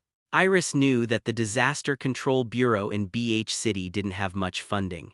On the first day the new bureau chief took office, or rather, before even officially taking office, she had gone to the city government to discuss budget issues. But it didn't matter. Iris had money, so she didn't need the bureau's funds to afford hiring an honor guard and orchestra. Even if it was wasteful, that small amount of money meant nothing to her. Beautiful, powerful, wealthy, the perfect magical girl, that was her, Iris. In the 6th Bureau Magical Girl Assessment, she took first place, her total score only 2 points lower than Kingfisher's record. She had slain an A-level disaster beast, successfully completed multiple dangerous missions, and was one of Kingfisher's 4 teammates. Every achievement was something other magical girls could only look up to. From beginning to end, she was perfect. Whatever she wanted would easily come true. When her family had no money as a child, she wanted wealth and her parents' careers immediately began soaring. She wanted fame and she was spotted by talent scouts from a young age, becoming a famous child star early on. She wanted academic success and within a year she became the best student in her school. So much so that later when she saw disaster beasts running rampant and wanted the power to protect others, she naturally became a magical girl. There was nothing she couldn't achieve. If she wanted it, everything in this world would go according to her wishes. If magical girls were beings who held miracles in their hands and could make their wishes come true, then she was the strongest magical girl. because every miracle she had ever wanted had already been realized. So when inviting Jiang Si, Iris never even considered the possibility of rejection. Even if he had no interest in saving the world, being invited by a super beautiful girl like herself, as a normal boy, it was completely impossible for him to refuse. Sorry, not interested. Iris didn't process it immediately, so she continued, anyway, you don't need to worry about not being valued if you join the Disaster Control Bureau. Actually, the Bureau is seriously lacking powerful, ordinary people like you. I still have school, no time. The rest of her words were cut off. Iris blinked, then rubbed the back of her head, showing a somewhat embarrassed smile. Did I hear wrong just now? Hee, there's no way he'd refuse. Seeing that Jiang Si's patience had run out, Susan spoke up appropriately for her boss. Jiang Si said, he's not interested, Miss Iris, you didn't hear wrong. Please understand that not everyone wants a job at the Disaster Control Bureau. Confusion appeared on Iris's face. But I'm the one inviting him, it's me, the strongest, most perfect magical girl Iris, inviting you. If you agree, you'll have the chance to get close to me, to work by my side.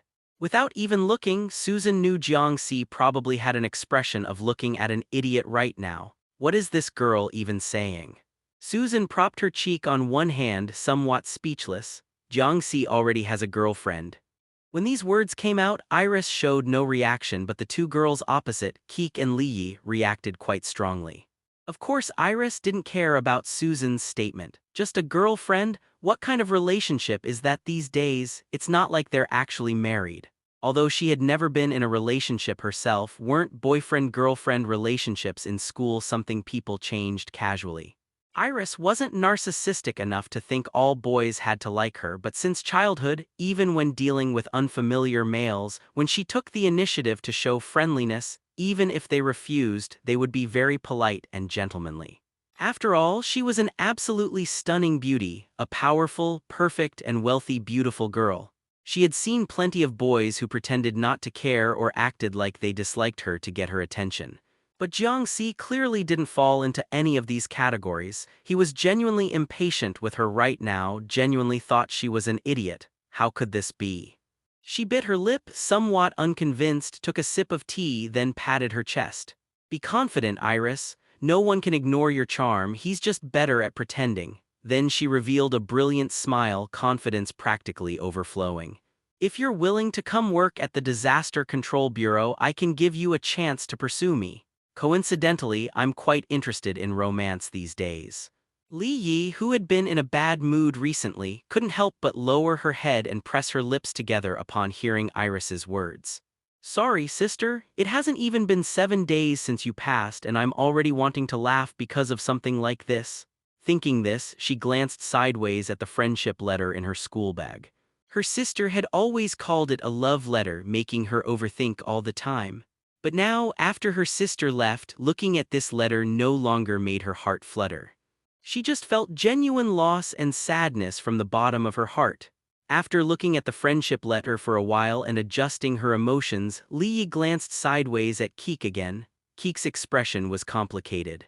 For her, perhaps it would be best if Iris could make Jiang Si transfer his affections, but Keek probably also knew that was basically impossible. It wasn't that Iris was lacking in any way. As a girl, Iris was the dazzling type, a child star who had been the center of attention on stage since childhood. That confidence and cheerfulness even made Li Yi feel envious. But compared to that person, it was still too far away.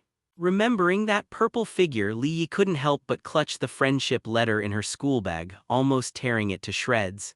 If there's nothing else, I'm going upstairs first. Jiang Si had no intention of continuing to waste time with this girl who seemed a bit mentally challenged. He wanted to further research the fusion details of the magical version of Buddha's Fury Lotus. What ratio of contaminated magic could make Buddha's Fury Lotus even more powerful? Takeout will arrive soon. If you want to eat, eat. If not, put it in the fridge. I used your number, Keek, so pay attention to your phone. After arranging things for the guests in his home, Jiang Si went upstairs without looking back. Iris nodded. Teenage boys probably feel uneasy sitting among so many pretty girls. Whatever, let's return to our topic about the Azure Cloud sect. For a moment, Susan had to admire Iris's thick-skinned attitude, how easily she shifted the topic. Confidence really is something. But she wasn't in the mood to banter with Iris either. They started discussing how to dismantle the Azure Cloud sect again, generally thinking that once they captured Shin, the Bureau could slowly recruit the magical girls below her, making it sound quite simple. Susan just sneered inwardly, found an excuse to leave the room, and as usual passed the information to Lady Bingtang. Standing at the doorway, she couldn't help but think of Yinluo again. Since Yinluo's death, almost no one in the Disaster Control Bureau suspected her anymore, no one kept an eye on her. Passing messages had become incredibly easy, and she wasn't even afraid of being discovered. Without an opponent, she instead felt somewhat lonely. After standing at the door for a while, she noticed Jiang Si's neighbors had brought out small stools and were sitting at their doorways, each holding peanuts and melon seeds, littering the ground with garbage. Several aunties chatted while eating. Did that Jiang kid bring girls home again? I remember there was a little blue-haired girl who used to follow him around every day. She's disappeared now. Probably broke up. Changing girls every day, what an accomplishment. When his parents were still around, they always complained that this kid only knew how to exercise, wasn't growing tall, and no girls would like him in the future. Who would have thought? Do little girls these days like this type? Not really. My son is a whole head taller than him, and last time he came back crying from a breakup, saying his crush thought he was too short. Tall guys are still more popular in their school. Then he must have some tricks charming those little girls senseless. I can tell all those girls are interested in him, didn't you see? That blonde girl earlier didn't dare look at Jiang Si at all, clearly shy. That short girl next to his sister keeps staring too. What a sin, such a young girl, probably elementary school. Bringing so many girls home, hope he doesn't get them pregnant. How old is he? That wouldn't happen, right? Young people these days play around so wildly.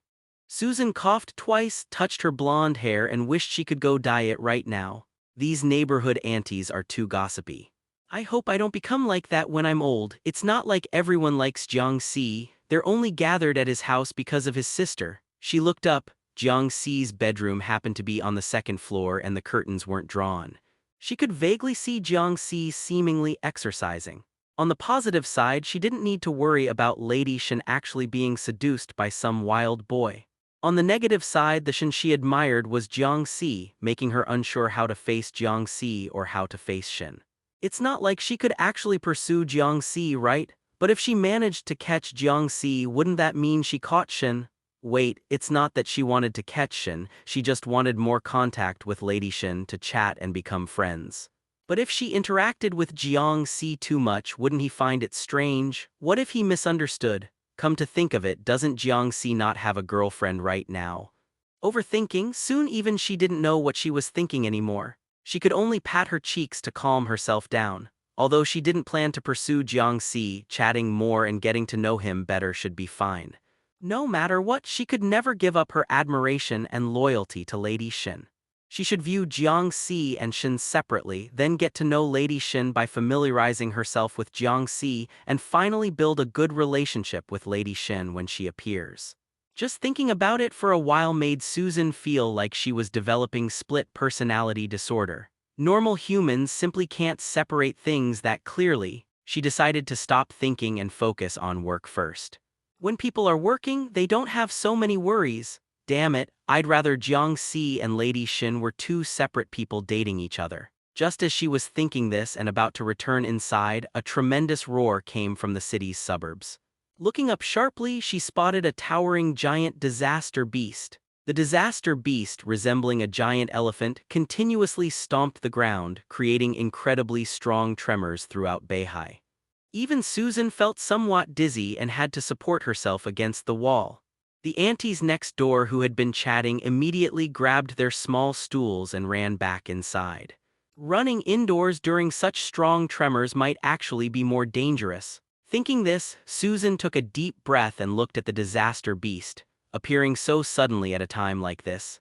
She immediately picked up her phone and called the monitoring division. A disaster beast has appeared in the city suburbs. Why was there no alarm? Report, no disaster beast emergence fluctuations were detected. The early warning failed. Technology sent down from the Bureau rarely failed, which truly surprised Susan. Fortunately, the location was the suburbs and there probably weren't many people there at this time. What about personnel in the vicinity?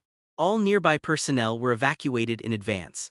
Did you do it, or was it the Azure Cloud sect?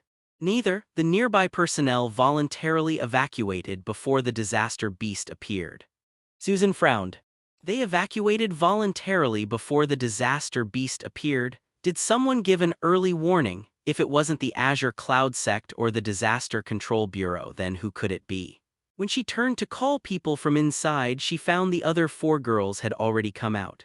Iris, shielding her eyes from the sunlight with her hands, looked into the distance at the giant creature and exclaimed, "Wow, a Class B disaster beast right off the bat."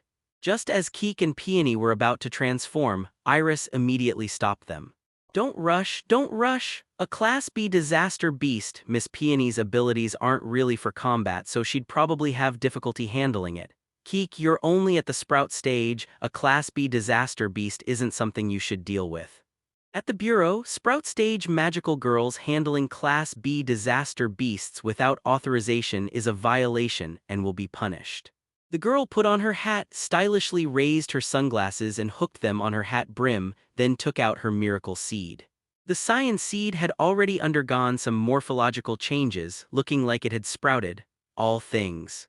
The surrounding space instantly distorted. Susan's pupils sharply contracted. Zero gravity. Everyone present instantly began floating. At the center of the zero gravity, Iris holding the cyan seed instantly distorted and contracted into a black hole. Then the black hole suddenly expanded. A shining cyan magical girl emerged from the black hole, floating gracefully in the air, while the gravity around the previously floating people quickly returned to normal. Both Keek and Peony fell on their bottoms. Susan and Li Yi, both experienced trained magical girls, landed steadily. "Anyway, I'll handle the Class B disaster beast. Everyone else can head back first." How about I give you Beihai magical girls some time off recently? Paid vacation, I'll cover the salaries." Peony immediately beamed with joy. "That sounds wonderful, I'd be happy to oblige." "Then it's settled." Before anyone else could speak, Iris had already shot out. Like a meteor, she instantly pierced through the giant disaster beast that was trying to move forward. The enormous elephant-like creature was directly sent flying, tumbling sideways onto the ground. Huge clouds of dust came rolling from the distance. Peony clapped wildly, as expected of Lady Iris. Susan snorted, embarrassing, getting bought off with paid vacation. "If you're not embarrassed, then don't take it. Would be a waste not to." After all, as a blooming magical girl, there was no need to worry about handling a Class B disaster beast. Susan and Peony habitually exchanged banter, and the group didn't even plan to watch Iris's spectacular performance.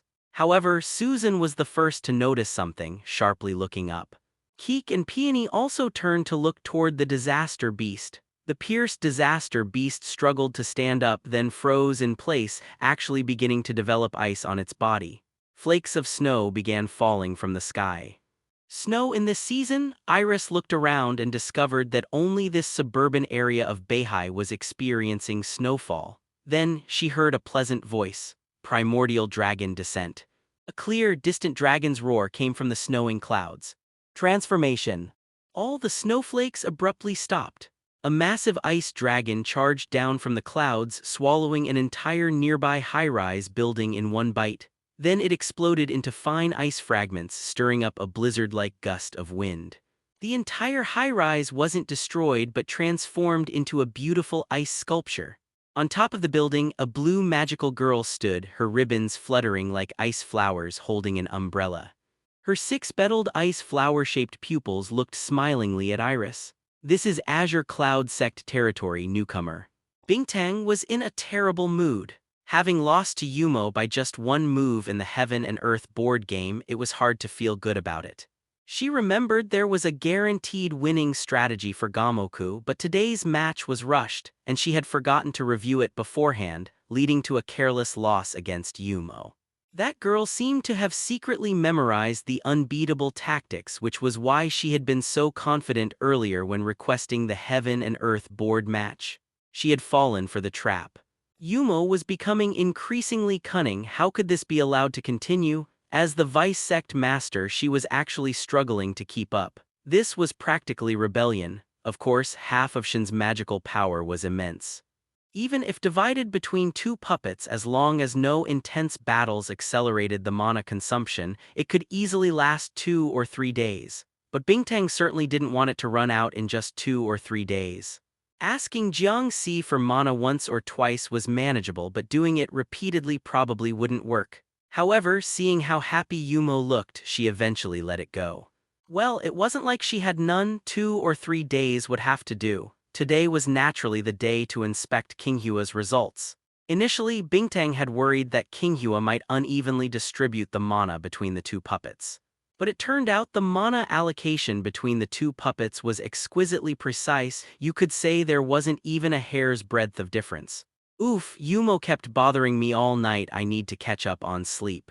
But I feel like my precision in mana control has improved quite a bit. After handing over her work, Qinghua muttered to herself, found a corner, wrapped herself in a blanket, and immediately fell asleep. Qinghua had effectively dropped out of school.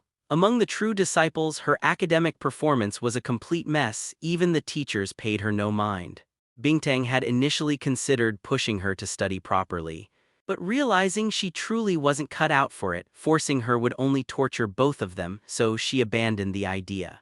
Currently, Qinghua had taken up some part-time work online. She enjoyed it and could earn some money, so there was no need to force her through the grind of studying. Combined with her salary from the Azure Cloud sect, as long as she didn't squander it recklessly, she would have no worries about food and clothing in the future. The real concern was Qinghua's spending habits. Among the true disciples, she was the most unruly. 4-Leaf, 6-Leaf, and Yumo had already gone to school. Since Yumo had supervised Qinghua all night, she'd probably be catching up on sleep in class, not that it mattered much. The Azure Cloud sect had designated make-up study sessions, as missions to clear disaster beasts often led to missed classes. To prevent falling behind, Bingtang would personally hire tutors for them. As for Bingtang herself, since Jiang Si wasn't attending school, she hardly bothered going either. She had one-on-one tutors at home, and she had already completed all high school courses back in middle school. If Jiang Si weren't still in high school, she would have already started university. According to her family's plan, after finishing university, she would immediately return home to take over the family business and find a live-in husband to settle down peacefully. Of course, if Jiang Si were the one marrying into her family, Bingtang thought it might not be out of the question.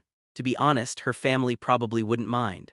A child from an ordinary family marrying in, combined with Jiang Si's complete disinterest in money or corporate power, would actually suit her family's intentions perfectly, no complications.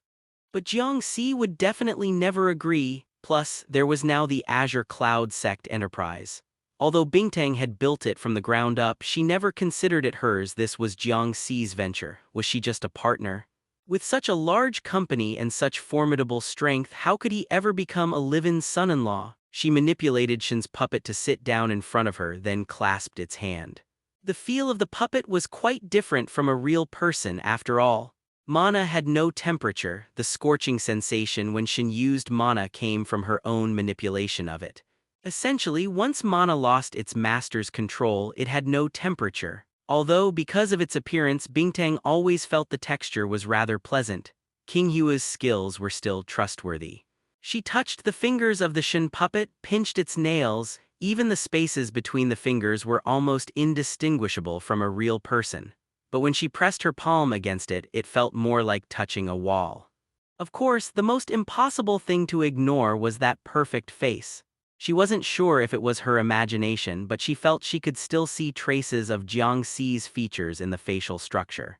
However, many details had subtle changes, making the overall difference quite significant. After all, Jiang Si's looks could only be described as delicate and refined, not particularly feminine. She reached out to adjust the puppet's hair strands. The hair's texture felt much more realistic than the skin. She had previously considered putting makeup on Shin and had even taken quite a bit from her family's vanity table. But after looking at Shin's eyebrows and eyes, and attempting a few strokes, she felt she was overcomplicating things. No matter how she applied makeup, it seemed superfluous, even ruining the overall beauty. After wiping off the makeup, Bingtang fell into deep thought. Would taking the puppet out shopping now seem too eager? It might make her request for mana from Jiang Si appear ulterior. But if she didn't take the puppet out now, once things got busy later, she'd have even less time. If it were really for training, Bingtang was a bit reluctant. Battles consumed mana quickly, and then it might not even last 2 days. But even if just for show, combat training was necessary. Otherwise, she wouldn't have a reason to ask Jiang Si for mana later. It would be better to wait until Jiang Si came to the Azure Cloud sect and then demonstrate it to him. If only it could be preserved permanently. Speaking of which, Jiang Si had once mentioned that the great Tao of cultivation encompassed all things, including the path of puppets and soldiers. Although King Yua's puppets were impressive, they were like rootless water or trees without soil, ultimately, a lower cultivation mindset. If materials could compensate, they could undoubtedly advance further. This involved the crafting and puppet arts among the 100 cultivation arts. In the future, it could permanently provide sect disciples with personal trials from the sect master, beneficial in every way without a single drawback. It definitely wasn't due to personal selfishness. For the sect's sake, she had to find a way to preserve the Shin puppet permanently. She lay comfortably on the Shin puppet's lap, looking up, and reached out to touch the puppet's chin, so tender it felt like it could squeeze out water with a little pressure. She wondered how King Yua achieved such fineness. She had interacted with the previous Shin puppet, and back then, the skin details were actually much less refined than now. Through puppet making and Yumo's supervision, she had truly elevated her precision in mana control by a large margin. Her fingertips brushed over the puppet's lips, feeling like she was touching jelly. It made Bingtang doubt whether Shin's actual lips were this springy. Had King Yua added some extra flair, her long untrimmed nails accidentally scratched the puppet's lips, though the mana quickly repaired it. But even such a tiny waste of mana made Bingtang a bit heartbroken. She rummaged through her bag for nail clippers. She initially thought of trimming them herself, but after glancing at Shin, she felt it wasn't necessary. She handed the nail clippers to the puppet, manipulating it to trim her nails. Admiring the puppet's focused expression, if it were Shin herself, it would probably be similar. Then another thought occurred to her. Since it was a puppet, toenails should be no problem either. Immersed in fantasies of what else to do later, the mirror left by 4-leaf beside her lit up. After a leaf pattern appeared inside, pieces of information were transmitted one after another. The new magical girl from headquarters was at the blooming level. Bingtang already knew that. But suddenly visiting Jiang Si's home and recruiting him into the Disaster Control Bureau. Upon learning this, her precision in controlling the puppet dropped momentarily, almost clipping her skin. Shortly after, she received news of a Class B disaster beast sighting. Bingtang quickly left the Azure Cloud sect and rushed to the scene immediately. Her nails were only half trimmed, with a notch even left on her index finger. For someone who usually pursued perfection, this was utterly glaring. Her mood was truly awful. Today was one of the rare times she had some leisure. So when Iris knocked the disaster beast over, she lost interest in hiding. This is Azure Cloud sect territory, newcomer. Iris carefully observed the other party. Standing atop a building transformed into an ice sculpture, a blue magical girl surrounded by snowflakes. Winter. Besides Shin, the most famous and powerful magical girl in the Azure Cloud sect. She had read the reports related to the Azure Cloud sect in Beihai. Most of the time, when the sect handled affairs, negotiated with the Disaster Control Bureau, or subjugated disaster beasts, it was this Winter who appeared, while Shin rarely showed up. Or rather, when Shin acted, the Disaster Control Bureau seldom managed to record it. The Bureau had very comprehensive records on Winter's abilities, to the extent that even ordinary citizens in Beihai knew quite a bit. Most importantly, her level was only seedling. As an illegal organization, demarcating territory in front of official personnel is somewhat impolite, Miss Winter. Iris slightly raised her head, her demeanor haughty. I don't want to be rude, but you should call your leader over. No sooner had she spoken than the giant elephant disaster beast tried to charge toward the city. Iris landed on the ground and gently tapped her magic wand on the earth. The massive disaster beast sank into the ground, terrifying gravity relentlessly pressing it downward. With all due respect, your strength isn't at a level that requires Lady Shin to intervene. Is that so? Just as Iris was about to teach her a lesson, she suddenly discovered that the giant elephant disaster beast, half buried in the ground, was actually roaring and running underground. Soil flew everywhere, utility poles and trees collapsed and snapped. Even under the terrifying gravity, the disaster beast elephant charged madly onward, plowing a chasm through the ground. Completely unprepared for a Class B disaster beast to withstand her gravity suppression, in the blink of an eye, the beast charged right before her. Iris took a step back, her magic wand glowing with dazzling cyan light ready to intensify the gravity. But when she looked up, the girl who had been standing on the high-rise had somehow arrived in front of her, even nimbly stepping onto the disaster beast's head. Where her toes touched the beast's head, thin ice rapidly spread until the charging disaster beast completely lost momentum, stopping just short of the prepared Iris. The giant disaster beast turned into a perfect ice sculpture in an instant. Looking back, even the ground torn up by the beast along the way was frozen. A chilling air swept over her. Iris took a sharp breath, her originally confident and relaxed expression turning serious. This was utterly impossible for a seedling-level magical girl. Your mana control seems a bit rough to let a Class B disaster beast break free. Frowning, she ignored the provocation. Snowflakes continued to fall. Iris sensed her mana circulation becoming sluggish. Wasn't her ability only low temperature and ice control? Why was it freezing mana circulation as well? Masterpiece the second. The crushing lost land. An invisible force field expanded from around Iris, causing all falling snowflakes to reverse and fly upward. Even Winter was somewhat impressed. To achieve this level, both mana capacity and control were impressive. This was the first time she had seen such proficiency in a magical girl outside the Azure Cloud sect. It seemed Headquarters wasn't as useless as she had thought. No wonder Headquarters was confident enough to send magical girls from each branch for advanced training every year. Feeling the mana in her body flowing smoothly again, Iris smiled casually. Just as I thought, the culprit blocking mana circulation is your snowflakes. What a baffling ability. How could a basic ability develop an effect that freezes mana? Winter didn't respond, simply cupping snowflakes in her hands and blowing them outward. Dense ice needles shot forth like a storm. Masterpiece the sixth. Storm of pear blossom needles. Iris released her magic wand. The cyan wooden wand transformed into a ring of light enveloping the nearby ground.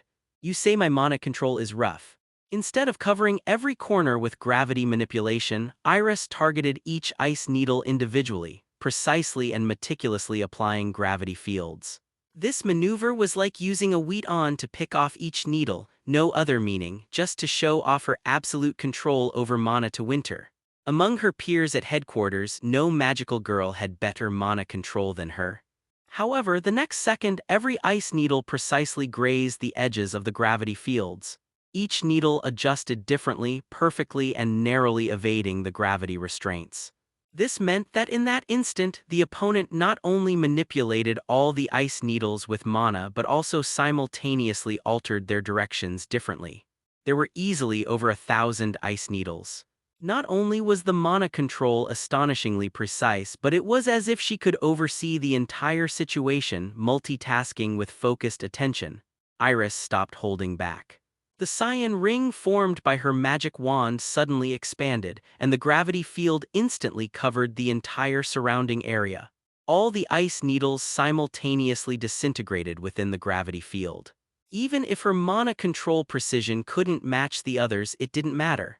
As a blooming-level magical girl, her mana capacity gave her an absolute advantage.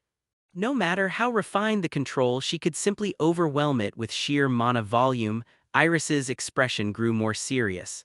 I'll offer some praise, your mana control is truly impressive. Unfortunately, you're only at the seedling level.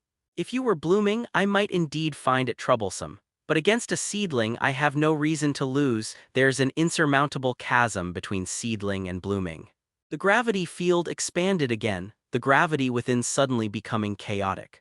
The frozen disaster beast instantly shattered into pieces of ice crystals under the gravity. Boom! Winter fell from the high disaster beast head, her umbrella closed. When her feet touched the ground, a massive tremor echoed. It was as if a mountain had landed. The ice on the ground cracked, crisp snapping sounds spreading from Winter's feet all the way to the distant high-rise. Got you now. Gravity firmly restrained Winter within. Iris clasped her hands behind her back. Either come quietly with me to the Disaster Control Bureau or call Shin. Cracking ice sounds erupted from Winter's feet, instantly spreading across her entire body. Iris's smile froze. At first, she thought her gravity had injured the other. But since they were in magical girl form, even if torn apart by gravity, there would be no life-threatening danger after reverting. However, the next moment the rising ice dust made her realize she was mistaken. The shattered Winter was just an ice sculpture. Let me correct two mistakes for you. An ice dragon roared as it charged from afar, howling winds accompanying its path.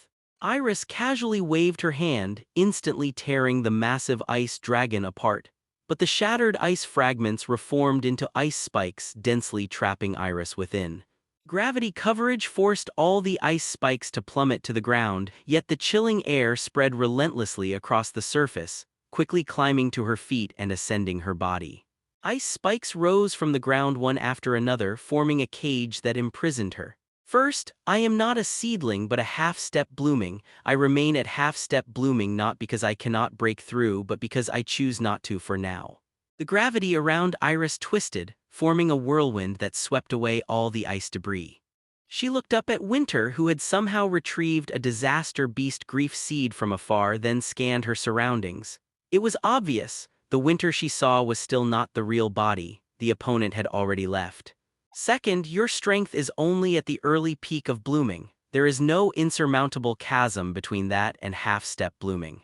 Winter turned slightly, reopened her umbrella, elegantly twirling it as her figure gradually faded. You still have a long way to go, newcomer.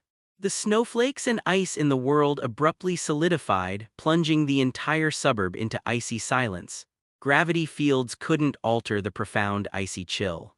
By the time Susan arrived, Winter had already left. Seeing Iris frozen in ice, her heart skipped a beat.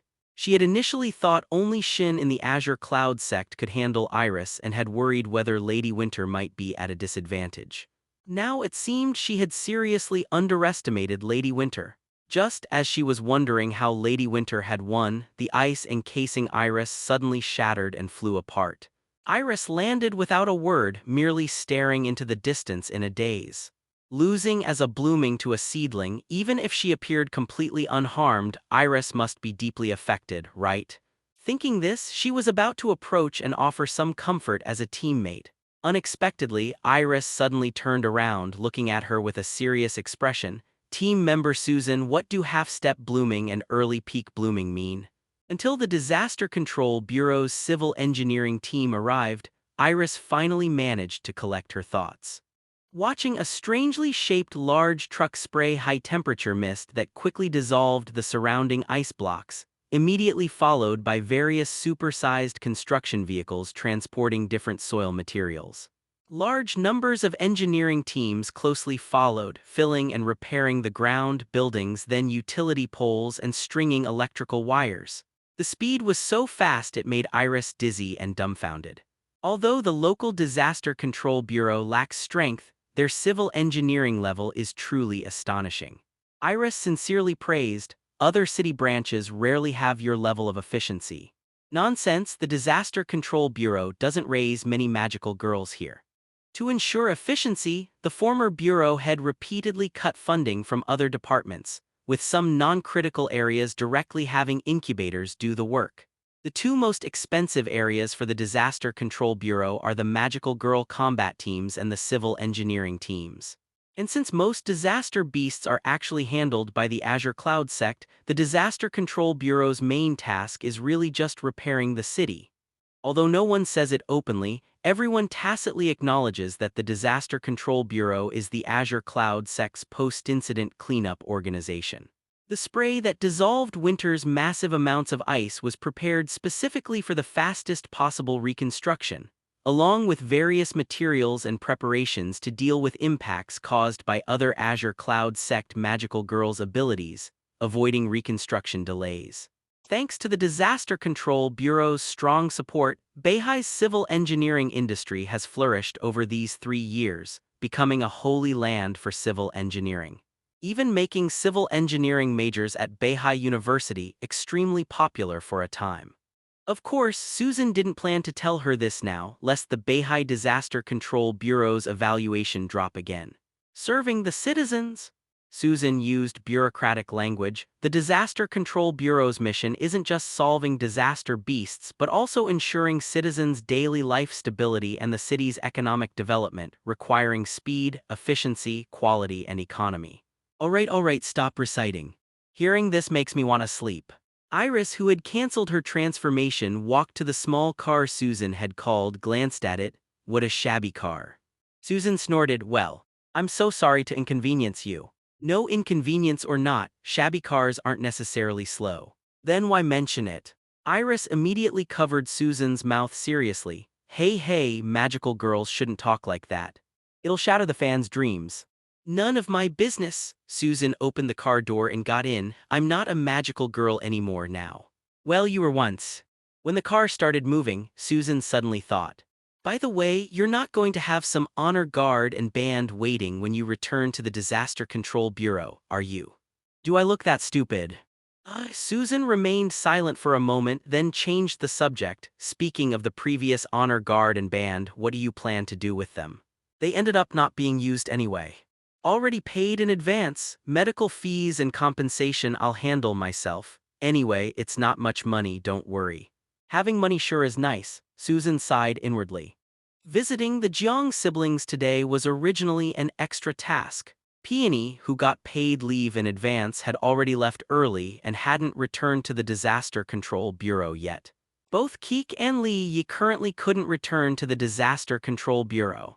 One's brother is too deeply involved with the Azure Cloud Sex Leader, the other's sister is too deeply involved with the Witch Association. And as someone who knows more, Susan couldn't help but marvel at the extraordinary siblings these two have. One brother is the Azure Cloud Sect Leader, one sister is a core Witch Association member. The Disaster Control Bureau's magical girls' family members are all uniquely skilled. But actually, Susan's own family situation isn't that severe. Although her parents weren't model parents, they still raised her properly into adulthood. After she became a magical girl, her parents were proud of her. After she joined the Disaster Control Bureau, they supported her too, not opposing even when she dropped out of school. After losing her transformation ability, both parents comforted her. Both her mother and father love her. The only issue is that her parents have long since divorced, each having their own families now with new children of their own. She feels somewhat out of place at either home, but compared to Lee's abstract parents and Keek being orphaned, it's already much better. She just occasionally feels a bit of lonely displacement. Since joining the Azure Cloud Sect, even that bit of loneliness has disappeared. Wonder what this Iris's family situation is like, but with a personality like that, her family is probably fine, right? When the two returned to the Disaster Control Bureau, the new bureau head had already arrived. When they reached the conference room, Susan also saw the new bureau head, a somewhat elderly incubator. I thought ordinary people can't see incubators. Susan suddenly remembered something. How did it negotiate with the mayor? As long as they have enough magic power, incubators can even disguise themselves as humans. Iris looked puzzled. You didn't know this. Never seen this kind of incubator in Beihai. So Iris showed an expression of looking at country bumpkins amazed by rare sights. The conference room only had the incubator and the two of them. Besides a central conference table, a large screen at the front, and two water dispensers in the corners, the conference room couldn't be more Spartan. When the Beihai Disaster Control Bureau was first established, the conference room was quite luxurious. Back then, various city government officials and business magnates would frequently come for meetings. Later, the former bureau head found it purely a waste of time, solving no problems whatsoever, so they simply stopped holding meetings, selling off all the valuable items in the conference room, turning it into its current simple state. Thank you for your hard work, both of you. Iris, I heard reports that you made contact with the Azure Cloud Sect's magical girl. Iris sat opposite Susan, looking at the bureau head incubator at the front who was questioning her. Yes, Magical Girl Winter. Assistant to Azure Cloud Sect leader Shin, also the second strongest magical girl in their organization. How was she? Extremely strong. The elderly incubator seemed surprised. Oh my, for you to say extremely strong. She must be truly powerful. Yes, her magic control precision is among the top even at headquarters. By headquarters classification, precision over 10. Her magic quantity is terrifying too, clearly not at blooming level yet but almost comparable to me, around 8. But most incomprehensible is her ability development. Iris looked serious. Low temperature and ice control aren't rare abilities. Other places have magical girls with similar powers. But visual displacement substitutes freezing to slow magic operation speed. The branching abilities she's developed are numerous and powerful. The Azure Cloud Sect might have better ability development tutorials than headquarters. Susan couldn't help but glance at Iris again. She originally thought this person was arrogant, looking down on the Azure Cloud Sect. If that were true, Susan wouldn't need to worry, but it seemed not to be the case. The fight with Lady Winter stopped at just the right point, not pushing to a decisive outcome but allowing Lady Winter to leave. Calmly and accurately analyzing Lady Winter's abilities and where the Azure Cloud Sect differs from headquarters, this blooming level magical girl might be quite troublesome.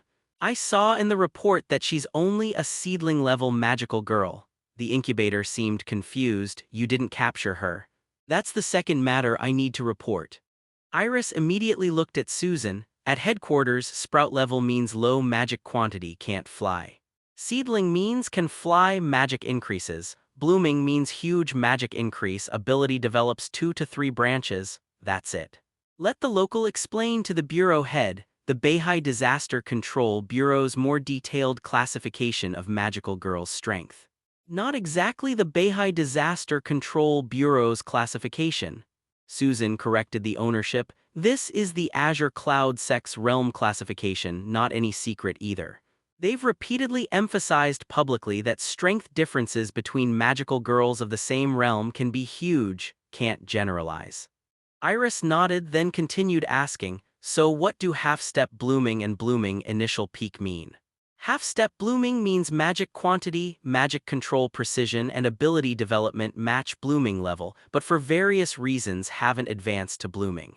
The main reason being mental state, that's the Azure Cloud Sect's term. Mental state means the intensity of the wish bursting forth when a magical girl is in desperate straits. The more firmly one believes in miracles, the stronger the power obtained. Susan coughed, carefully choosing words. Most of this came from Beihai Disaster Control Bureau internal documents. Of course, most magical girls' advancement comes from that momentary mental state elevation. Because the wish in that moment transcends their current realm, they advance to the next level. But the Azure Cloud Sect internally considers this advancement unstable, with flimsy foundations, just having power without substance. Like you, Iris. This viewpoint naturally came from Lady Shin, that is, Jiang Si. A momentary mental state elevation brings greater power, but the magical girl doesn't actually obtain the mental state needed to properly control this power. So rushing advancement leads to unstable foundations. Even after becoming blooming, they have no advantage at the same level. Therefore, within the Azure Cloud Sect, the sect master requires disciples, especially true disciples, to solidify their foundations. Only advancing after mental state is sufficient. According to Azure Cloud Sect internal group chats, all true disciples can advance to blooming without exception, but are held back due to lacking corresponding mental state. Even Lady Winter has sufficient mental state, but for some unknown reason refuses to advance herself. Azure Cloud Sect disciples speculate she wants to accumulate deeply, then advance directly to blooming peak great perfection, matching the sect master. Blooming initial peak means just entered blooming not long ago, mental state not solid yet but basic abilities qualified. After finishing, Susan added, of course, this is just what I've heard. Iris now ignored the bureau head incubator, just continuing to ask, besides this, do you know the Azure Cloud Sect's more specific realm classifications? Know a little, Susan replied. On the original 4 major realms, they're further divided into 4 minor realms and 4 minor extremes. The 4 minor realms are initial, middle, late, and perfection stages. The four extremes are initial peak, middle peak, late peak, and peak great perfection. More specifically, each minor realm is further divided into 9 layers. The Azure Cloud sect calls this the Magical Girl 9 Revolutions Ascension method. Each revolution has strict magic quantity and control precision requirements. Newly advanced magical girls mostly only qualify for initial first revolution. After reaching 9th revolution, accumulating one more revolution's magic quantity to reach 10th revolution is called minor extreme realm, which is initial peak. So that's how it is. Seems Winter's evaluation of me wasn't too low either. Iris quickly grasped the key point, but after 10th revolution, if continuing to accumulate magic quantity, would they still remain at the current minor realm? Susan nodded, inwardly admiring the other's intelligence and sharpness. Our internal data shows that after Azure Cloud sect magical girls reach minor extreme realm, they're required to develop abilities. Only after creating new abilities can they advance to the next minor realm. The evaluation standards for new abilities seem to differ for each major realm, but what exactly the requirements are, the Azure Cloud sect hasn't said. It's speculated that overall requirements increase as the major realm advances. Reportedly, because the Azure Cloud sect has strict requirements for ability development, many Azure Cloud sect magical girls who struggle with developing abilities get stuck at extreme realms, accumulating revolution after revolution of magic power. Some individuals' magic has long exceeded 10 revolutions. Iris listened captivated. What about major realm advancement? Susan nodded. Major realm advancement requires undergoing tribulation. What's undergoing tribulation? That process where magical girls burst forth in despair. Susan wasn't entirely sure either. Pretty much that. I see, Iris looked admiring, appropriate and professional. The bureau head incubator quickly got confused. What's all this? What are these 9 revolutions? What are minor and major realms? Why is there tribulation? Headquarters country bumpkins, Susan scornfully criticized inwardly. No problem, bureau head doesn't need to know anyway. It's just the Azure Cloud sect's own realm classification universality might be insufficient. Our Disaster Control Bureau's classification is already sufficient. Just drown clinging to your garbage 4 major realms. The bureau head indeed nodded. Right, ours is enough. Not like this at all, bureau head. Iris suddenly called out, interrupting the bureau head. She looked completely serious. I've long thought the bureau's realm classification is too crude. When I was seedling, many seedling period magical girls couldn't beat me at all, but they were still classified as seedling magical girls like me, performing the same tasks. Now at blooming, Kingfisher differs greatly from most blooming abilities too, but they're still same level blooming. Is this really reasonable? Iris took a deep breath, touching her chest. The fight with Azure Cloud Sex Winter shocked me greatly. I've never seen a seedling period magical girl achieve this level. This shows they have better training methods than headquarters and more reasonable realm classification than ours.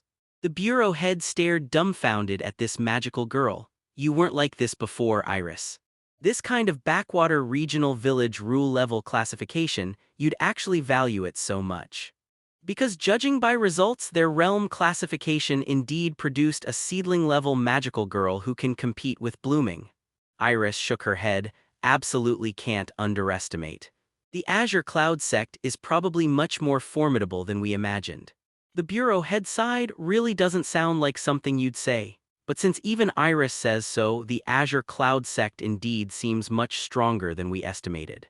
Should I request another blooming magical girl from headquarters for support earlier?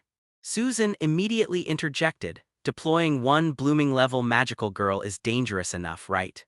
North China's A-level disaster beasts have always been severe. Deploying another might cause problems, right? Unrelated to these. Iris raised her head, proudly saying, no support needed. I am blooming magical girl Iris. Moreover, although I recognize their realm classification, I don't recognize the realm they assigned me. I'll make them know I'm not some blooming initial peak but blooming super great full. It's peak great perfection. Iris nodded. Oh right, blooming peak great perfection. Or even higher level super peak great perfection.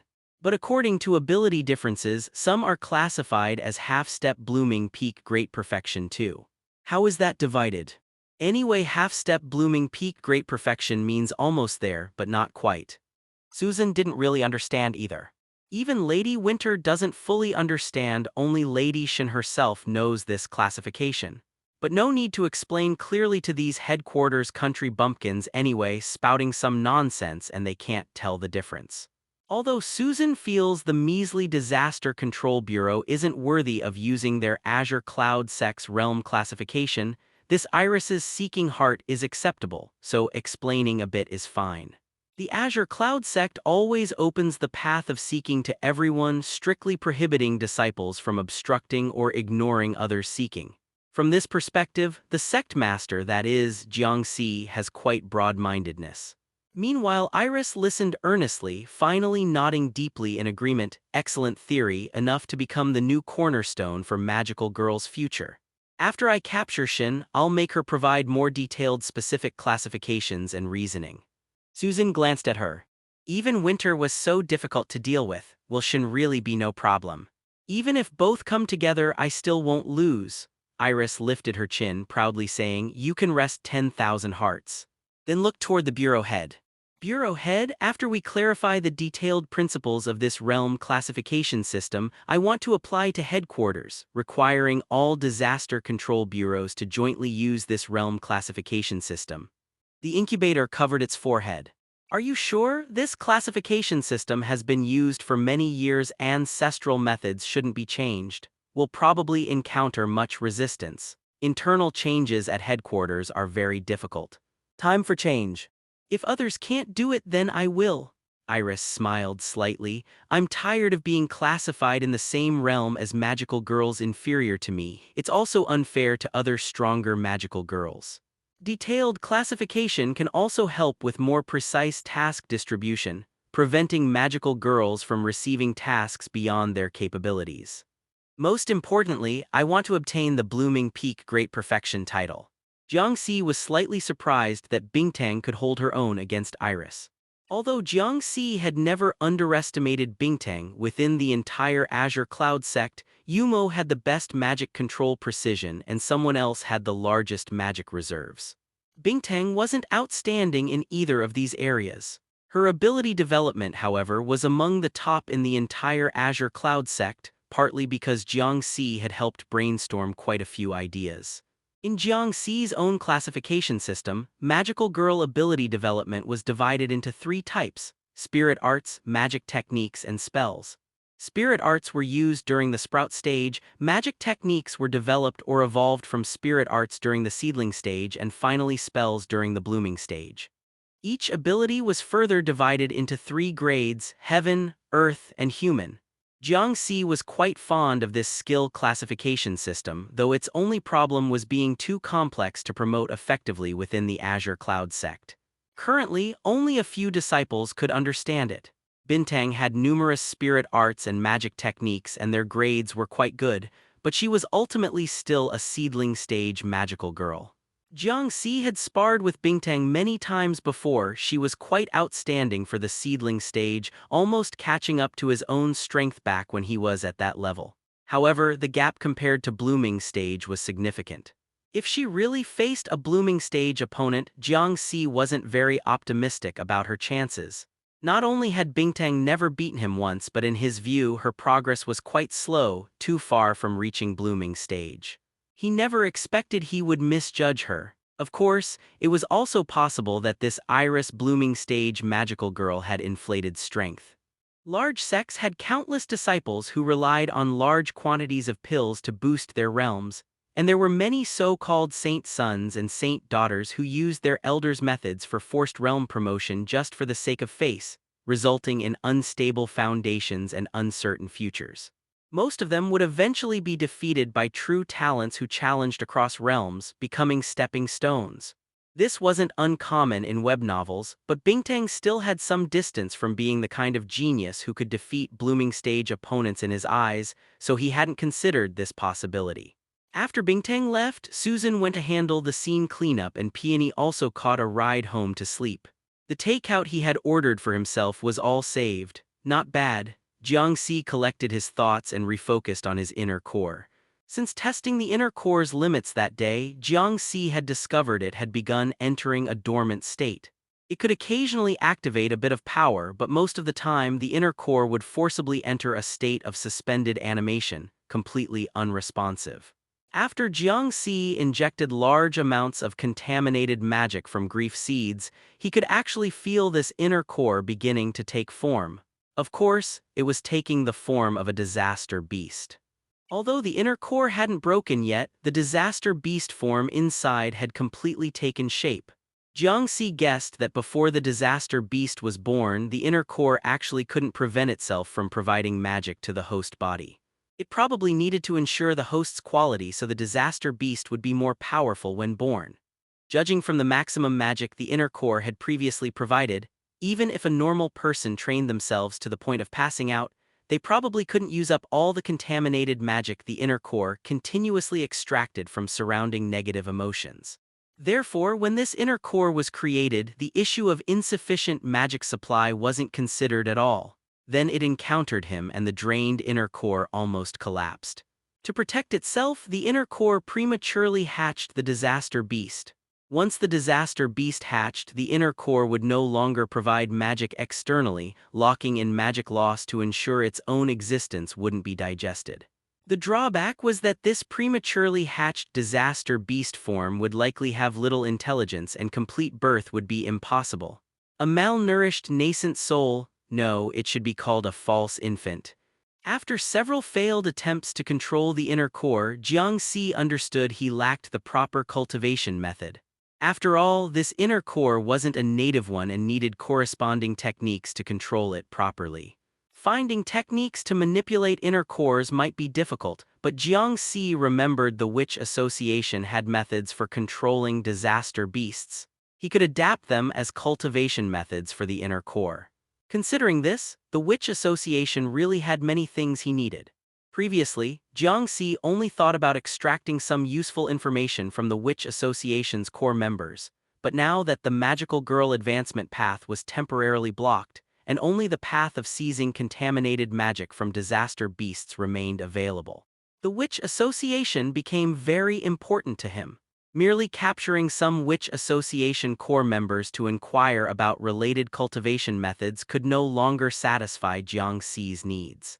He needed all of the Witch Association's technology, which might contain other paths to the Great Tao. Cultivation methods themselves were never evil lay in the users. Even something like the human emperor banner refined from thousands of mortals, if used properly, could be a righteous path to save the world. Of course, the Azure Cloud sect was a renowned orthodox sect. They needed to let these demonic sects complete their refinements first, then seize them after avenging the deceased to avoid karmic ties and remain worthy before heaven and earth. He didn't trust sending sect disciples to join the Witch Association. Since the disciples' strength and mental fortitude were insufficient, they were too young and they might inevitably be influenced after entering heretical paths. Most importantly, it would probably be difficult to transmit the most original Witch Association techniques and technology. It was more appropriate for him to personally take action, join the Witch Association himself, and obtain his great opportunity. However, the threshold for joining the Witch Association was somewhat high and complicated. He needed to make complete preparations to avoid being discovered. While considering when to join the Witch Association later, his phone suddenly rang. He glanced at it. It was indeed Bingtang calling. "How was my performance just now, Sect Master Celestial Being?" The moment the call connected came a somewhat proud inquiry.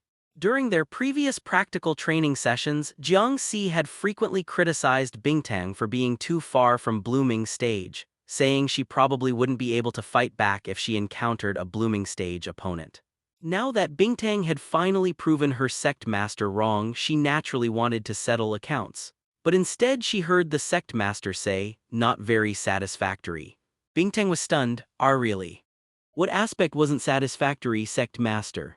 She actually felt somewhat wronged inside. Previously, Jiang Si always said she couldn't compare to blooming stage and would definitely lose if she encountered it. Now that she had successfully defeated a blooming stage opponent, he still wasn't satisfied. So unreasonable. The main problem is, I didn't hear you say sufficiently appropriate lines. Jiang Si pondered for a moment. The situation at the time was very suitable for cultivation. Quote number 26. Spread our sect's prestige, pay respects to our ancestors. In the Azure Cloud sect, King Hua, 4-leaf and 6-leaf looked at each other, then quietly asked, "What's cultivation?" Quote number 26. Yumo beside them took out a small notebook and flipped through it. At the peak of immortality, proud between heaven and earth, where I, Anlin, exist, there is heaven. Note, Anlin can be replaced with your own name.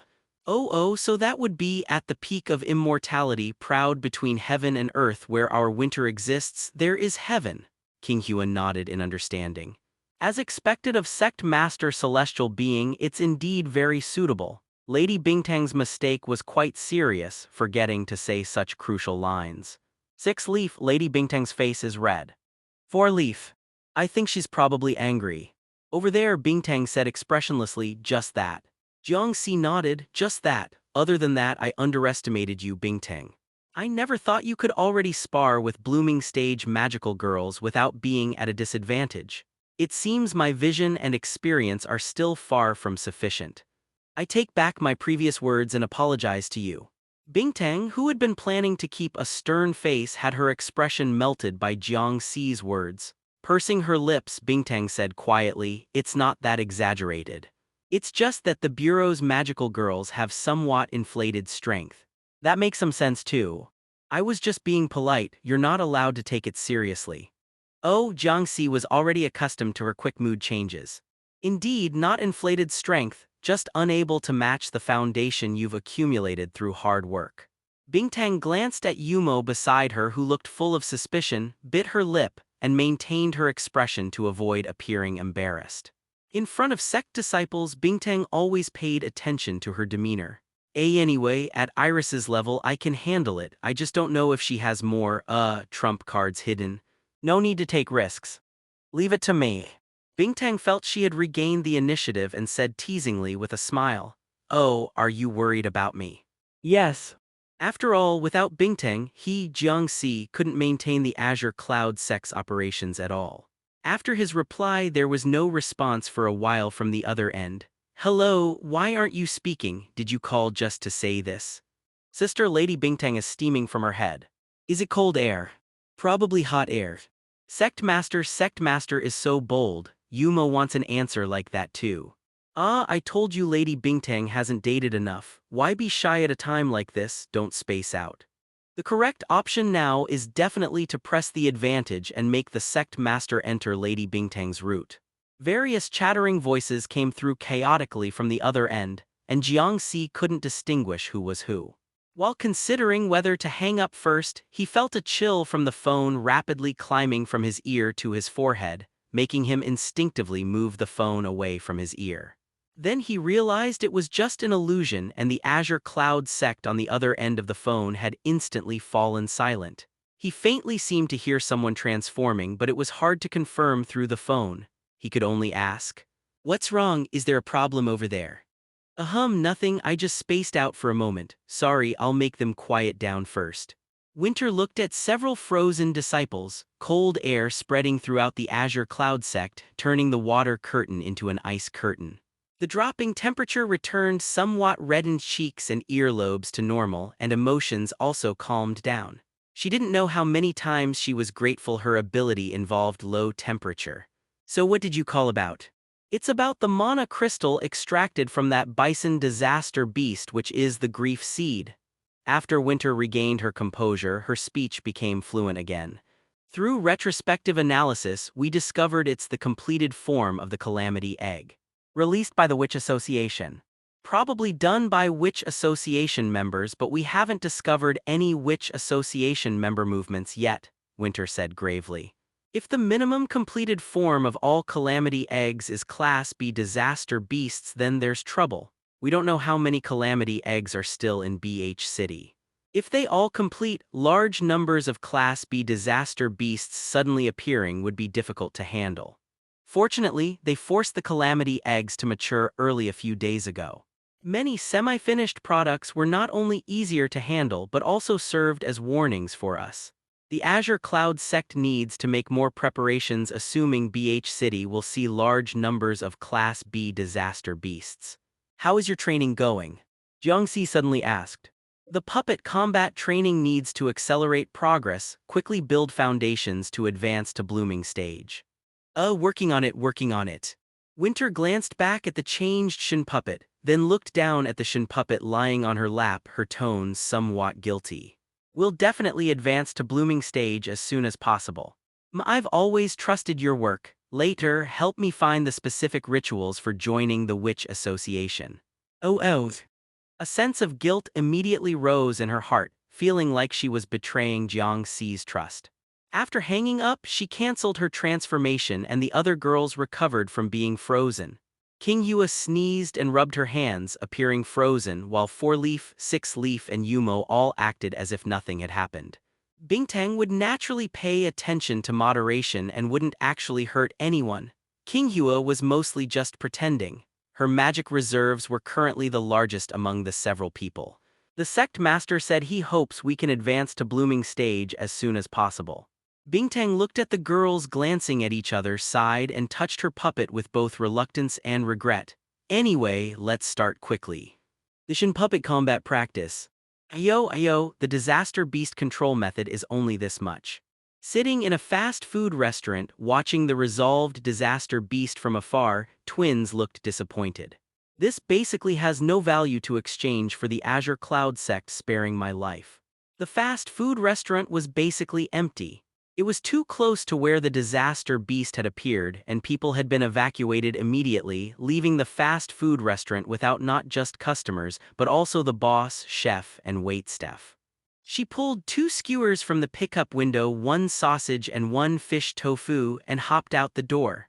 Walking on the empty streets gave her a sense of the joy and thrill of walking alone in an apocalyptic world. After casually eating a few bites of the skewers, she threw them away, then took drinks from a nearby store. After a few sips, finding them not to her taste, she threw away the bottle caps, walking while splashing drinks on the ground. She even poured drinks on her feet, wearing slippers to wash them. Although it felt somewhat uncomfortable and sticky, the pleasure of wasting made up for it. She was practically a born supervillain, twins thought. Being able to do such malicious things would definitely make many magical girls furious. Especially Lady Winter. She might even grab her ears and fiercely spank her butt. Back when she wasted food in the Azure Cloud sect, Lady Winter had punished her like that. Well, no matter how angry Lady Winter got when actually taking action, she was still very gentle. Even though it was punishment after hitting her, she would still ask if she was hurt, if it was very painful or something. Instead, it made twins feel guilty herself.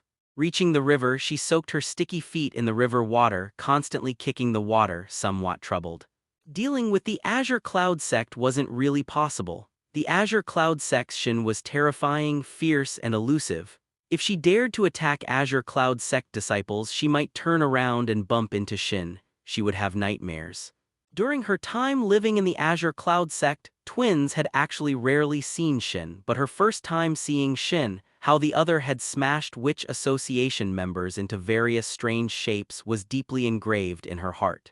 Monster, devil, madwoman. Even after searching through all her vocabulary, she could only find these 3, but they weren't entirely fitting either. Non-human. Even though she grew up in the Witch Association and had seen all kinds of Witch Association members, including so-called cruel ones. But twins knew that no matter how cruel someone was, they actually had some reaction to killing. Either excitement or panic or disgust or confusion, but that Shin had none at all. Killing was like stepping on an ant, no emotional fluctuations whatsoever. Whether they begged for mercy, bravely resisted, or pretended to be pitiful and cried. Shin killed them all without burden, smoothly, naturally, and casually. Precisely because she had seen enough madmen in the Witch Association, she felt deeper fear toward Shin. Because having no reaction to killing was the most terrifying reaction. Those who laughed madly or took pleasure in killing ultimately still treated killing as something special, either to show off or to prove their own uniqueness. But Shin was different. Shin never thought killing was anything special. To her, it was probably as ordinary as eating and drinking. She just did it casually. Only after seeing Shin did she realize that most of the so-called abnormal madmen and psychopaths in the witch association were pretending to be abnormal. The one who truly had perceptions of the world, even of life, completely different from normal people was actually Shin. She was pretending to be human. Even though twins grew up in the witch association, from that person she could only feel inhuman terror. So twins couldn't understand why Lady Winter liked her so much, always clinging to her side. When Shin was present, her eyes only held that inhuman monster with no room for anyone else. Look at me more. Clearly completely different in nature from Shin, such a gentle Lady Winter was completely unsuited to stay by that non-human's side. Troubled, kicking the river water, twins sensed the surrounding calamity eggs. She needed to make more commotion, otherwise the captain would trouble her again. Best to go near the Disaster Control Bureau. She was very interested in that iris. Blooming stage magical girls, even the Witch Association rarely captured them. If she could bully a blooming stage magical girl, even the captain couldn't say anything about it.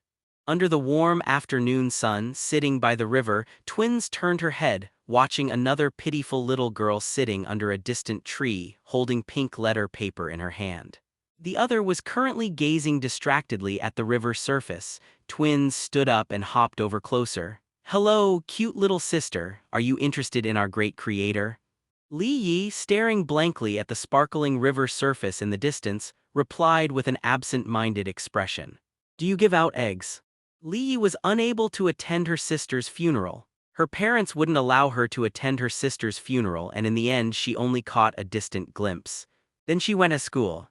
She muddled through her classes, and when she returned she saw many messages on her phone from relatives and friends. Perhaps they couldn't really be called friends, just acquaintances. They condemned her for not even attending her sister's funeral, saying she had no conscience, that her sister had always taken care of her and loved her since childhood. Calling her ungrateful. Lee didn't want to explain anything because when she felt like laughing at Iris's words, she had already realized. It had only been 2 or 3 days, yet she was no longer that sad or pained by her sister's death. She really could be considered ungrateful. When a loved one dies, how long should one grieve to be considered adequate, and to what extent must one grieve to be considered having a conscience? Lee didn't know, but she knew she definitely had no conscience, because she hadn't felt pain over her sister's death for more than 3 days. No matter how you looked at it, this was inadequate. So Li left Jiang Si's home and ran to the riverside where she used to play with her sister often. This place was very far from Jiang Si's home. She paid for a taxi and it still took a full hour to get there. She wanted to recall more memories of her sister, to make herself feel pain, to prove she hadn't forgotten her sister. But there was nothing at all. The sparkling river occasionally had fish leaping, the passing breeze carried a hint of moisture, pleasant bird songs mixed with the honking from the distant road, and sunlight leaking through the gaps in the leaves danced and shimmered like broken mercury on her body. It was so comfortable it made one drowsy, a wonderful peace and comfort, with no pain arising in her heart, and even memories of playing here with her sister only brought a sense of exhaustion from depleted emotions. She kept urging herself, "You need to cry, Li Yi, you need to feel sad, Li Yi, you need to think about your sister constantly, never forget forever." Thinking this, Li Yi stared blankly at the envelope in her hand. So, when the girl wearing slippers came pattering over and asked if she wanted to learn about their creator, Li Yi instinctively replied with a joke. This left the other person confused too. Twins truly hadn't expected Li Yi to respond like this. But she soon laughed. Of course she'd laugh at something this amusing. "I thought you'd be more sad, really." Sure enough, that silver lotus really isn't likable. Even after dying, her little sister doesn't care at all. Originally wanting to provoke the other, but seeing Li Yi completely unresponsive, just standing there dazed and motionless, twins lost steam as she spoke. "No way, aren't you the most standard magical girl? Noisy, enthusiastic, emotionally expressive, the super typical hyper-magical girl. Why suddenly not making a sound? Incorrect intel." Just as Twins was doubting herself, Li Yi buried her head in her knees. "It's not that sister wasn't likable, it's my problem. I already can't feel sad anymore." Speaking of which, it's been about 3 days since Silver Lotus passed away. Twins sat down beside her, hands propped on the grass behind, looking up at the sky. Perfectly normal, especially for intense emotional types like you. It's easy to reach emotional exhaustion. Being able to grieve for your sister for 3 days is already quite impressive, honestly. Thank you, Li Yi said softly, but how do you know about me and who my sister is? Of course, because I'm the one who brought your sister into the Witch Association. Li Yi jumped as if pricked by a needle, suddenly standing up and backing away, instinctively grabbing her miracle seed. Only then realizing she could no longer transform. Even worse, she had said she didn't want to be a magical girl anymore. Yet, when facing danger, her first reaction was still to rely on magical girl power. Her previously calm emotions boiled up again. Li Yi, clutching her miracle seed, stared fiercely at her. You're from the Witch Association. It was you who lured my sister into joining the Witch Association. I have zero interest in recruiting for the Witch Association. After all, they don't give commission per head. Twins said with a giggle. Back then it was your sister desperately begging me. I saw she was just too pitiful, so I helped her join the Witch Association, giving her a chance to achieve her dreams. You should be thanking me. If not for me, you and your sister would have fallen out long ago.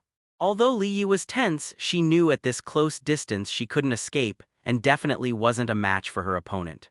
The Witch Association had too many ways to kill an ordinary person. But she still maintained the courage from her magical girl days, shouting loudly, "You think I'd listen to nonsense from Witch Association members? Ah, that's why I said Silver Lotus was pitiful, always pretending being a good sister. An admirer who idolized magical girls, a good daughter in the family, but no one ever tried to understand her. No one was interested in her wishes or pain. Silver Lotus. Do you really understand your sister?" This question left Li Yi somewhat at a loss. Did she understand her own sister? Only at the very end did she learn her sister had joined the Witch Association, that her sister was even willing to kill colleagues to steal miracle seeds for the Witch Association from the Disaster Control Bureau. Only then did she learn that her sister, fundamentally. Then let me ask you, Miss Silver Lotus, as captain of the Magical Girl Combat Team at the Disaster Control Bureau, someone the Witch Association couldn't reach, how was your miracle seed contaminated? Silently, Leah couldn't speak. Actually, she had already guessed in her heart, she just didn't want to admit it, didn't want to believe it. Only your sister could do it. Until the truth was spoken aloud by someone, Li Yi felt no anger, no sadness, just a sense of finality, as if relieved, leaving only weakness. Leaning against the tree trunk, Twins shifted her body, adjusting to a more comfortable sitting position. She was really troublesome, you know. As her younger sister becoming a magical girl, she both admired and hated you, was both proud of you and insanely jealous. So conflicted it was killing her. I suspected she might develop split personality. But one thing you can rest assured about, even at the end, your sister never thought about killing you, she just wanted you to become an ordinary person, only able to follow behind her. How do you know so much? I told you I was your sister's guide but also her only friend. Twins tilted her head, thinking for a moment, should count, right? Though we often argued, even considered killing each other, we really were each other's only friends. I know pretty much everything about your sister since besides me no one else would listen to what she said. Instinctively wanting to say thank you but remembering the other was from the Witch Association, Li Yi forcibly swallowed it back. The Witch Association were enemies and the murderers who caused her sister's death. They were second only to Shin as enemies. You're telling me all this to get me to join the Witch Association too? Li asked calmly in return. Sorry, though I'm grateful you helped my sister at the end, I won't join the Witch Association. Don't flatter yourself, little sister, you can't even transform into a magical girl now. What would the Witch Association want with you? The sharp words made Li Yi's expression somewhat unpleasant. Twins smiled cheerfully, showing no malice at all. Just as a friend, I have to help her out a bit. Otherwise Silver Lotus would be too pitiful, right? She's already dead if her little sister still doesn't know what she thought, what she did. Here, Twins suddenly paused. Oh, almost forgot, I'm so careless, forgot to mention something. About Susan being made unable to transform by the Witch Association, guess who did it? Li sharply looked up. Impossible. My sister used to always admire Zhu Lu. She joined the Disaster Control Bureau because of Zhu Lu. The more she admired, the more she couldn't obtain, the more she wanted to destroy. Those who join the witch association, once they start contacting grief seeds, contacting tainted magic, their negative emotions easily amplify. But your sister enjoyed it, after suppressing herself for so long, pretending for over a decade was exhausting. Finally gaining power, destroying what she admired, she was so excited she talked to me for ages, mocking Susan's shocked and unwilling expression after losing her transformation ability. "Stop talking." Li knelt on the ground, the pain and sorrow she thought were exhausted finally surged up again. Drowning out all other emotions, she held her head. Why must you tell me these things I don't want to hear, I don't want to know? Because your performance is so typical it's starting to bore me. Twins suddenly stood up, walked to Liya's side, staring at extremely close range. "You're a magical girl, look at your pathetic state now, who are you trying to act spoiled with? Your parents treat you like an enemy, your sister actually didn't like you much either. Everyone in the magical girl combat team sees you as a reliable captain, not even considering you a junior. So are you going to act spoiled with Keek? And then have Keek comfort you, hide behind Keek, watch Keek fight disaster beasts doing nothing right? Captain Silver Lotus. The object of your sister's jealousy and envy is just a child to this extent, how truly pathetic." Li bit her lip, head lowered, teary eyes looking at her blackened seed. "I'm already not a magical girl anymore." Twins lightly flicked her forehead. "Magical girls aren't girls who beg for miracles, magical girls are girls who create miracles. You just casually abandoned something so many people envy and desire, it's truly hateful. Whatever, you not being a magical girl is good news for me anyway." Twins made a HMPH sound, then walked past her. "Next I'm going to eliminate your magical girl combat team, starting with Iris, then Peony, then Keek, killing all the magical girls around you, killing them all. You just sit here properly and watch all the magical girls get taken out by me, then keep crying. I and Winter, we kind of know each other too." Li sobbed, still trying to speak. "And Shin, we're also acquaintances, and Dandelion, she's always been around hindering me, are you going after them too?" "Hey." Twins pretended not to hear, striding away. Watching the other leave, Li sent a message to Susan at the Disaster Control Bureau while glancing at the seed in her hand. The blackened seed no longer responded to her wishes. All happiness and beauty had been buried by hatred and pain.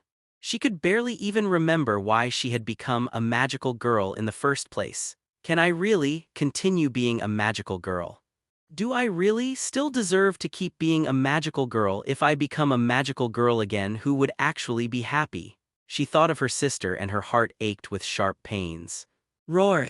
The phone in her hand nearly got thrown out from fright. Li looked up. In the direction Twins had left, another disaster beast appeared, letting out a sky-shaking roar. The massive disaster beast radiated terrifying aura, very close magic power clearly washing over her. This has nothing to do with me anymore. She thought she could no longer fight disaster beasts, going over would just be in the way. So hurry back, Li staggered to her feet and started running. A major disaster beast about to advance to Class A. Having just received Susan's message, Iris, who had already arrived near the disaster beast, scanned the surroundings. The evacuation this time was equally swift.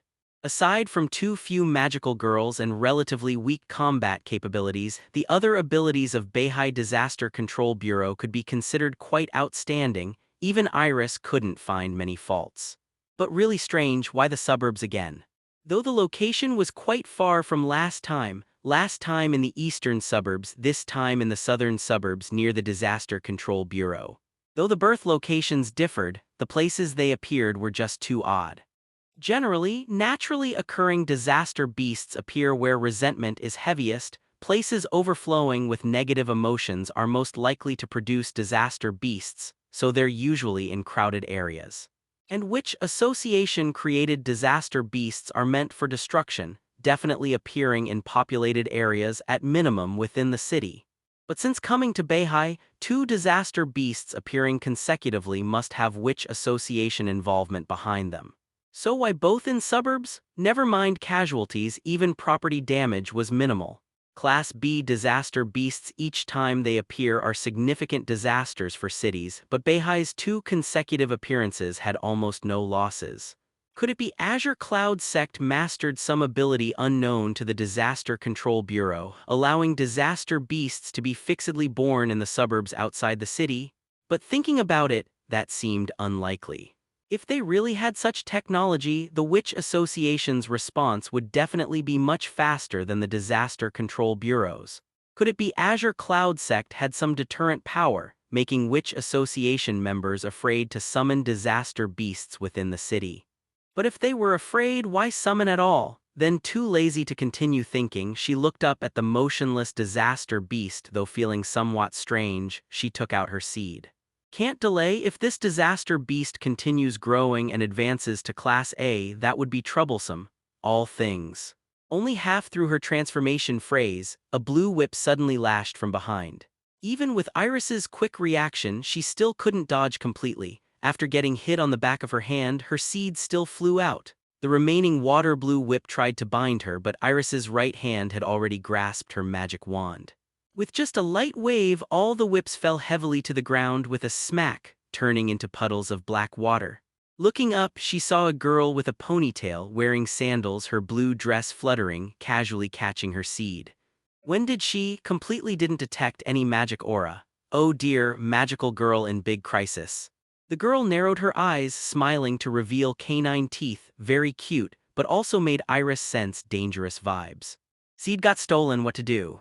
Raising an eyebrow, Iris, holding her magic wand, adjusted her sun hat, tone confident and calm. Just take it back. With that, she shot forward like a cannonball. Iris admitted that she had somewhat underestimated BH City. Since BH City only began to birth disaster beasts and magical girls 3 years ago, in terms of foundational depth, it should be lower than other cities. Apart from one blooming level magical girl in the illegal magical girl organization Azure Cloud Sect, the rest were basically all seedlings. As the blooming level magical girl from headquarters with the best performance and strongest battle record among the new generation, not only Iris herself, but even the headquarters staff assigning the mission thought this was somewhat making a mountain out of a molehill. It was just that disaster beast activity in North China had decreased recently. Iris had more free time, plus Kingfisher was quite concerned about Keek, the newly emerged magical girl, so Iris took the time to come here while also helping resolve the Azure Cloud Sect issue. She came with a vacation mentality. Organize the intelligence, get to know the key players, then bulldoze through everything, defeat that Shin person, capture her and bring her back to headquarters. Her mission would be complete. But right after arriving, she encountered a Class B disaster beast appearing, then clashed with the second-in-command of Azure Cloud Sect, Magical Girl Winter. She witnessed the upper limit of seedling-level magical girls, which actually wasn't inferior to blooming level at all. After returning to the Disaster Control Bureau, before she could even warm her seat, another Class B disaster beast emerged. This Class B disaster beast even showed signs of potentially evolving into an A-level disaster beast.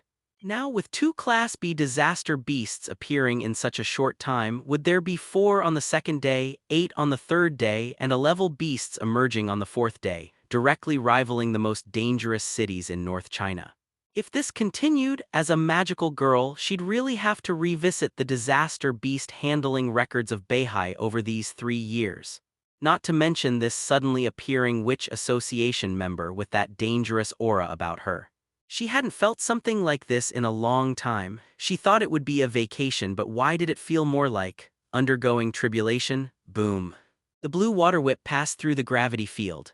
Iris's pupils suddenly contracted as she immediately adjusted the gravity beneath her feet, pushing herself away from the water whip's attack trajectory. But she was still a step too slow. The water whip struck her right hand, the dense polluted magic instantly blackening her fair wrist. The magic wand in her hand was also knocked away, but it didn't fall to the ground. Instead, it floated in midair. Even with her wand out of hand, she could still manipulate gravity. The ponytailed girl over there clapped her hands. Ooh, impressive, impressive, as expected of a blooming level magical girl from headquarters. Even with your wand knocked away and seed lost, you can still use magic. Iris ignored her, simply grabbing the wand with her left hand and aiming it at the ponytailed girl. Something seemed to be faintly linking between the seed and the wand. An invisible tunnel was instantly constructed. The tunnel's inner walls twisted as the gravity field was compressed and elongated. In that instant, the weightless wand accelerated wildly along this gravity field tunnel. The water whips around Twins coiled and converged layer upon layer, blocking in front of the wand. The wand colliding with the water whips began visibly diminishing from forearm thickness to branch size to chopstick thickness until finally only finger-sized. But Twins immediately sensed something wrong. It wasn't being diminished, it was compressing magic power using the gravity field and her own water whips. What an ingenious design! No time to marvel as the wand, now finger-sized, had already sped through her water whip barrier. Yet it didn't pierce through her, instead it lightly tapped the azure miracle seed. Like a soft fingertip brushing past the seed, the gravity field tunnel rapidly collapsed. Twins looked up to see that Iris had already disappeared from where she stood. Where she had been standing moments before, a dark fissure appeared. Like a black hole, realizing something immediately, she tried to throw the seed in her hand away, but it was already too late. The dark fissure from where Iris originally stood, passing through the just collapsed gravity field tunnel, instantly spread to the seed in Twins' right hand. All things. The unfinished transformation phrase from earlier finally sounded again: zero gravity. Her right arm was instantly torn off by the distorted gravity. Amid spraying blood, Twins was also sent flying, crashing into the supermarket across the street. The elongated black hole twisted space, then disappeared as the azure magical girl floated in the air. She threw a wink toward where Twins had flown out, confident yet somewhat cute. Don't just casually steal a magical girl's seed, okay? The next moment she turned and waved toward the giant, unmoving disaster beast. Mediocre work second, the crushing lost land. The massive disaster beast's form began deforming under gravity's pull, shattering, then disappearing. Even Iris herself froze for a moment. Was she this strong? Casually annihilating a near-A-level disaster beast with one move, but she quickly realized it was just an illusion emitting the aura and magic of a near-A-level disaster beast. Turning to look at the supermarket across the way, Iris's expression grew more cautious. A witch association member capable of creating such illusions must be high-level. Moreover, if that disaster beast was an illusion, it meant the other party had specifically targeted her. She'd never seen such a confident witch before. All these drinks and food wasted. As an official magical girl, how can you be so evil? Rustling sounds came from the supermarket as Twins climbed out from the rubble of bottles, cans, and dust flying everywhere. Her right arm dripped steadily with black blood. I don't want to cosplay Venus. Although Twins' cuteness is slightly superior, that position should have been Twins all along. Even with such severe injuries, Twins continued muttering to herself as if no one was around, seemingly completely unconcerned about her right arm's condition. From the severed area, black magic resembling mud bubbled up, but Iris frowned tightly. Polluted magic. The flowing blood was almost entirely magic. Iris's pupils trembled slightly as she asked very seriously, an artificial witch created by the Witch Association? Twin sighed, how do even you know? Damn, this was supposed to be my top secret intel. Now it's becoming public knowledge, all my advantages gone. What are the witch associations in other cities even doing? Iris took a deep breath, her gaze both pitying and wary. With just disaster beasts alone, they couldn't oppose the Disaster Control Bureau. The Witch Association had the ability to control disaster beasts, even create them, but ultimately disaster beasts below a level could hardly be considered threatening. However, A-level disaster beasts were difficult for the Witch Association itself to handle. Some city branches of the Witch Association had even been completely devoured by the A-level disaster beasts they cultivated themselves, making it unnecessary for the Disaster Control Bureau to intervene. To counter magical girls, the Witch Association researched inhuman artificial witches. Not fallen magical girls, not requiring miracle seeds. These artificial witches underwent brutal experiments from childhood, fusing their own flesh and blood with polluted magic. Eventually becoming like twins, beings whose bodies were almost entirely integrated with polluted magic. You know what? Actually, we artificial witches were originally the most perfect raw gems. Twins held the grief seed in her left hand as polluted magic began spreading throughout her body, coiling around her. The Witch Association carefully selected us from childhood potential candidates who could become magical girls.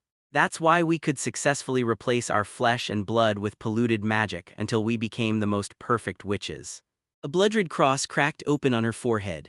Twins embedded the grief seed into the bloody cross on her forehead, just like now. Polluted magic quickly restored her right arm, followed by blue and black dress gradually covering her entire body. Though I'm cute and charming, I bring death and curses. Blue ribbons restrained the surging black magic on her body. Iris could tell at a glance that the other's attire somewhat resembled Winter's. No, it should be said it was trying hard to imitate Winter's magical outfit. Except certain areas couldn't erase the blackness of polluted magic, but with those blue patterns and ribbons, overall it did resemble Winter more closely. Artificial Witch number 4396, codename Twins, greets you. So it really was an artificial witch. Iris tilted her head, examining the other's magical outfit. You're imitating Winter. So glad you could tell at a glance. This took me quite some effort. Twins spun around, her expression like a child showing off new clothes. How is it exactly like Lady Winter, right? Hey. I never expected Azure Cloud Sect to be involved with the Witch Association. Taking a deep breath, Iris said solemnly, even able to connect with artificial witches. It seems I can't let you go easily. Before she could finish, she sensed an extremely dangerous aura. It reminded her of when she was still at seedling level being targeted by an A-level disaster beast. That hair-raising sense of danger. Watch your tone, newcomer. For the first time, the always smiling and joking twins turned cold-faced. How could Lady Winter possibly have any connection with those pieces of shit in the Witch Association? Even if Lady Winter stepped on them to death, it would only dirty the soles of her shoes. Iris was somewhat confused by her attitude. The Witch Association's words couldn't be fully trusted, but the other's tone clearly couldn't be dismissed as lies. What exactly was the relationship between the Witch Association and Azure Cloud Sect? Why was this artificial witch so protective of Winter? Just who are you? A magical girl in Azure Cloud Sect, a witch in the Witch Association. The ever-changing, adorable girl, twins, that's me Tilda. This was the first time Iris encountered a girl more narcissistic than herself, but before she could think further, the other had already charged before her, so fast. She couldn't even sense magic bursting forth, purely physical, or an ability. Her wand spun lightly as the surrounding gravity inverted. Eightfold gravity instantly pressed down on Twins.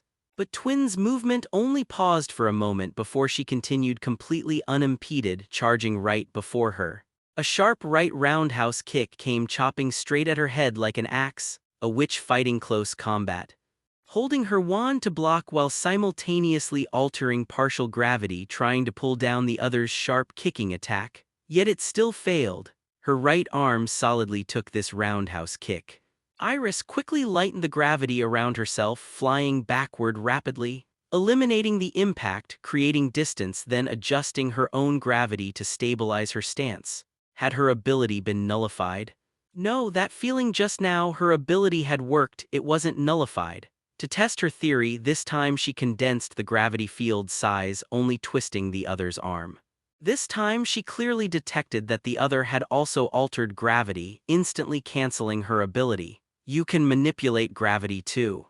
Iris instinctively asked, but Twins just looked at her with some mockery, completely unwilling to explain. While magical girl abilities weren't unique, this was the first time in many years she'd encountered a witch with the exact same ability as hers. Was this specifically targeting her? But her coming to Beihai was a temporary decision by headquarters. The Witch Association couldn't have known. Even if they did know, they wouldn't specifically send a gravity-manipulating witch to deal with her. The other was very familiar with Azure Cloud Sect in Beihai, indicating she had been active in Beihai long before, unrelated to her. If it wasn't coincidence or specifically targeting her. Iris watched as Twins moved again, not daring to be careless. She interrupted her thoughts and immediately activated the next skill, mediocre work third. As she inserted her wand into the ground and began speaking, she saw the charging girl opposite suddenly stop. Twins looked at her smiling, the polluted magic in her hand also transforming into a wand that she inserted into the ground, imitating her. Mediocre work, third. Iris's heart jumped as a bad premonition surged up, but she still completed the chant. The amber sea of eternal stillness. Twins finished almost simultaneously with her. The gravity fields that could stagnate all things spread out from both sides simultaneously. The power that altered surrounding environmental rules collided, dissolved, and dispersed. Same magic amount, same magic structure, same rule changes. Even the gradient effects at the edges were identical. After all the power vanished, Iris stared horrified at Twins in the distance, her tone disbelieving. "You stole my ability." Twins immediately looked displeased. "What do you mean stole? I openly took it, okay? Magical girls shouldn't casually hand over their seeds. Didn't your teacher teach you that?" Twins, that's my code name, meaning coexisting with magical girls. Only with your existence does my ability have meaning. I should thank you for so carelessly giving away your seed. Though if she hadn't managed to steal the seed, Twins wouldn't have revealed herself either. With a light jump, Twins' figure also floated in the air, her posture almost completely identical to Iris. All of a magical girl's abilities are recorded in her own miracle seed. Even the transformation memories within the miracle seed contain all your battle records. Guess why that is? The wand in Iris's hand dissipated, transforming into a halo aimed at Twins. A miniature singularity formed, enormous attraction enveloping Twins, pulling her toward the singularity. But before Twins could be pulled, her magic had already been massively absorbed into it. Yet Twins similarly dissipated her wand, transforming it into a halo. Masterpiece 6th, the destination of eternal silence's echo. Twins' halo frantically absorbed the magic Iris had just lost from Iris's halo. Then both sides fell into stalemate again, but clearly Iris's halo-created miniature singularity wasn't stable enough, its power insufficient. Soon it was swallowed by Twins' halo. Thinking that by not chanting you could prevent me from learning how to use it, how adorable, Miss Iris, but without chanting, the power decreases. Twins wasn't in a hurry to determine victory. She observed the other's expression, calculating the time, waiting for an opportunity to retreat. She had dealt with blooming-level magical girls from the Disaster Control Bureau before. As long as her ability could touch the other's miracle seed, no matter what level the magical girl was, she could put up a fight. It was just difficult to determine victory. After all, with basically identical abilities, the other side would definitely be more familiar with various skills effects and usage methods. So as long as the magical girl calmed down, even if they couldn't counter her ability, they wouldn't necessarily lose. Therefore, at most it was about intimidating people and buying time. Twins hadn't planned to actually determine victory or life and death with the other. As long as the captain knew she was working, that was enough.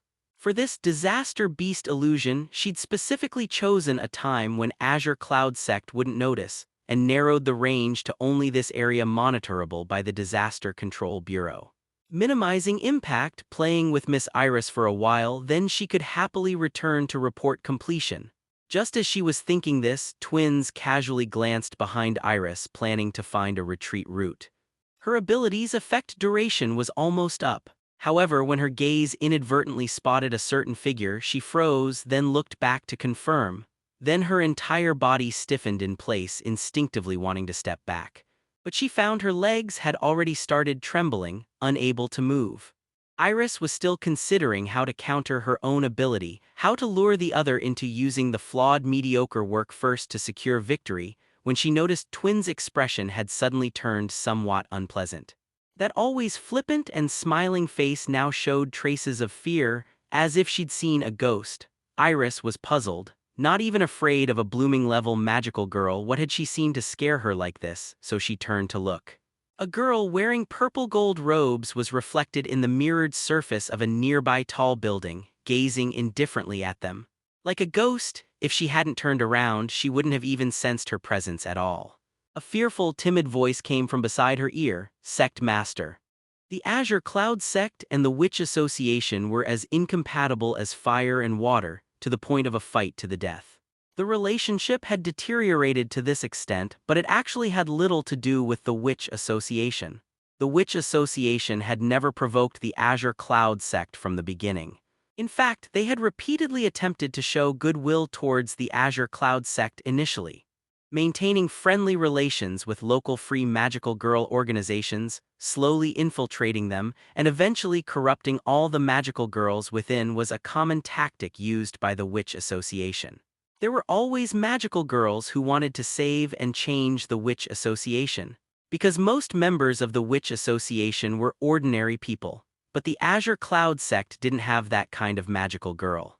Even if they did, they only followed the sect master's commands and wouldn't act on their own ideas even if they had them. From the moment the Azure Cloud sect's sect master slaughtered the first branch, the relationship between the sect and the Witch Association was defined. Whenever they met, it would be a fight to the death with absolutely no mercy. The Witch Association had of course considered retaliation. But the Azure Cloud sect's magical girls operated in teams, rarely going alone, and were extremely vigilant, making them very difficult to ambush. Their most specialized combat method was stalling. Twins had infiltrated the sect, so she knew that in their internal training, one of the most basic skills was how to use magical girl abilities to buy time. And once they encountered unexpected situations, Azure Cloud sect disciples would immediately send out alarm signals. The result was that even if they managed to corner a lone Azure Cloud sect magical girl, the Witch Association found it difficult to quickly capture her, and then endless streams of Azure Cloud sect disciples would arrive, turning it into a gang fight. If they were particularly unlucky, they might even encounter the hidden prize, the Azure Cloud sect's sect master Shin, who would wander around with nothing better to do, leaving no bones behind. In less than half a year, most of the Witch Association members active in Beihai had been wiped out, with hardly any survivors left. The Azure Cloud sect's disciples also transformed from being timid and hesitant to kill at the beginning, to the point where even the most ordinary outer sect disciples could mercilessly smash the flesh and blood bodies of Witch Association members without hesitation, becoming almost indistinguishable from their sect master. This eventually scared the Witch Association into avoiding direct confrontation. So a year ago, Twins was transferred here. She was a high-level test subject raised in captivity by the Witch Association since childhood. From when she could first remember, every day was endless pain, endless injections, endless training, and immersion in pitch-black, mud-like, polluted magic. Various negative emotions constantly seeped into her, yet she always remained conscious. At that time, she actually wasn't outstanding. The experimenters recording her various data would always shake their heads and sigh, looking dissatisfied. Among the test subjects of her batch, there were 3 or 4 more excellent than her, and one even obtained a miracle seed during the experiments. But in the end, the only test subject who successfully survived and met the standards was her alone. As an artificial witch with special abilities, she could perfectly disguise herself as a magical girl as long as she came into contact with a miracle seed. Using this ability, she had infiltrated the Disaster Control Bureau and stolen considerable information. So the Witch Association also assigned her the mission of infiltrating the Azure Cloud sect. The mission started smoothly. At the cost of sacrificing a Witch Association branch, she joined the Azure Cloud sect under the identity of a magical girl who had been captured and victimized by the Witch Association. But after entering the sect, things changed. In the eyes of the Witch Association, the Azure Cloud sect had always been a cruel and highly disciplined organization. In reports, it was described as a militarized magical girl training ground. Twins had prepared herself for interrogation and torture, because that's how it was in the Disaster Control Bureau. As a magical girl with a suspicious identity, she would undergo lengthy interrogations and even tests. But the Azure Cloud sect was different. Unlike what the Witch Association saw from the outside, the Azure Cloud sect's interior wasn't that cold and cruel. Laughter, anger, and banter relaxed and friendly. Apart from necessary training and missions, the Azure Cloud sect had almost no mandatory requirements. Twins didn't want to have excessive communication with anyone. After all, the more she spoke, the more flaws she might reveal. Maintaining basic interpersonal relationships and reducing her presence was the best method for infiltration. However, Lady Winter would always come to disturb her. Probably because her identity was that of an orphan, Lady Winter would give her extra care. She never attended sect gatherings, but Winter would specially save some food for her, and the two would secretly eat in a corner. Because she had never attended school, Winter would take time to personally teach her basic language and math knowledge to prevent her from making fools of herself. Taking her to amusement parks, leading her to play games with other sect disciples, patiently teaching her various magical girl knowledge, selecting clothes for her, preparing birthday surprises for her. Twins originally had no intention of becoming a fool who was easily swayed by emotions. When she used to watch anime, she had always looked down on villains who couldn't stick to their principles and were easily moved. However, when it came to experiencing things personally, she realized she wasn't as firm as she had imagined. Countless small matters piled up, from initial smiles to indifference to little bits of expectation and dependence. Until finally, she forgot that she was actually a member of the Witch Association. She enjoyed Lady Winter's care, immersed in that gentleness. Even if she acted spoiled and asked to sleep with her head on Lady Winter's lap, it would be agreed to. Accepting everything about her, tolerating all her willfulness. Every noon, she would lean against Winter, forgetting all pain and worries, immersed in sweet dreams. If she had had a mother when she was little, it would probably have been like this. A witch who had never tasted sweetness was tempted by piece after piece of candy until she forgot everything. So much so that when she later recalled it, it always felt hazy and unreal. Beauty and happiness that didn't belong to her, that she didn't deserve to have, would always bring emptiness and fear when she calmed down. Why was she a witch? Why wasn't she a magical girl? Why did she have to meet Lady Winter in this way? All beautiful dreams eventually end. A witch is ultimately a witch, with polluted magic flowing through every part of her body, forever unable to become a magical girl. Shin tore apart her beautiful dream. When those emotionless eyes looked over, when that sect master held the bloody head of her contact person, Twins knew it was over. She originally thought she would die there. But no, Shin just glanced at her, then ignored her, saying something to Winter. Twins didn't know what was said and didn't dare to think about it. When she thought about Lady Winter's disappointed gaze after learning the truth, when she thought that Lady Winter's gentleness would end there, leaving only coldness and killing intent. The polluted magic in her body would boil uncontrollably, impossible to restrain. So Twins fled, returned to the dark, filthy gutter, mingling with those rats in the Witch Association. This was her true destination, her real life. The undercover life in the Azure Cloud sect was just a fleeting, beautiful dream, an illusion. One day, she would be found by Shin and killed while Lady Winter watched with disgust, then forgotten. But there was still a small, tiny hope. If she never killed anyone again, would Lady Winter dislike her a little less? If she gave some of the Witch Association's technology, some information to the Azure Cloud sect, could she make up for some of her mistakes? When Yinluo was about to summon a large number of disaster beasts to destroy the city, she forcibly accelerated their growth to lower their levels, and leaked information in advance so they could prepare and reduce casualties in Beihai. Then, would Lady Winter feel a little pity and forgiveness for her because of this? Although no one knew about these things, as these trivial matters accumulated, she would develop small fantasies that even a witch like her could create small miracles. So that Lady Winter would be pleased with her changes. Fantasizing that if she were really killed by Shin one day and Lady Winter looked at her corpse, it wouldn't be with disgust and indifference but with pity and a little sadness. If she could do more, if she could save more people, even as a witch, could she possibly? Where is the miracle seed?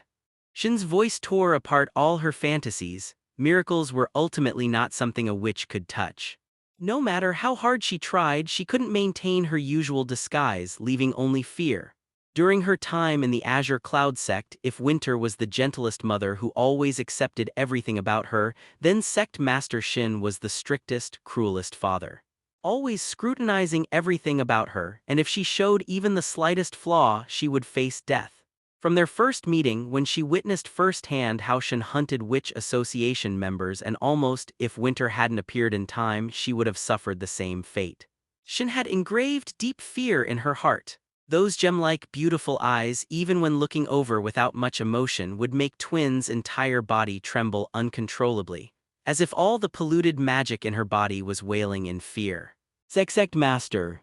She trembled, biting her teeth hard to stop shaking, wanting to reply. But the girl who had just fought with her nearby suddenly laughed, drawing both Shin's and Twin's attention. "Ha, I'm really lucky. I was thinking if I went all out against her, it might be a bit like bullying. But if it's you, I have no reservations."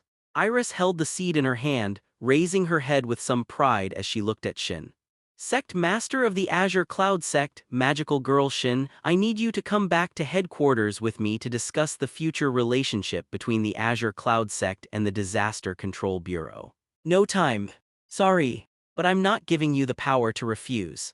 The miracle seed in Iris's hand burst forth with intense, blinding light. "Even if you disagree, I'll still take you by force. Don't worry, I won't waste too much of your time." The light instantly enveloped both Twins and Shin. Mental landscape expand.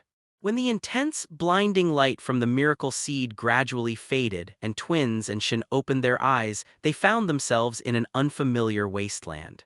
A vast emptiness with pitted, cratered ground beneath their feet like the surface of the moon. The gravity was completely different too, making them feel light and floaty. Yet when they tried to take a step forward, they would notice the gravity becoming heavier, making movement nearly impossible. Empty, silent, endless wilderness. Whenever she was here, Iris would feel a spontaneous loneliness, the loneliness of an absolute powerhouse, feeling the cold at great heights. So Iris, floating in the air, revealed a smile and spread her arms. "Welcome to my world." The ultimate ability of a blooming magical girl, something that could only be learned at headquarters. This was also the source of Iris's confidence. Mental landscape expansion. Using one's own mental landscape to erode the world until constructing a personal reality belonging only to the blooming magical girl. Even among blooming magical girls, this was an extremely rare ability. Because it required talent, only magical girls with sufficiently strong self-awareness could possibly learn it successfully. This was also her capital for daring to call herself the strongest. "The gravity is different in every spot here." Iris descended from the sky. "Of course, it's the same for me, but I'm thoroughly familiar with every gravity change here. I spent considerable time learning to move freely here." Twins instinctively wanted to distance herself from Shin, because after being pulled into the mental landscape domain, she was closer to Shin. However, she accidentally stepped into an area with bizarre gravity and half her body was immediately dragged underground. Movement was almost impossible. "Don't run around or you'll end up like this." Iris looked at Shin, who seemed restless, reminded her, then began concentrating gravity, gathering all the different gravity fields around to cover Shin. She had no intention of underestimating her opponent. Winter, as a seedling stage magical girl, already possessed such strength. How powerful Shin as the leader would be was basically imaginable. Therefore, Iris had never considered competing with her on basic magical girl skills. Directly pulling her into the mental landscape domain, defeating and controlling her in one go, then taking her back to headquarters. However, even she had to be careful with the gravity field changes in the mental landscape domain. So while observing her opponent's movements, she first concentrated gravity, pulling her opponent into the dangerous chaotic gravity field to remove her transformation. While still thinking about the next step, she noticed that the magical girl opposite her had started moving. At first, it seemed like she was testing with a couple of steps, then she started running. But because of the different gravity fields, her running was unsteady and in some places her body tilted, almost falling. She accelerated the gravity concentration speed to remove the opponent's transformation. She needed to go all out. Then, she discovered Shin was sprinting wildly. In this mental landscape domain where gravity was completely different in every spot, she was sprinting as if there were no obstacles at all. Even Iris herself wouldn't dare do this. The abruptly changing gravity had an extremely strong tearing effect on magical outfits and bodies. Even blooming magical girls couldn't withstand it. Yet Shin only had a few additional wounds on her body, as if the gravity dislocations sufficient to tear bodies apart could only cause shallow wounds on her. Incredible shock welled up in her heart. Just how much magic power did her opponent's magical outfit have? Stepping back, she watched the sprinting Shin. "It's fine at this speed, there's still time, I just need to." Her thoughts were abruptly interrupted the next second by Shin suddenly closing in. That exquisitely beautiful face that looked like a work of art, somewhat dazing to look at, was suddenly so close now. The faint fragrance and warmth rushed toward her face yet made Iris's heart sink. The gravity concentration wasn't even completed yet. Then Iris felt a terrifying, tremendous force coming from the right. Even though she manipulated gravity with all her strength trying to hold herself in place, it was completely impossible. Her entire body shot through the sky like a meteor. The mental landscape domain, empty like the moon's surface, had no obstacles to block her path, only gravities tearing to slow her down. Then she crashed into a distant area with 20 times gravity. Even with the ability to manipulate gravity and trying her best to neutralize every distorted gravity field along the way. But after taking such a terrifying blow, just the speed at which she was sent flying made it impossible to completely eliminate the gravity tearing throughout the journey. She struggled to crawl out of the deep pit. If she weren't the master of the mental landscape, thoroughly familiar with all the gravity changes around her and able to alter gravity to protect herself. This single blow would probably have been enough to force her transformation to be removed. Looking up at the distant Shin who was even flying now, Iris only felt indescribable absurdity. What kind of monster is this? She finally understood why Twins was so terrified. Facing such an existence that defied common sense, it was indeed difficult not to feel fear. But let me teach you what being the strongest magical girl means. Iris took a deep breath and slammed her hands together violently. The distorted gravity began destroying the mental landscape domain. A black hole quietly appeared in the air. Then rapidly expanded, turning into an abyss that devoured everything. Pseudo-black hole. Although she couldn't escape either, mutual destruction would force both sides to exit their transformed states. After that, her physically trained body would give her a huge advantage. Then, Iris saw flames rising in Shin's hand, three-colored magic power intertwined like flames forming an exquisitely beautiful lotus. Heaven-grade spell, magic. Buddha's Fury Lotus. The world turned monochrome for an instant. When the exquisite fire lotus expanded within the black hole, all sounds in my ears vanished, leaving only the pounding heartbeat and breathing. The next second, brilliant aurora light illuminated the black hole from within, but no flames spilled out. Only cracks spread rapidly along with the aurora, crawling across the entire mental landscape like spiderwebs. Immediately after, blazing flames suddenly erupted. A sea of fire roared, the world collapsed, the ground caved in, and the sky shattered. The mental landscape was torn apart by the explosive heat wave. The first thing to surge forth was that terrifying ocean of magical flames, but they didn't actually set the surroundings ablaze, they merely bloomed for a moment before rapidly dissipating and vanishing. What was thrown out next was Twins, her magical outfit already shattered. She tumbled for a long time before finally coming to a stop. Her right leg was broken and her movable left leg was completely charred black, clearly having endured intense heat. The polluted magic within her was nearly depleted. She had used almost everything to defend against the fire lotus's residual heat, leaving her with so little that even moving was difficult. Just as Twins caught her breath, the confident and sunny magical girl Iris fell from the sky. Her face was somewhat smudged with dirt, her sun hat even landing near Twins' feet, tattered and burnt through at the top. The sunglasses hanging from her chest pocket were also shattered on the ground. Iris lay face down on the ground, eyes tightly shut, mouth wide open, only managing to let out a pained groan after a long moment. The magical outfit on her body instantly disintegrated, yet even though her physical body showed no injuries, Iris couldn't get up at all. A cluster of extinguishing flames exploded from the air onto the ground. Amid the scattering smoke and ashes, the purple-clad girl stepped out from the sea of fire, casually waving her hand to instantly extinguish all surrounding flames. Only wispy blue smoke carrying a burnt scent remained, along with intense heat that slightly distorted the surrounding space. Iris strained to lift her head, seeing that the magical girl named Shin only had slightly dirty skirt edges, as if that terrifying explosion hadn't harmed her in the slightest. Was her magic truly infinite? Struggling to get up, an overwhelming magical pressure suddenly pressed down. Like a hand firmly holding her head, pressing her face against the ground. But Iris wasn't panicked because Shin wasn't even looking at her. In her extremely limited field of vision, those beautiful little purple leather boots clip-clopped directly past her, heading straight toward Twins' location. Iris felt no resentment, no anger, no fear. Though firmly pressed down by magic, Iris still struggled to watch that dreamlike purple figure. For the first time, she felt the despair of being utterly outmatched. The gap was simply too vast.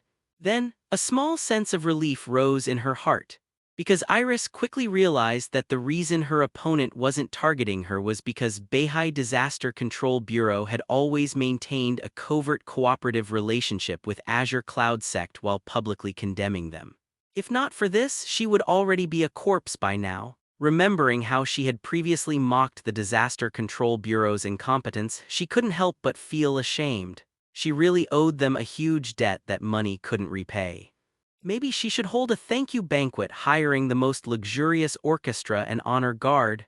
After calming down, gazing at Shin's heels, Iris sighed softly. So she really was only at the initial peak of the blooming stage. Where is the miracle seed? Twins could barely speak anymore. When Shin started walking toward her, her entire body began trembling uncontrollably. Using her only remaining leg, she tried to back away, but only managed to drag a muddy trail on the ground. Twins was a girl who loved to smile because she firmly believed smiling would bring good luck. It was precisely because she loved smiling that she had met Lady Winter. However, under those cold purple eyes, she couldn't muster even a hint of a smile. Every cell in her body was crying out and trembling, her instincts screaming at her to run, run, run, but her body refused to obey. She could only breathe hard, gasping for air, trying to maintain consciousness. When Shin stopped before her and asked, "Where is the miracle seed?" Twins almost burst into tears. I don't know. As she instinctively spoke, when Shin slightly furrowed her brows, Twins felt as if a hand had gripped her heart. She could barely breathe. Her entire body stiffened and turned cold as if she were losing control over her body. Am I going to die? Will I die? There were 2 seeds that you took, right? As if already knowing what their witch association had done without explanation or context, Shin directly asked, "Where are the 2 seeds?" But Twins only trembled and said, We only got one, it's with the captain." "Where is the captain?" Twins struggled to regulate her breathing. "It's fine, Twins, it's fine, you won't die. The sect master isn't that cruel. As long as you answer properly and tell her everything, you can survive. Captain, I don't know where he is." Twins desperately searched for reasons that might satisfy the sect master. We use a crystal ball to contact. I can contact him. The captain was probably doing something bad. But Twins didn't know what exactly the captain was doing. She originally wanted to reveal this information to gain a chance at survival. However, just as she was about to speak, something rushed out from behind her. Twins instinctively glanced back. A 3-headed disaster beast transformed from a calamity egg. Her heart sank heavily. Impossible, there shouldn't be any disaster beasts around here, she had clearly checked. Only she herself was carrying calamity eggs. On her person, she instinctively checked her pocket and sure enough, several calamity eggs were missing. The 3-headed disaster beast charged out from behind her, heading straight for Shin. Its ferocious killing intent was barely concealed. This wasn't her doing. Even if she wanted to explain, it was already too late. "So this is why you so readily gave me the method to control disaster beasts, Captain." At this point, Twins finally completely gave up struggling. The disaster beast that emerged from behind her was madly attacking Shin with killing intent.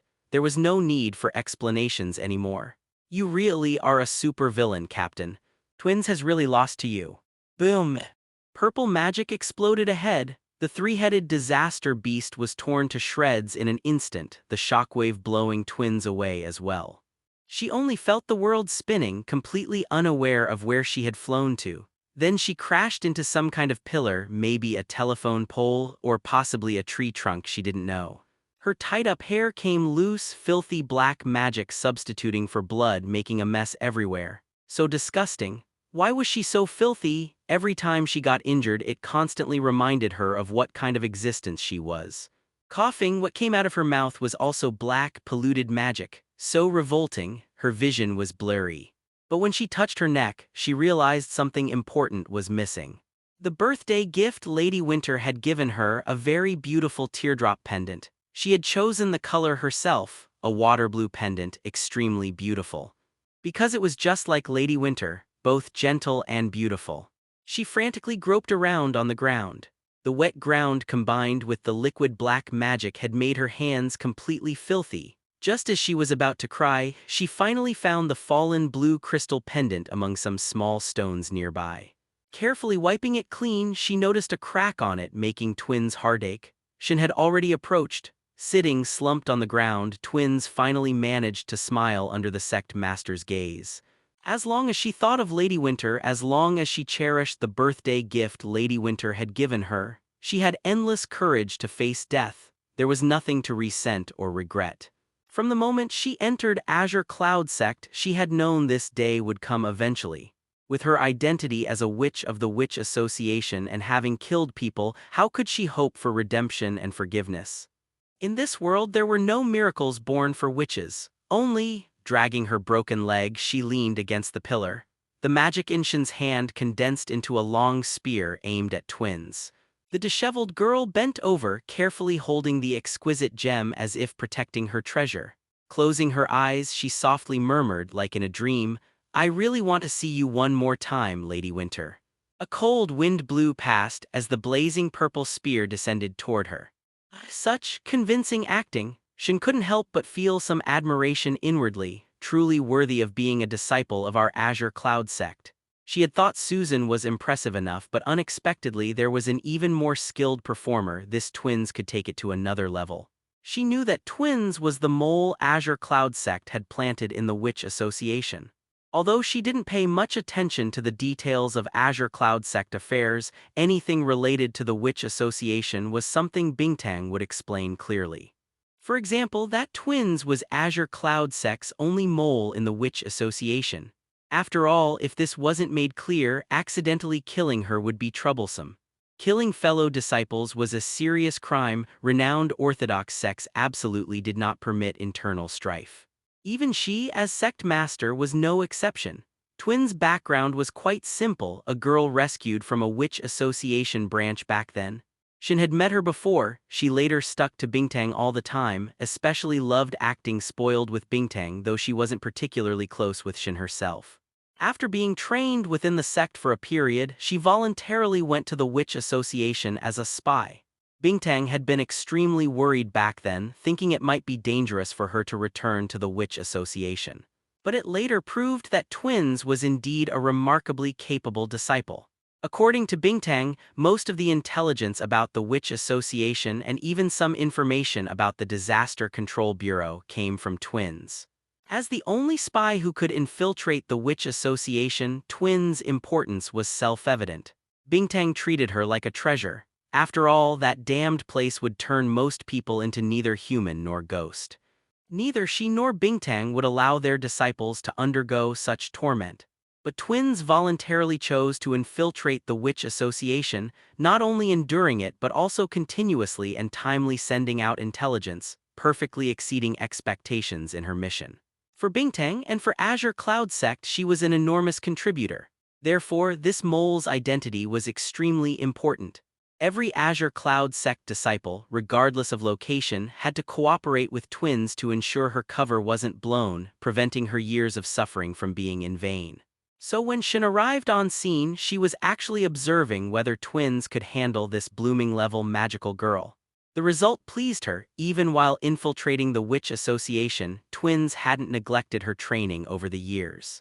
At the very least, she remembered the moves from their sparring sessions. She fought evenly with Iris, but then she suddenly looked at Shin, pretending to be terrified. At first, Shin was puzzled about what she was afraid of but quickly realized. Twins' copying ability had a time limit. She was probably about to reach her limit. Well then, as sect master, she naturally had to step in and help. Iris was somewhat more troublesome than the magical girls she'd encountered before. That mental landscape thing was indeed her first time seeing it. Bingtang hadn't mentioned it either, but it happened to be a good opportunity to test the Buddha's Fury Lotus's power. Not affecting the surroundings, it was practically the perfect venue. The only pity was that it was too barren, no mountain peaks, tall buildings, or rivers that would better showcase the Buddha's Fury Lotus's destructive power. She wasn't quite sure what exactly a mental landscape was either, so she couldn't determine the significance of the Buddha's Fury Lotus tearing through it. But judging from Iris' expression, it probably wasn't bad. As long as she found more unclaimed seeds, the power would definitely catch up to the original Buddha's Fury Lotus, who says magic has no flame emperor. The troublesome part was that after detonating the Fire Lotus and dealing with Iris, she originally planned to ask about the miracle seed's whereabouts. Whether she got an answer or not, she would simply leave. But then twins suddenly released disaster beasts to attack her. At first, she was somewhat puzzled, but Shin quickly understood. She needed to solidify her cover identity. Asking questions and then leaving would be too suspicious and out of character. She had to take action. Truly worthy of being the disciple Bingtang had carefully nurtured, inheriting Bingtang's boldness and attention to detail, much more thorough than her own considerations. Casually blowing twins away, watching this girl with disheveled hair clutching the birthday gift Winter gave her, looking so pitiful, Shin felt nothing but admiration. This level of acting, this overflowing intensity, simply impeccable. With such a performance, who would suspect that Twins was actually a disciple of Azure Cloud Sect after she struck with her spear? But Twins' body was somewhat weak, and who knew what torment she had endured in the Witch Association? Her body was full of polluted magic. Shin had to carefully adjust the spear's position to avoid accidentally creating too large a wound. Boom. Anyway, the dust kicked up was sufficient. That should be fine, no one could tell she had intentionally missed. The question was, how did Twins plan to retreat? She began to feel somewhat worried for her disciple, until she saw Keek and Li Yi rushing over from the distance when she suddenly understood. What brilliant planning, what excellent strategy, what remarkable courage. With these two simple children around, Twins' escape would indeed be easier. She had even calculated this step, thinking 10 steps ahead. Twins. Just as she was about to leave reassured, Li Yi and Keek immediately landed beside Twins. You've killed someone again. Li Yi's eyes were red. What exactly are you trying to do, Shin? After checking Twins, Keek immediately said, it's all right, Yi, she's not dead yet. Be careful, Shin will definitely pursue her to the death. She never lets Witch Association members go. Shin, who had been about to leave, stopped in her tracks. She turned to look at the two girls. Now she couldn't leave. She could only regrasp the magic spear, turning around expressionlessly. Could you two please talk less? Iris was pinned to the ground and Yi could no longer transform. Actually, the only person who could stand in front now was Keek. Keek wasn't afraid. Teacher, Shin would never kill indiscriminately. Everyone she killed deserved it. Although she hadn't read the Disaster Control Bureau's detailed reports, she was absolutely certain about this. Because if Teacher Shin were truly someone who killed innocent people, she herself wouldn't have survived until now. Yi would definitely have died too, whether it was that Duan or the later Yinluo, although Keek herself felt sad about Yinluo's death. But after all, she was from the Witch Association, so Teacher Shin killing her was completely justified, even if emotionally it was somewhat difficult to accept. The fault didn't lie with Teacher Shin but with the Witch Association and the fallen Yinluo who had hurt Yi. So Keek wasn't afraid at all. I know that every time Teacher Shin kills someone there must be a deep reason behind it. Generally, the reason was just convenience. But when dealing with Witch Association members, we don't need, every single time, to have Teacher Shin handle it. It wasn't exactly every time either. The disciples within the Azure Cloud Sect handled many cases too. So please Teacher Shin, could you hand Twins over to the Disaster Control Bureau for handling? That would be perfect. The only problem was whether simply nodding and saying, okay, right now would seem too suspicious. Keek's reasoning here was quite logical and being convinced by it seemed very reasonable. Probably. She thought about what methods the various seniors would generally use to resolve such situations. For a moment, she really couldn't remember any web novel protagonists who would be willing to spare an antagonist's life. After all, if a protagonist casually spared an antagonist's life, the upper narrative observer would definitely come down hard on them. But there were quite many cases where enemies were willing to spare the protagonist's life. With just a little thought, she could find many examples, so Shin slowly extended one finger. She originally intended to wait for the other side to understand on their own or to ask. But after waiting for a long while, both Yi and Keek looked tense and showed no intention of asking. If you're nervous, then ask already. Feeling somewhat speechless, she had no choice but to slowly speak up and explain herself. One move. Take one move from me and I'll spare her life. Only then did the two girls understand what her extended finger meant, and they both breathed sighs of relief. Generally, this was said when the enemy was in a situation where they couldn't directly kill the protagonist. Actually, killing the opponent with one move was fine. Those who dared say such things were mostly very confident. Of course, when most antagonists said such things, they would inevitably fail to kill the protagonist for various reasons. Then, when they became furious and wanted to break the agreement, they would be stopped by the powerful figures backing the protagonist. Although Shin had no interest in playing the antagonist, in the current situation this seemed to be the most appropriate thing to say. This way, after executing one move she could leave directly and no one would suspect that twins had any connection with the Azure Cloud sect. Upon hearing this, Keek immediately placed her magic wand in front of her with both hands and said proudly, "I also want Teacher Shin to see my growth." Li Yi looked at Shin's cold expression and suddenly felt a pang of bitterness in her heart. If back then she had appeared in time and stood in front of her sister, would it have been possible? The originally upright index finger slowly curved as she slightly turned her body, casually and simply pointing at the three of them. "Wait a moment." Keek suddenly shouted, waving her magic wand somewhat flustered. "Could Teacher Shin wait for me a moment? I need to prepare first." Yi looked speechlessly at her junior team member. "Do you know who you're facing?" "That's the cold-blooded, merciless." Unexpectedly, Shin actually stopped, merely urging, "Hurry up." Wide-eyed, Li Yi looked from afar at Shin, who had really stopped her hand and was waiting for Keek to prepare. Was she really this accommodating? Meanwhile, Keek had already started continuously using various techniques, dazzling Li Yi. Mediocre work first. Remolding of the scorched remains. Crimson acceleration. Magic solidification. Breath of wind flow. Crimson heavenly eye. Lee immediately recognized them. The first was something Senior Hyacinth had taught them, the second was something Keek had asked her about how to make magical defense more powerful. The third was Danlion's technique for controlling magic flow. The fourth was Peony's clairvoyance. When did she consult Peony? One skill contained 4 enhancement methods. When had Keek become this strong? "I'm ready, Teacher Shin." Lee immediately held her breath. Across from them, at the rounded fingertip of that purple girl pointing at them, a mass of purple magic began to gather and grow larger. There were no property or form changes, just pure magic condensation and then, explosion. It carved a terrifying trench in the ground, not particularly fast but with overwhelming pressure, rushing toward the three of them. Mediocre work second. The crimson magic in front of Keek unfolded layer by layer like blooming flowers, each petal making the barrier thicker. Crimson lotus severing ring. Faster, stronger, the magic flow became more refined. Keek even found time to look back. "Don't worry, Yi, I'll protect you." Li Yi was somewhat dazed.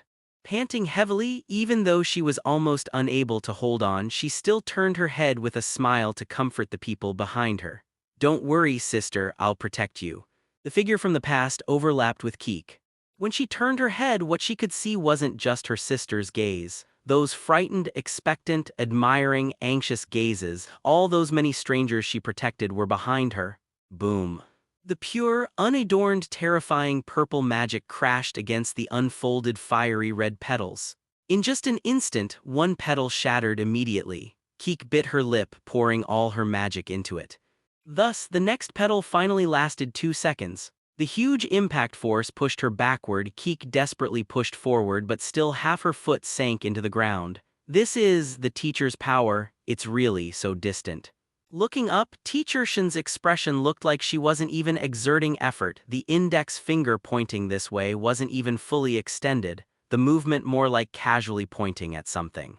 Yet just this, the most ordinary magic impact, made her feel like a mountain was pressing down. Li Yi watched Keek's trembling back, biting her lip hard. She took out her miracle seed, the pitch-black, already dead seed.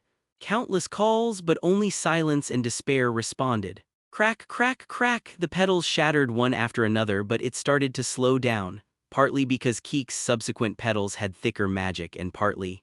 She looked up, gazing at the expressionless Teacher Shin from afar. She didn't know if it was her imagination, but she seemed to see a hint of appreciation in Teacher Shin's eyes. Well done. Those rosy lips moved slightly and Keek instinctively thought in that direction. But upon later consideration the lip movement might not have matched. Still, she decided to take it as Teacher Shin's praise. After all, this was Teacher Shin's defense technique that she had imitated after just one glance. It's really pretty good, right? Crack! When the last petal withered, Keek finally couldn't hold on and was about to be sent flying. However, someone suddenly supported her shoulder from behind. Well done, rookie. The magical girls of Beihai are much more capable than I imagined.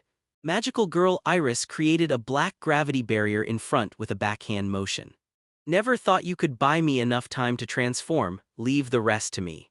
Keek somewhat admired how the other could be so confidently flamboyant after losing so badly. If she were in her place, she might have cried. Is your body okay, Senior Iris? No problem, who do you think I am? The Cyan magical girl smiled brilliantly. I am the Disaster Control Bureau's strongest magical girl, Iris. You've added prefixes senior. Keek thought this, watching as the purple magic was distorted and swallowed by the black gravity barrier, momentarily breathing a slight sigh of relief. Even if it's Teacher Shin, such a casual attack shouldn't be able to break through a blooming level magical girl's defense.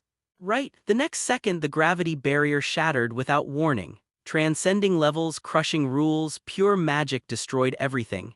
Two magical girls crashed behind Li Yi, simultaneously canceling their transformations. Li Yi faced the purple light directly. It felt like returning to that day again, returning to the day she first transformed. The disaster beast appeared, everyone was fleeing backward, people kept falling, her sister also fell to the ground, just urging her to run quickly. But Li Yi alone charged forward, standing in front of the disaster beast. Now the person behind her wasn't her sister anymore, but a witch association member who was partly responsible for her sister's death. She had no reason to take risks and stand in front. As long as she didn't stand in front of twins, Shin wouldn't kill. Shin only killed those who deserved to die. Twins was like this, her sister was also like this. Pain twisted her heart. Li Yi tightly gripped her miracle seed that would never respond to her again. Just like her sister whom she could never see again, she didn't want to regret anymore. She didn't want to see anyone die before her eyes again, so I still. Unconsciously, tears slid down her cheeks. The purple light obscured her vision, so much so that she couldn't see the seed in her hand being washed by tears, dripping with black filth. She just choked up and spoke her wish. I want to become a magical girl. The seed in her hand burst forth with brilliant pink light again. Countless dancing petals instantly rose around her, blocking the unstoppable purple light. Amid the petals, Li Yi slightly opened her mouth, looking through tear-blurred eyes at the seed in her hand. Although she could no longer transform, the miracle seed had still responded to her with its final power. Thank you for being willing to respond to me. Let's protect everyone together one last time. The responding miracle expanded within the girl's wish, as if possessing infinite power to block the purple magic ahead. However, after just a moment, the dancing petals around her suddenly caught fire. In the blink of an eye, all the petals turned to ashes. Li Yi was stunned, tear tracks still fresh on her face, the miracle she had just held in her hand extinguished by absolute power. Before she could react, she was blasted away by the magic. Fortunately, Keek was quick-eyed and swift-handed, quickly catching her, both of them falling backward quite far. Thus, only twins remained, quietly holding the blue pendant. The purple magic roared, about to devour and tear her to pieces when it suddenly calmed. As if it had just coincidentally exhausted itself right in front of her, leaving only the stirred-up fierce wind that blew through her loose black hair, gently wiping her wounds, finally slowly returning to calm. Sectmaster. She looked up, murmuring somewhat dreamily, finally adding, Sama. However, there was no one in front anymore. On the empty suburban wasteland, there was only a huge trench full of pits and holes, like trees burned halfway, broken power poles, a supermarket with faint blue smoke continuously rising. A void of emptiness, ha ha ha ha ha ha. Gasping for breath in large mouthfuls, twins revealed a smile of someone who had survived a disaster. As long as Shin wasn't around, she could laugh anytime. Twins used both hands and feet, wanting to support herself on the broken tree trunk beside her to stand up. The sect master had already left, 3 magical girls severely injured. This was the best opportunity to leave. a handgun pressed against the back of her head. I never said you could leave. Glancing sideways, she saw Li Yi, whose face was somewhat bruised from the fall, covered in mud all over, though panting heavily, now looking at her with a serious expression. Scum of the Witch Association, where do you think you're going? Twins somewhat helplessly raised both hands. Just now you tried so hard to save me, you moved me deeply, but then you turn around and become so cold. Twins is really sad. I thought after I told you about your sister last time we became good friends. Stop talking nonsense. Why are you carrying a handgun? Children shouldn't play with guns, it's dangerous. You can keep talking nonsense, I don't mind putting a hole in your other leg. Then spare me please. Keek also came over, half carrying the unconscious Iris. When facing teacher Shin just now you didn't say a word, I thought you were mute. Twins chuckled. Would you dare mess around in class right under the homeroom teacher's watchful eyes? Makes sense, then Keek asked again. Has teacher Shin taught you too? Whom should I say taught or simply beaten? Over there, Lee had already taken handcuffs from Iris's pocket and cuffed Twins. These were specially made by the Disaster Control Bureau for the Witch Association, handcuffs that could suppress the operation of polluted magic. Hey, could you let me transform first to grow my leg back? Venus only had broken arms, no one said anything about losing legs. It's really inconvenient. Behave yourself, having one leg broken is just right. You were actually quite cute when you were depressed before, why are you suddenly so harsh with me? Could you go back to, ouch? Because now I am Magical Girl Silver Lotus. Li Yi kicked Twins once before saying quietly, Captain of the Beihai Disaster Control Bureau Magical Girl Combat Team. Keek listened nearby, unconsciously breathing a sigh of relief, also showing a smile. No matter what, it was really great that Li Yi could pull herself together. Perhaps this was also within Teacher Shin's plan. Yi, has your seed recovered? Li sent a message to the Disaster Control Bureau personnel while checking her miracle seed. The pollution has disappeared, so you could say it's recovered. But there's no magic left anymore, just like Senior Susan, I can never transform again. She remembered Susan again. It was the same back then, when Susan's seed was polluted, she had also erupted with power once to save someone, clearing away the pollution completely.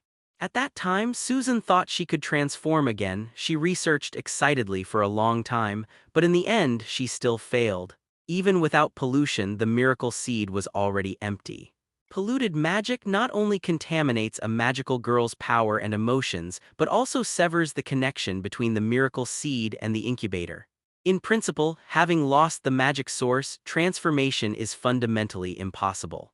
The final outburst also consumed the remaining portion of power. The more she researched, the more she knew only despair remained. Keek looked at her captain somewhat sadly. There must still be a way.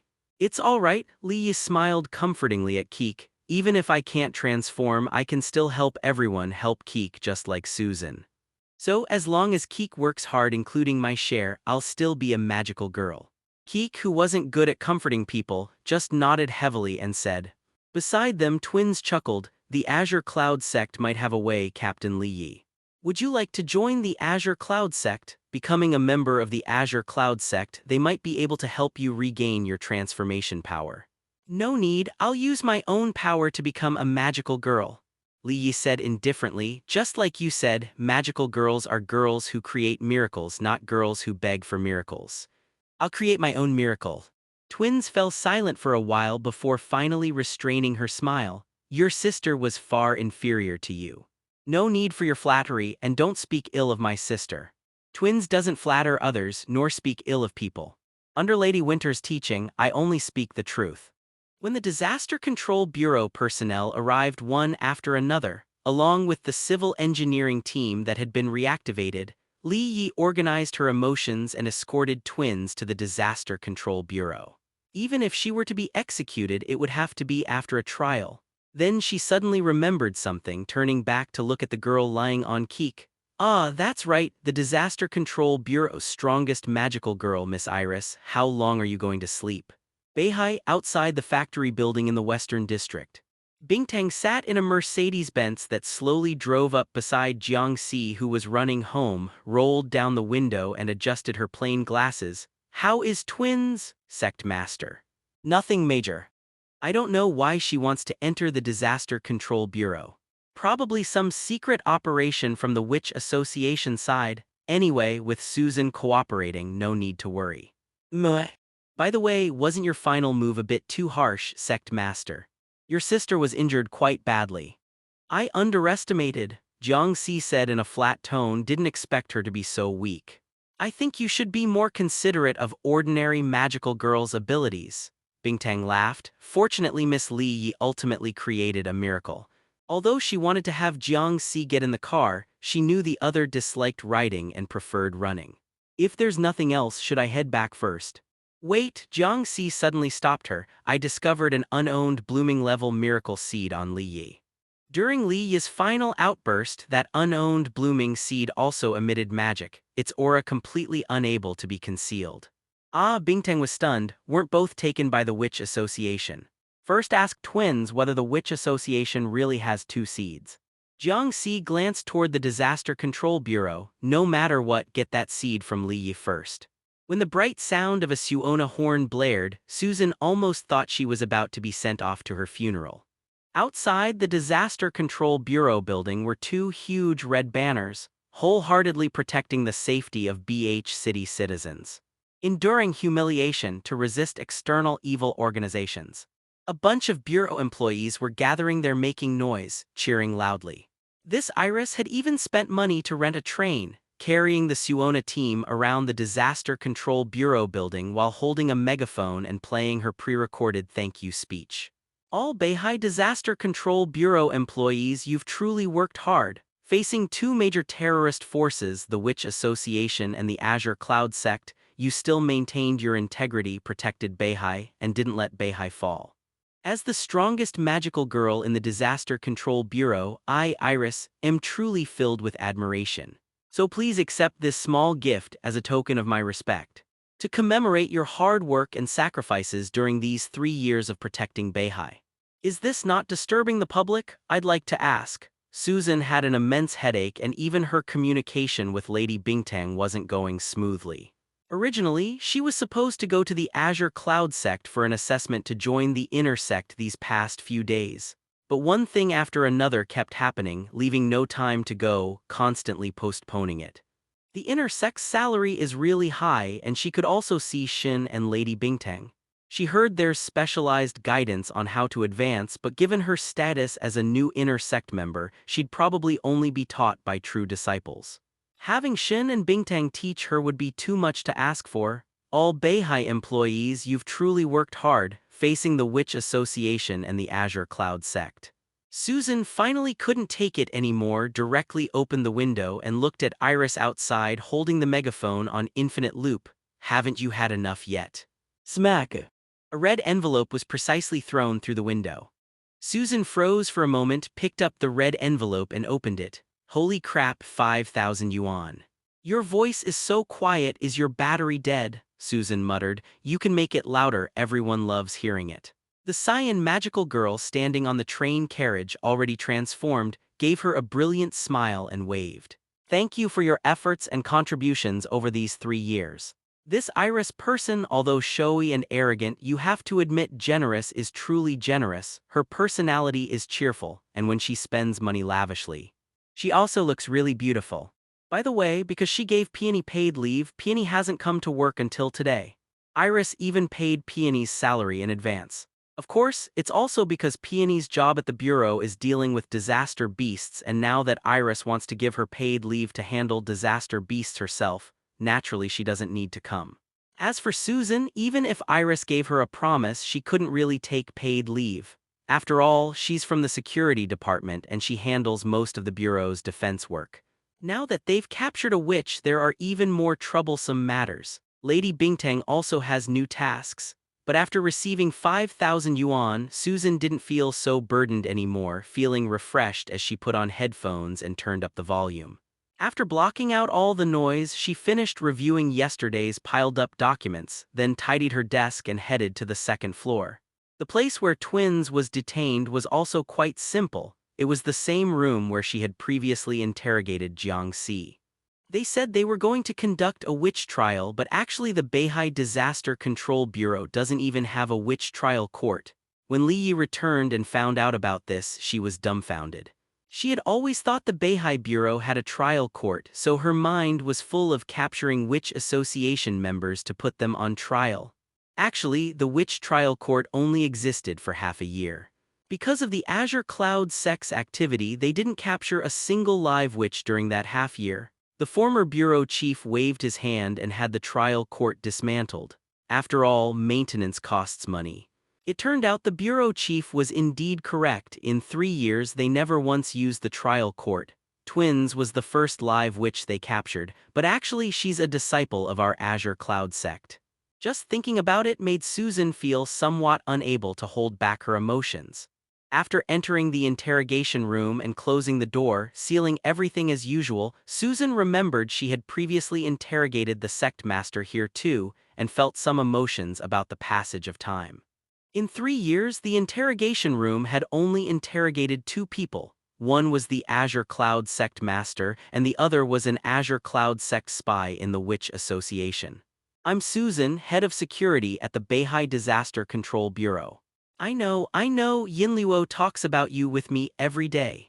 After having your miracle seed destroyed, you still managed to work strongly at the Disaster Control Bureau. But she said your expression when your seed was contaminated and you couldn't transform was particularly interesting. Twins was casually restrained all over, basically unable to move, but her mouth was as fast as ever, so desperate and disbelieving, clearly a magical girl but acting like a helpless child. Later you even secretly cried at the bureau, and when Peony found you, you pretended nothing was wrong, it was just too delicious. She sure knows how to enjoy it. Susan looked at her expressionlessly. I don't remember her being around at that time. She was your fan back then, followed you many times, knew your movements inside out. Of course she wouldn't let you discover her. Every time she chatted with me, she'd talk about you endlessly. You're really proud of yourself, aren't you? After all, I had some credit in it too. Twins giggled. You're not angry, are you? Sister Susan, I was the one who led Yinluo into the Witch Association, and I was the one who taught her the method to contaminate seeds, making you unable to continue being a magical girl. Oh dear, what a pity, when you were such an excellent magical girl. Taking a breath, Susan looked at her coldly. Do you know your current situation, being so unrestrained with your words? Anyway, you don't dare kill me.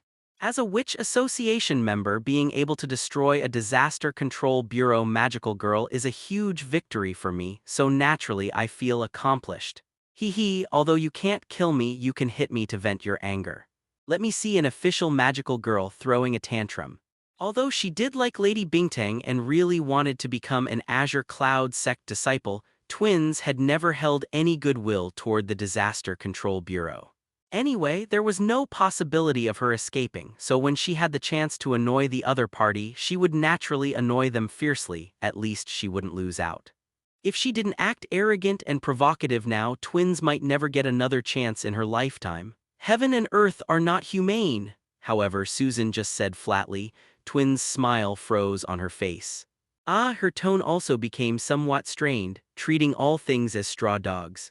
Susan finally smiled slightly. As fellow Azure Cloud sect disciples, you've really made me suffer terribly. The interrogation room fell quiet for a while. All Beihai Disaster Control Bureau employees, you've truly worked hard, facing the Witch Association and the Azure Cloud sect. Iris had circled around to this side. Twins nearly fell off her chair with a smack, then her eyes began to dart around, trying hard to maintain composure. Actually, it has nothing to do with me. Even if I hadn't brought Yinluo into the Witch Association, the captain would have found her. The method to contaminate seeds is known by every Witch Association member, it's not any secret. I absolutely didn't play any key role. Susan didn't speak either, just quietly watched her. Before long, Twins couldn't take it anymore, directly moved and fell off the chair, writhing on the ground like a worm, kowtowing with thump thump thump sounds. I was wrong. Your Excellency Susan, please don't hold it against someone as insignificant as me. Please absolutely don't tell Lady Bingtang and Lady Shin. I'll really die. Whatever request you have, I'll do anything you ask. Twins will definitely serve you like an ox or horse. It's nothing. If it weren't for you and Yinluo making me unable to transform back then, I wouldn't have had to join the Azure Cloud sect and find my own purpose. Susan walked up to Twins. Get up. Twins squirmed and stood up with Susan's help. Her forehead somewhat red with some dirt on it, wearing a somewhat ingratiating smile. Your Excellency Susan, you can just say whatever you need directly, no need to be polite with me. Before she could finish speaking, Susan punched Twins in the abdomen. Although not very hard, Twins still curled up in pain, drool involuntarily leaking from the corner of her mouth. Although I can't blame you entirely and I'm not angry anymore, just letting it go like this doesn't seem quite appropriate. Really not angry anymore. Twins carefully looked up at Susan's expression. Clearly super angry. Twins is done for. Damn mouth, why did you have to say so much nonsense? Just as she felt like crying but had no tears, Susan pulled her and pressed her back into the chair. Currently, we need to know how many miracle seeds the Witch Association stole and where we can get them back. Only one with the captain. When Yinluo got them, there were two. Then it seems the last one really is in Liya's hands. Susan rubbed her chin, somewhat surprised. When did she take it? Never mind, regardless, Lady Bingtang needs you to help us obtain these two miracle seeds. Twins nodded repeatedly, then asked quietly, Lady Bingtang really trusts me this much. What foolish talk is this? All the hardships you've endured as a spy in the Witch Association over the years, Lady Bingtang remembers them all in her heart. With all the intelligence you've provided to the Azure Cloud sect over the years, how could Lady Bingtang not trust you? Hearing Susan's words, Twins' eyes widened. Spy? Me? Although Twins did send a lot of intelligence to the Azure Cloud sect, although Twins really didn't do much evil in the Witch Association these past few years, even sabotaging many of the Witch Association's evil plans. But these past few years, Twins had actually been seriously being a witch. At this point, the fact that she had actually fled back to the Witch Association because she was afraid of being exposed and purged by the sect master was something she couldn't bring herself to say aloud. Lady Bingtang has always been worried about you, Susan said finally. Lady Bingtang said that if it really becomes too much to bear, just return to the Azure Cloud sect early. She'll always be waiting for you. She watched as Twins suddenly started giggling foolishly, laughing somewhat disgustingly, so she pinched her face. Are you even listening to me? I heard. Twins isn't suffering at all. Twins will definitely complete the mission and not disappoint Lady Bingtang. HMPH, you'd better be able to bring back the miracle seeds. After roughly arranging the work, Susan opened the door preparing to leave. A bright Suona sound made Susan stumble. So please accept this small gift as a token of my respect to commemorate your hard work and sacrifices during these 3 years of protecting Beihai. Iris's megaphone once again filled the entire interrogation room. Seeing Susan about to close the door, Twins shook in her chair, shouting, How long is she going to keep shouting? Twins' ears are going to break. Who knows until she's satisfied, I guess. Anyway, she keeps giving out red envelopes so nobody minds. Your Excellency Susan, I'm not going to have to listen to this in the interrogation room all day, am I? Your Excellency Susan, save me. Susan ignored her shouts and closed the door. As for the fact that she had actually recovered her transformation ability, she certainly didn't plan to confess that. Only this way could she keep this troublesome girl in check later, otherwise, with this personality, she'd be too prone to getting arrogant. Glancing back at Twins causing a ruckus in the interrogation room, she snorted coldly. Consider yourself lucky with just this much punishment. Jiang Si looked at the girl before him with tightly closed eyes.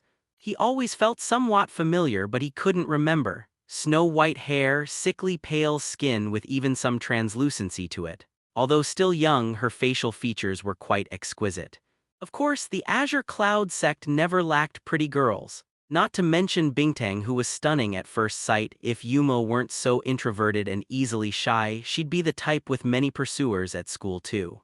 Actually, King Hua's foundation isn't bad either, mainly her personality makes her seem silly. No matter how Jiang Si looked at her, she seemed foolish, so he didn't find her particularly beautiful. Even children like 4-leaf and 6-leaf were clearly going to grow into pretty girls. So the most special thing about this white-haired girl before him wasn't that she was good-looking but her sickly temperament. Within that fragile weakness that seemed like she'd collapse with a gust of wind, there was also a sharp, piercing edge. It even made Jiang Si sense a hint of danger. This one is not weak. The biggest question was, why was she near the Azure Cloud sect? The location of the Azure Cloud sect headquarters was only known to true disciples, and Bingtang, their secrecy measures had always been excellent. If exposed, it would be very troublesome, but more than that, the dangerous aura she faintly emitted made Jiang Si's hands itch. Just from her stance, you could tell she was incredibly strong. But he also felt somewhat hesitant because she looked really weak. Although she had an aura of strength about her, she probably couldn't withstand even one hit from him. If he accidentally hit her, she might die on the spot. "What are you doing here?" It turned out the other party spoke first, her tone indeed very sharp, completely different from her fragile appearance, like a sword ready to be drawn at any moment. "That's what I want to ask." Jiang Si looked at her with interest. "Who are you?" The other party's hostility rapidly increased, actually carrying some oppressive feeling. Although he couldn't proactively attack, letting the other party make the first move to gauge her strength wasn't a problem for Jiang Si. The somewhat transparent white girl gripped her cane. She had closed eyes, so naturally she needed the cane to feel her way, but now she put away the cane, placing it at her waist, actually faintly emitting sword energy. Jiang Si's eyes lit up. In this world, besides himself, was there actually someone else exploring the great Tao through physical cultivation? "Leave this place." Hearing the other party's warning, Jiang Si advanced instead of retreating, step by step approaching the blind girl. "What if I don't?" A sharp aura suddenly locked onto him. Jiang Si had the feeling of being aimed at by a gun. What sharp sword intent, what fierce energy. The heroes of this world are truly as numerous as fish in a river. The blind girl slowly drew her cane like a peerless treasured sword, slashing forth. Jiang Si didn't avoid it at all, twisting his waist, turning his body, lifting his leg, a simple yet fierce high whip kick. The cane and whip kick collided, yet it sounded like a treasured sword clashing with an axe. When Jiang Si withdrew his leg, half of the broken cane flew out and embedded itself in the muddy ground nearby like a broken sword. However, despite such tremendous force, the girl still tightly gripped the other half of the cane, not letting go at all. And Jiang Si wasn't completely unscathed either. A few strands of hair he hadn't combed down in the morning were blown to the ground. Praising in his heart, Jiang Si just said loudly, "Again." But he saw the blind girl shake her head. "I only know this one move." Jiang Si froze for a moment before he could even feel disappointed. He saw the girl say softly and weakly, "But it's okay, I still have one final move." After speaking, she pulled out a handgun from her bosom and aimed it at Jiang Si. "Just a mere handgun." Jiang Si twisted his neck. "How could it compare to your sword?" Abandoning her strongest weapon, turning instead to a toy to scare people. Truly disappointing. Just bullets, taking them head-on wouldn't be a problem. His physical body's strength was sufficient for bullets to only penetrate the superficial layers, unable to shoot through deeper muscles. If he coordinated with the inner core's tainted magical power, directly deflecting the bullets wouldn't be an issue either. But there was no need for that. The bullet's speed wasn't fast, he could track it. "Fire!" The blind, white-haired girl paused briefly, clearly not expecting the other party to say that. But she quickly locked onto Jiang Si nonetheless. Not using her eyes to lock on, this girl was originally a blind person with closed eyes, but using perception to lock on. Namely, the mind's eye. For a moment, it actually gave Jiang Si a feeling of being unable to evade. "So I can only start accelerating from the moment she fires." Interesting. For Jiang Si, it indeed presented a bit of a challenge. A cool breeze blew past. Jiang Si twisted his feet slightly, preparing for instant explosive force. The distance between the two was too close. To compete with bullet speed at this range without using magical power, even Jiang Si felt a sliver of pressure. A withered leaf drifted down from a nearby branch. The white-haired girl's finger applied slight pressure. Jiang Si instantly bent his waist and knees, half his foot sinking into the ground like a leopard ready to pounce, containing visibly obvious explosive power, just as the withered leaf touched the ground. "What are you two doing outside the sect?" Bingtang had walked over from the side at some point, casually taking the handgun from the white-haired girl's hand. "How many times have I said, don't play with water guns, don't play with water guns? You bought another water gun, Bai Mei, how much did it cost?" Somewhat angrily, she pulled the trigger at Bai Mei, the water inside spraying all over the white-haired girl's face. Being scolded like this by Bingtang, the white-haired girl only replied in a flat tone, "Not much, just 3,000. So Bingtang, exasperated at her lack of ambition, rapped her sharply twice on the forehead. 3,000. For a one-to-one replica water gun, you're even more wasteful than King Hua. I earned it from my part-time job. Just because you earned it from a part-time job means you can spend it recklessly. Sorry. After lecturing her for a bit, Bingtang finally turned to look at Jiang Si, who had almost stamped a hole in the ground. And what is the sect master doing? Jiang Si nonchalantly pulled his foot out, patting his trouser legs. Nothing, just exercising. Meanwhile, the girl called Bai Mei opened her mouth slightly, her always calm voice finally gaining some fluctuation. Sect master. Only then did Bingtang realize. Oh right, the last time you met the sect master was 3 years ago. It's normal you wouldn't recognize him. Jiang Si has changed quite a bit compared to 3 years ago. They saw Bai Mei silently retrieve the handgun from Bingtang's hand, aimed it at her own head, and fired frantically. BH City inside the Azure Cloud sect. A girl with closed eyes faced the wall, continuously apologizing, "Sorry, sorry, master." Bingtang, standing nearby, couldn't bear to watch any longer and pulled her over, casually grabbing a dry towel to wipe the sweat from her head. All right, your master is over here." Sitting there softly and weakly, Bai Mei gave off the impression of someone about to completely vanish. Bai Mei, 15 years old. The first magical girl taken in by the Azure Cloud sect 3 years ago and also the first true disciple. As a girl who had been ill since childhood with limited time left, abandoned by her family in a park, when Jiang Si and Bingtang brought her back, Bai Mei wasn't a magical girl yet. So thin she was practically skin and bones, small and short, looking like she could pass away at any moment without it being strange. After Bingtang called her family's private doctor over for treatment, they learned Bai Mei had a congenital disease. While not immediately fatal, even with proper care she wouldn't live past her 20s or 30s. And if Bai Mei hadn't met them back then, she probably would have truly died within a few more days. At that time, the Azure Cloud sect didn't have any other magical girls and disaster beasts didn't appear frequently, so they let Bai Mei stay at the sect temporarily. Although she looked pitiful, the Azure Cloud sect wasn't a welfare institution after all, and neither of them had the ability to care for a seriously ill child. After Bingtang had the private doctor treat her, she planned to let her stay for a while and after she recovered, send her to an orphanage. But on the day they found an orphanage and planned to send her away, Bai Mei secretly ran off. Grabbing a wooden stick, she went to challenge a disaster beast. When the Azure Cloud sect was first established, Jiang Si was very enthusiastic about telling stories of the sect's predecessors fighting immortals in his fantasies. On one hand, it was to help Bingtang understand the Azure Cloud sect's origins and legitimacy. On the other hand, he hoped Bingtang would also pursue the Great Tao with him. Unfortunately, compared to that vague and uncertain Great Tao, Bingtang was more interested in just being by Jiang Si's side building the Azure Cloud sect together, showing little interest in pursuing the Great Tao or tempering her physical body. Instead, Bai Mei became completely fascinated by it. Among the stories Jiang Si told, her favorite were the so-called sword cultivators, aloof and cold, pressing forward unwaveringly, and most importantly, sword master. Although Bingtang tried hard to remember all those messy cultivation paths Jiang Si talked about, she simply couldn't retain them. The other magical girls either didn't understand or weren't interested. Only Bai Mei deeply believed everything Jiang Si said and diligently trained according to the methods he described. On the day they prepared to send Bai Mei away, the little girl didn't have any extra thoughts.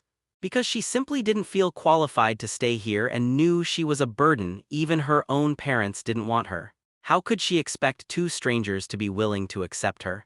Moreover, Lady Bingtang had already found a doctor for treatment, provided many medicines for free, and given her food. Even if they were sending her away, they had found a proper orphanage for her. From beginning to end, Bai Mei never considered asking to stay at the Azure Cloud sect. So when Bingtang and Jiang Si decided to send her away, Bai Mei wasn't sad, just thought it was natural. When Bai Mei went to find the disaster beast back then, she didn't have any other thoughts either, she just wanted to take a final exam. To fully demonstrate everything she had learned from Jiang Si, kill a disaster beast as a thank you gift for her teacher. In terms of results, she actually succeeded, because she really did slay a disaster beast, but in terms of process, completely wrong. Her training wasn't sufficient. She completely failed to display the mighty power of sword cultivators that teacher Jiang Si described. The wooden stick she held broke with just one strike. A true sword cultivator, even holding just a single strand of hair, should be able to achieve sword energy like a rainbow. Bai Mei didn't know if that counted as despair back then, but she truly experienced an impulse she had never felt before in her life. She wanted to become stronger, wanted to prove to teacher Jiang Si that she could accomplish what he said. Wanted everyone to witness what kind of elegance the realm sword cultivators could reach. The intense wish summoned a miracle. She obtained her own miracle seed.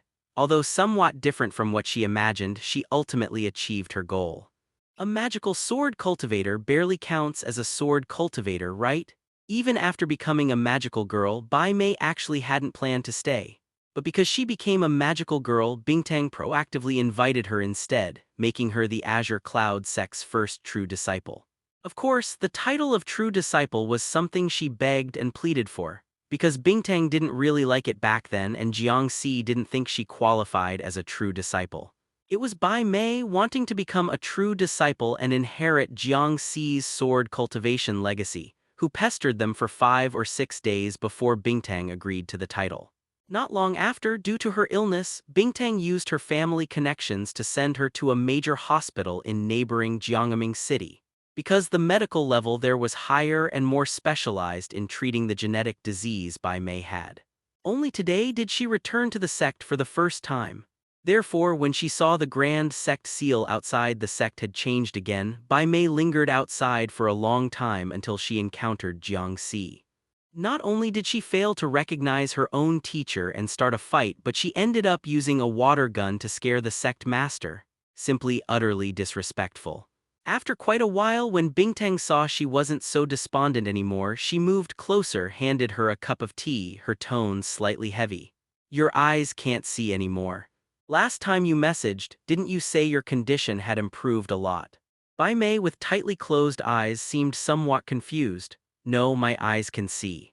Bingtang was taken aback. "Then why have you been keeping your eyes closed?" "To cultivate the mind's eye." Bai Mei said very seriously. "Master said, if you always rely on your eyes to see, you'll develop dependency. For sword cultivators, the most important thing is cultivating the heart, using the mind's eye to see, not the physical eyes. So I've been keeping my eyes closed these past few years." Bingtang looked speechlessly at this first true disciple. "Is it useful? I can see more clearly." Turning to look at Jiang Si, sure enough, his gaze towards Bai Mei was full of appreciation. Actually, 3 years ago Jiang Si already greatly admired Bai Mei's pure heart for seeking the Tao. As master and disciple, their relationship could even be considered quite good.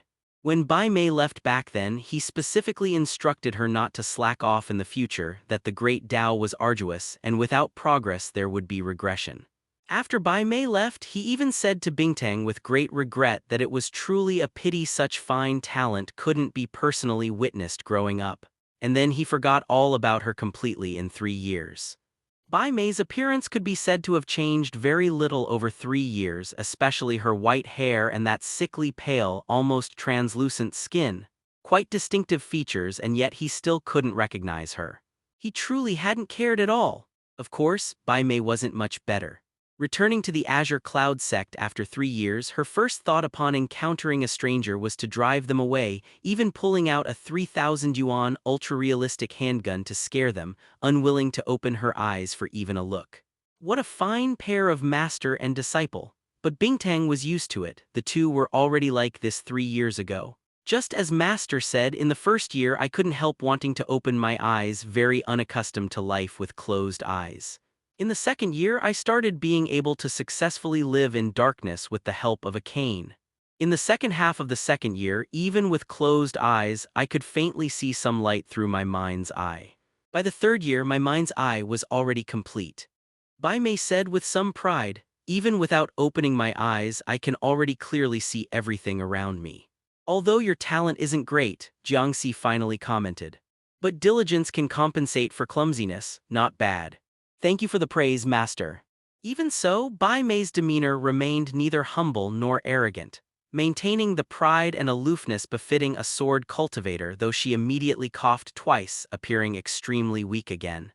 Bingtang patted her back beside her and asked, "What important matter brought you all the way here this time?" Bai Mei's expression finally turned serious, sitting up straight. "This time I returned mainly because there are 3 matters I wish to seek Master and Lady Bingtang's help with." "Speak." The first matter, Bai Mei took out her phone from her pocket. Although her eyes were closed, her movements were quite fluid and quick. She opened a website and showed the content to the two of them.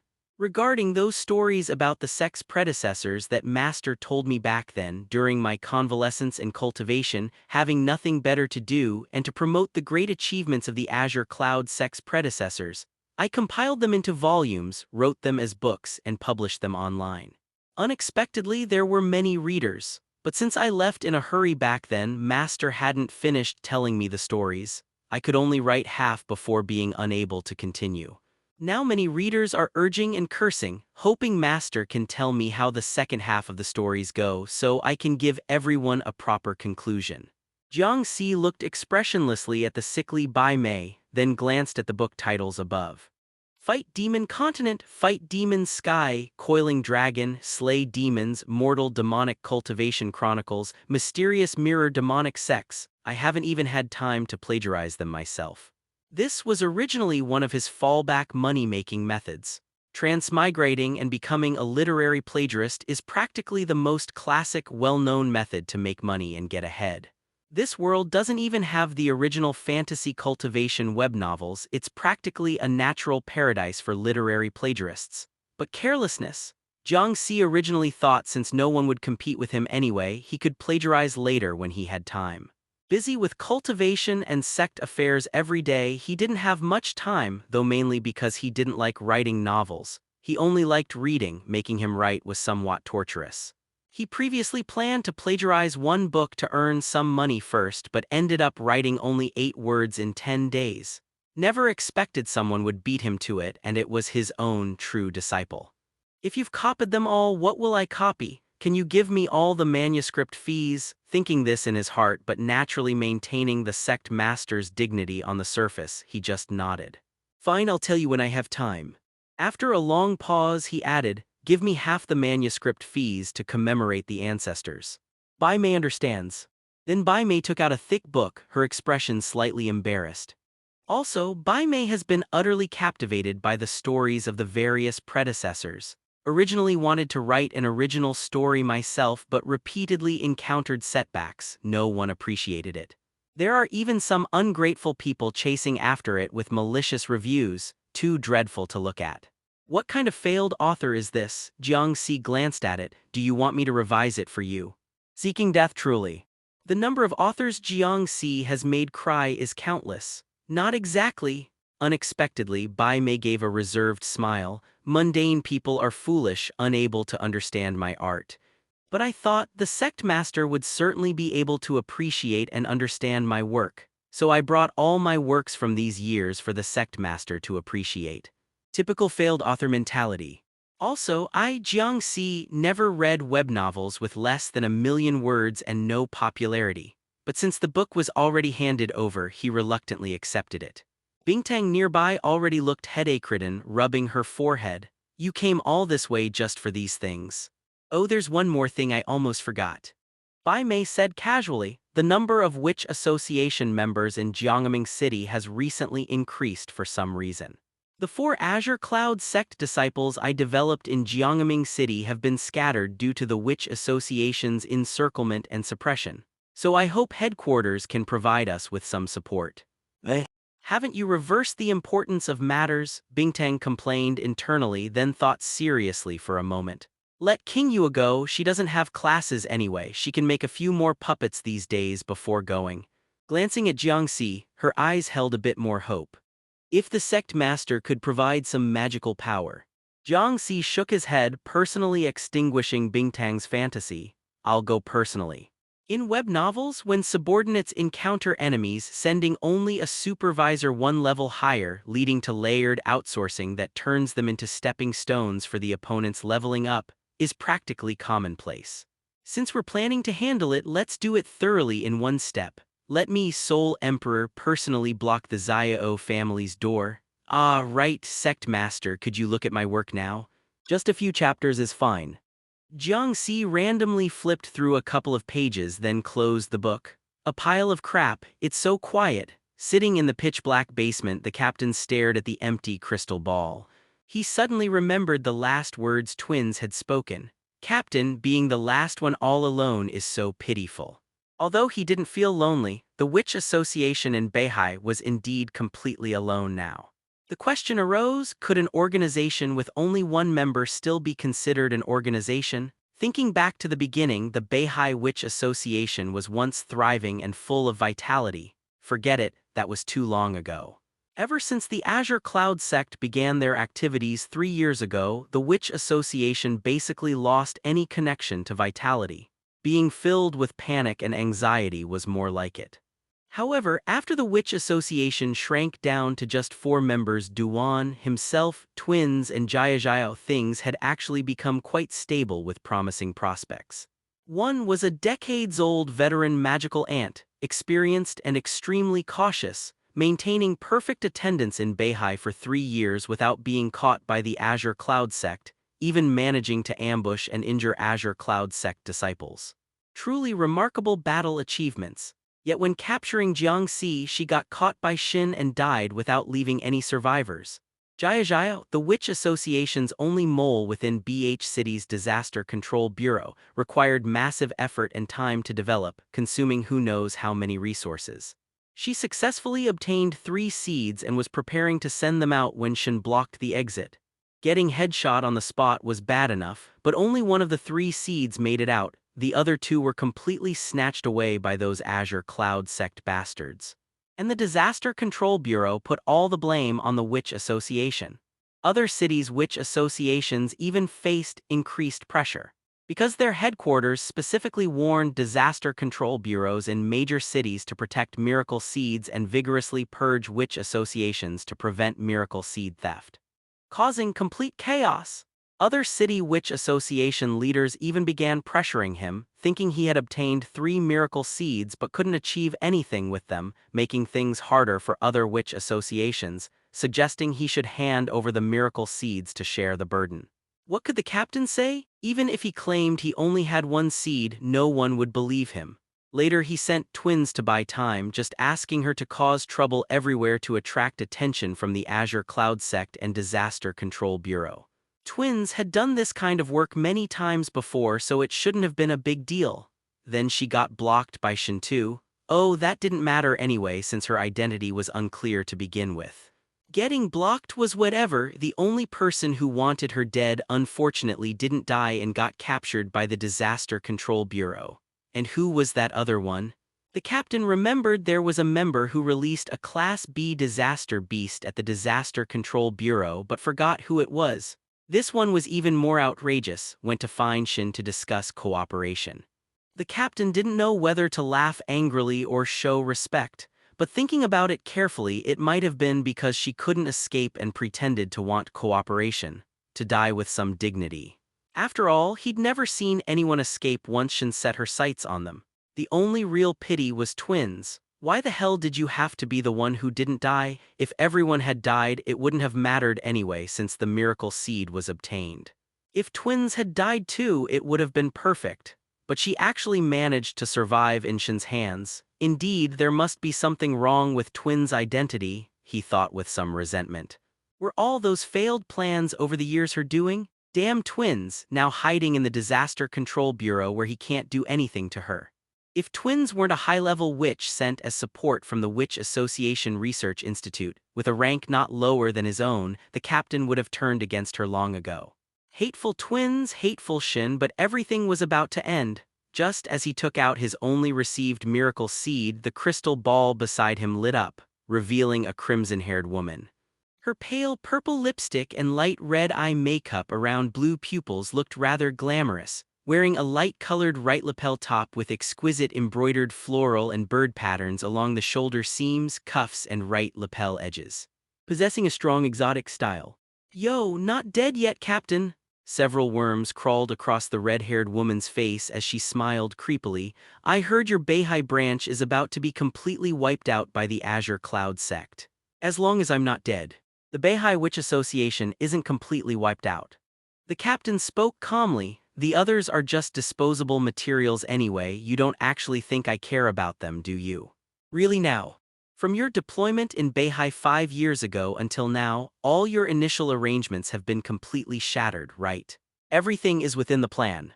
The captain remained composed. I have my own rhythm.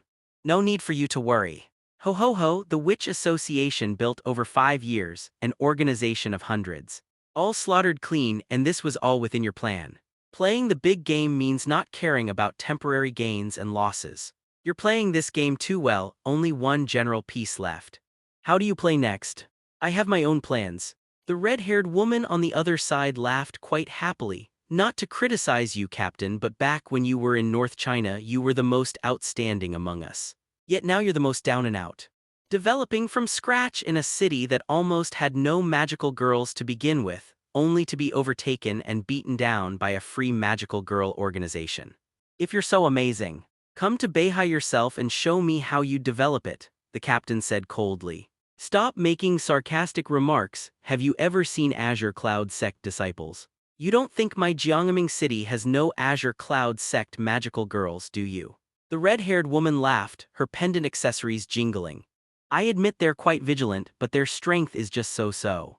Although we haven't captured them, they've basically been driven out of Jiangming city by now. How powerful can an illegal magical girl organization really be? You should stop embarrassing yourself and becoming a laughingstock, Captain. The captain didn't want to reveal anything more to her for the moment. After all, no one understood better than him how vengeful the Azure Cloud sect was and how protective they were of their members. Even outer sect disciples or even peripheral personnel, if the Witch Association dared to touch them, endless retaliation would follow. The BH City Witch Association's third branch was completely destroyed because they captured and interrogated Azure Cloud sect peripheral personnel.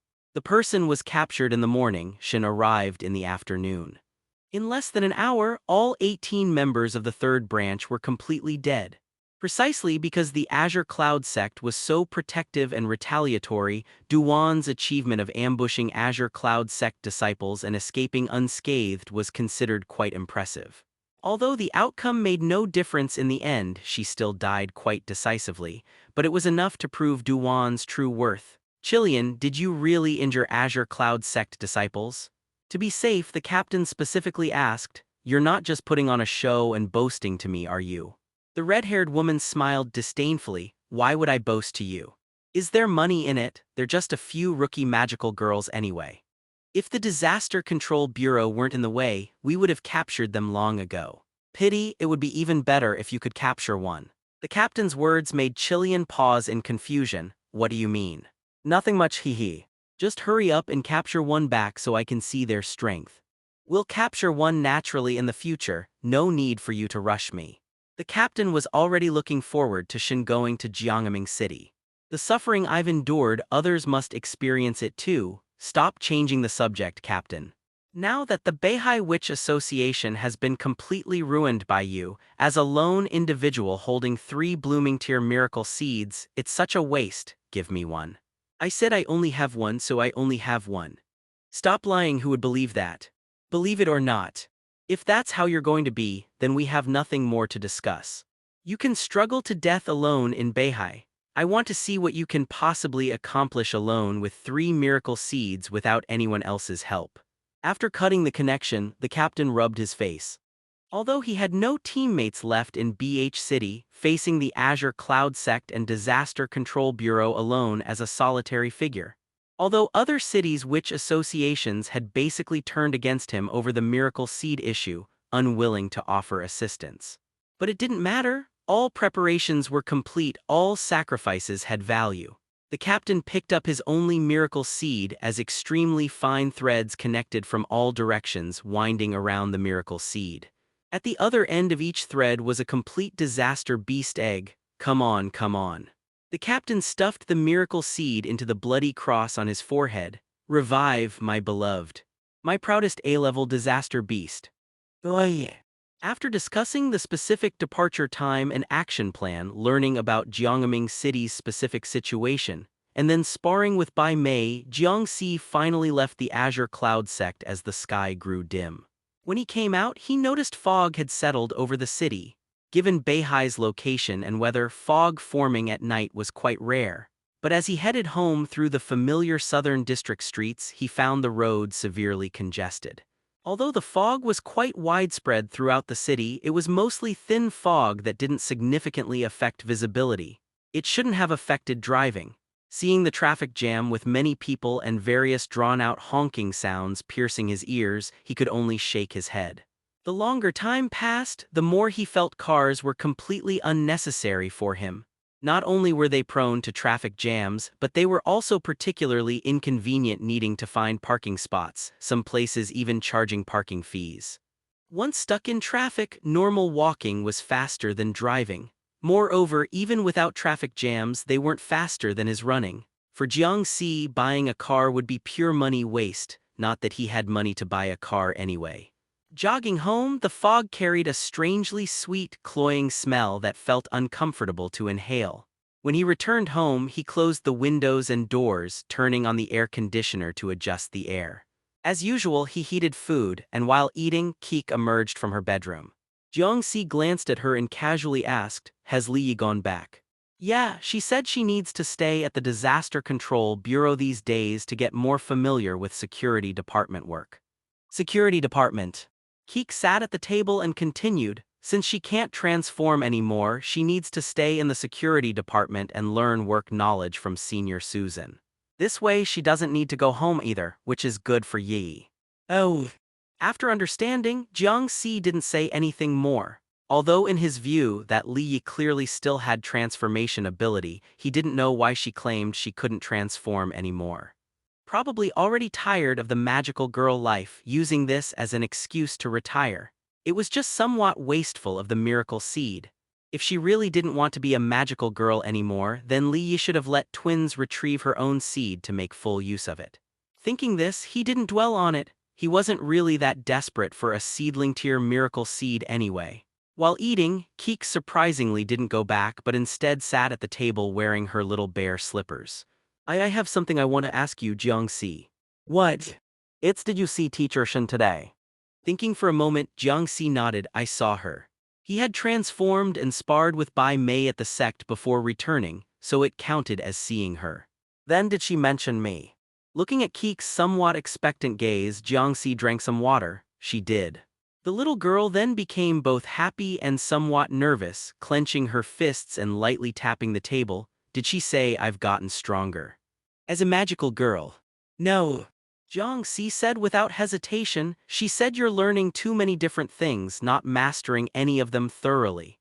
Imitation is indeed a convenient way to progress at first, but the higher you go, the more it depends on depth of mastery in one ability.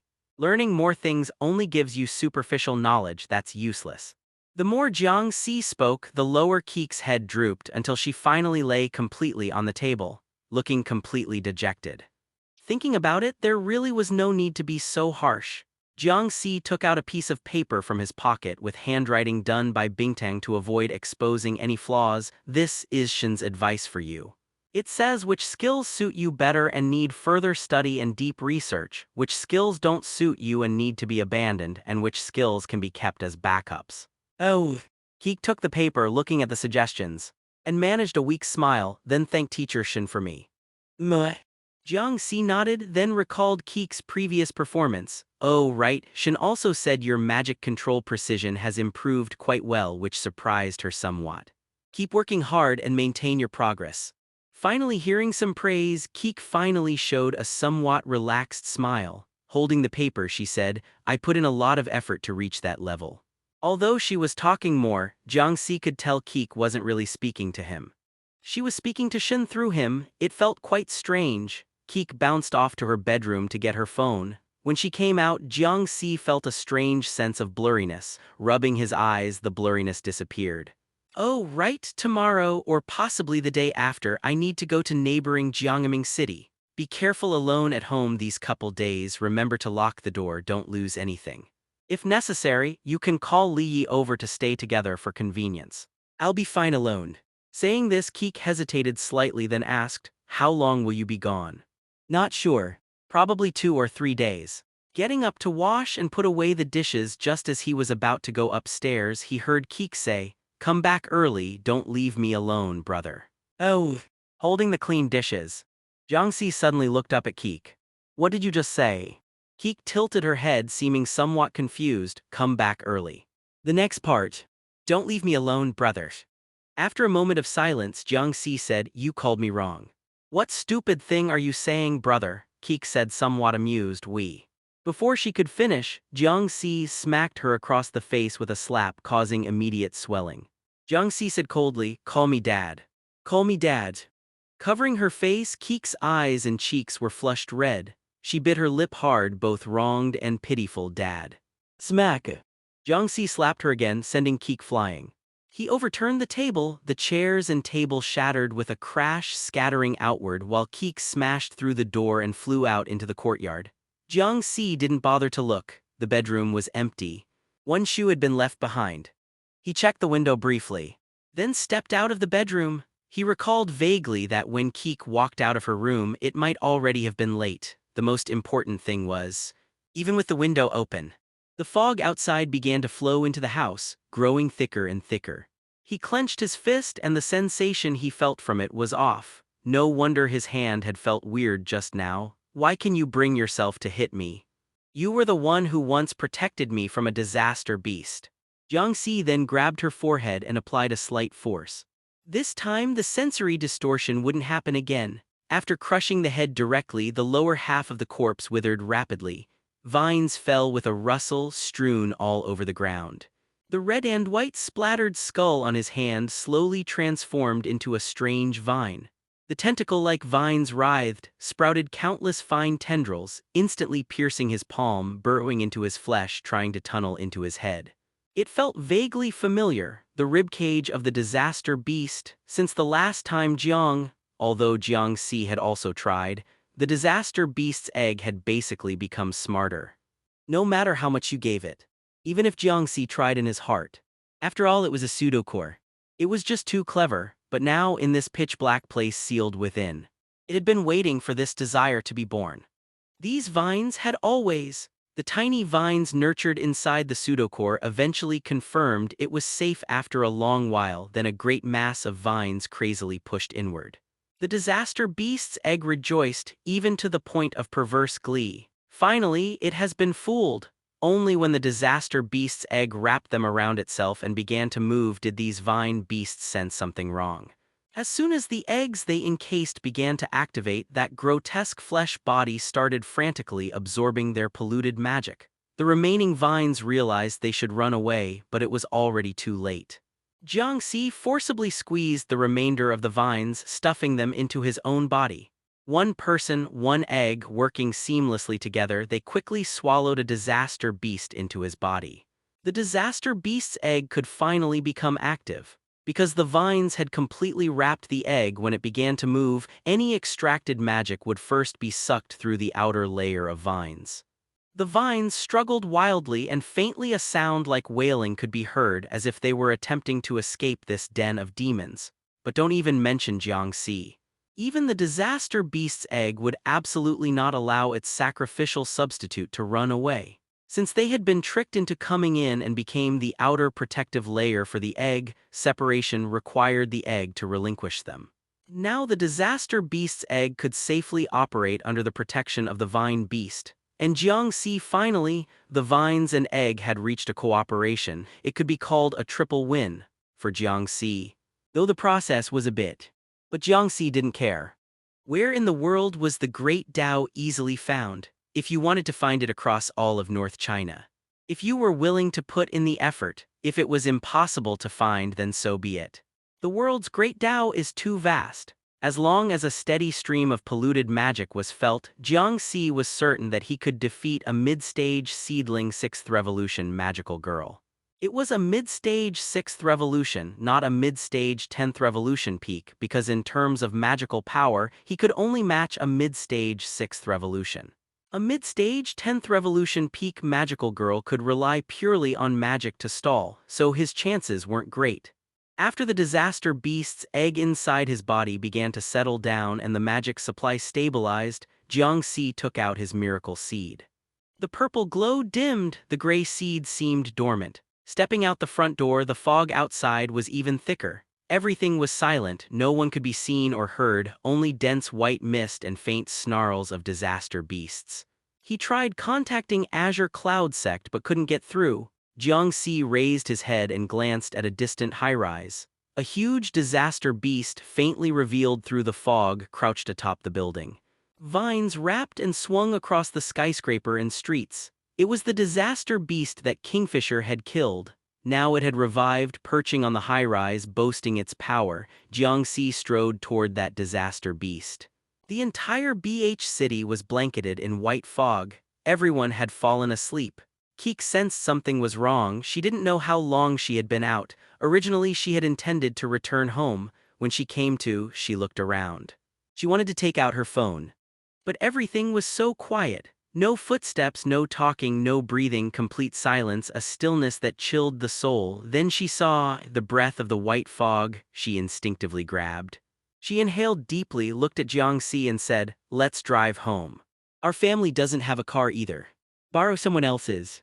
Keek walked to a parked small sedan. "This is Yi's car. I borrowed it before."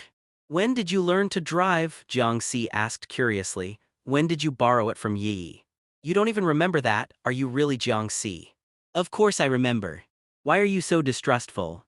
Keek moved to the back of the sedan and glanced at the taillight. "Check if the front headlight's broken." Jiang Si didn't suspect anything and crouched at the front of the car. Keek lifted her foot and suddenly kicked the rear of the car. With magical power amplifying the strike, the force was terrifying. The little sedan thundered over Jiang Si, crushing him. Keek looked up at Jiang Si, who had shattered into vines on the ground, and took a breath. Practice a few more years. Worthless disaster beast, not as good as Jiang Si at all. She inhaled deeply, staring at the messy vines on the ground, not daring to approach. Instead, she held the miracle seed and tried again to transform. One hand pressed down on it. Her heart stiffened. After stepping back a distance, "Don't waste your energy. 5 years you lost. I've been training every day. 5 years I didn't. I will personally bring them back." Keek frowned, her body tensing. "I said don't waste. You became a magical girl." That captain let out a hissing laugh. "Lovely Keek." At those words, the captain flipped to another video. In it were Li Yi, Susan, and the Disaster Control Bureau's strongest magical girl, Iris.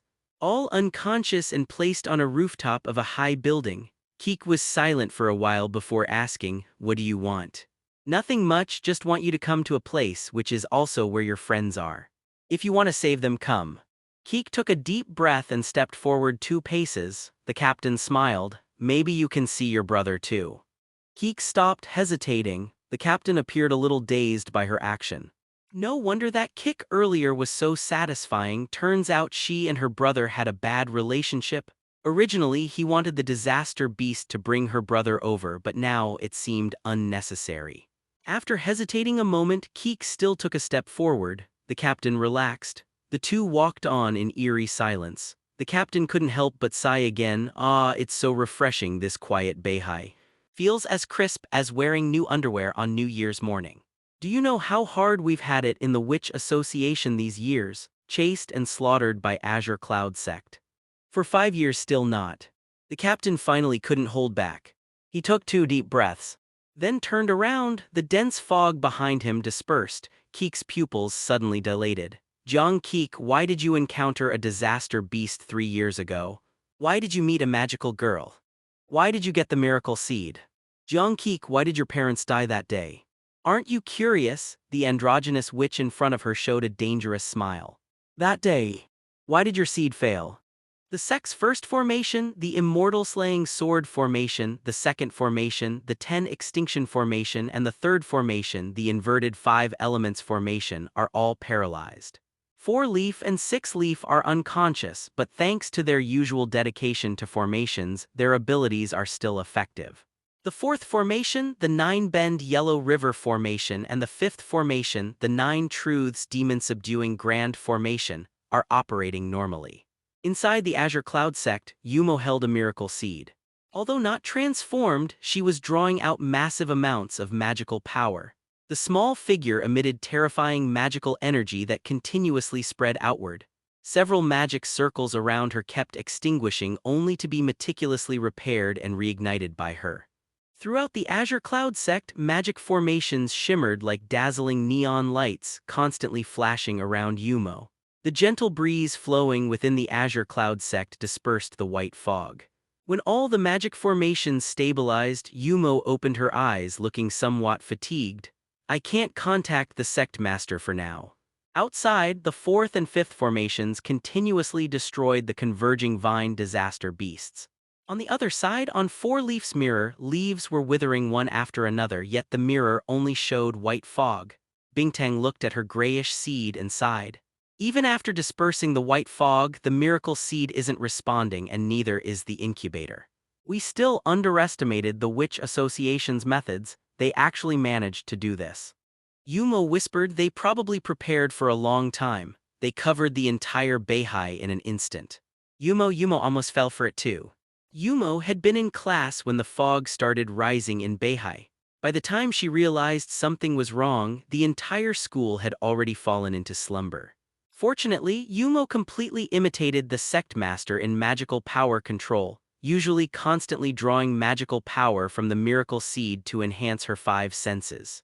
And because Yumo had extremely high precision in magical power control, she could forcibly extract considerable magical power from the sealed miracle seed. Therefore, Yumo didn't fall unconscious from the white fog, successfully returning from school to the Azure Cloud sect, and incidentally bringing back the unconscious four-leaf and six-leaf from school. Now maintaining the operation of the Azure Cloud sect's internal grand formations and dispersing the surrounding fog, she seemed to handle it with ease. Lady Bingtang, I want to go outside to check on other disciples and find the sect master celestial being. Hearing Yumo's quiet inquiry, Bingtang shook her head. No, we don't know the situation outside. It's too dangerous for you to go out without being able to transform. And do you know where the sect master lives? Yumo knows. Bingtang narrowed her eyes. When did you find out? By coincidence, I happened to run into him. Actually, she discovered it by secretly following the sect master.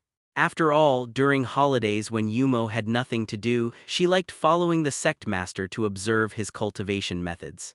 Including the precise control of magical power, she learned it all by secretly watching while following him. Yumo definitely had no other intentions, it was only to become stronger and better help everyone.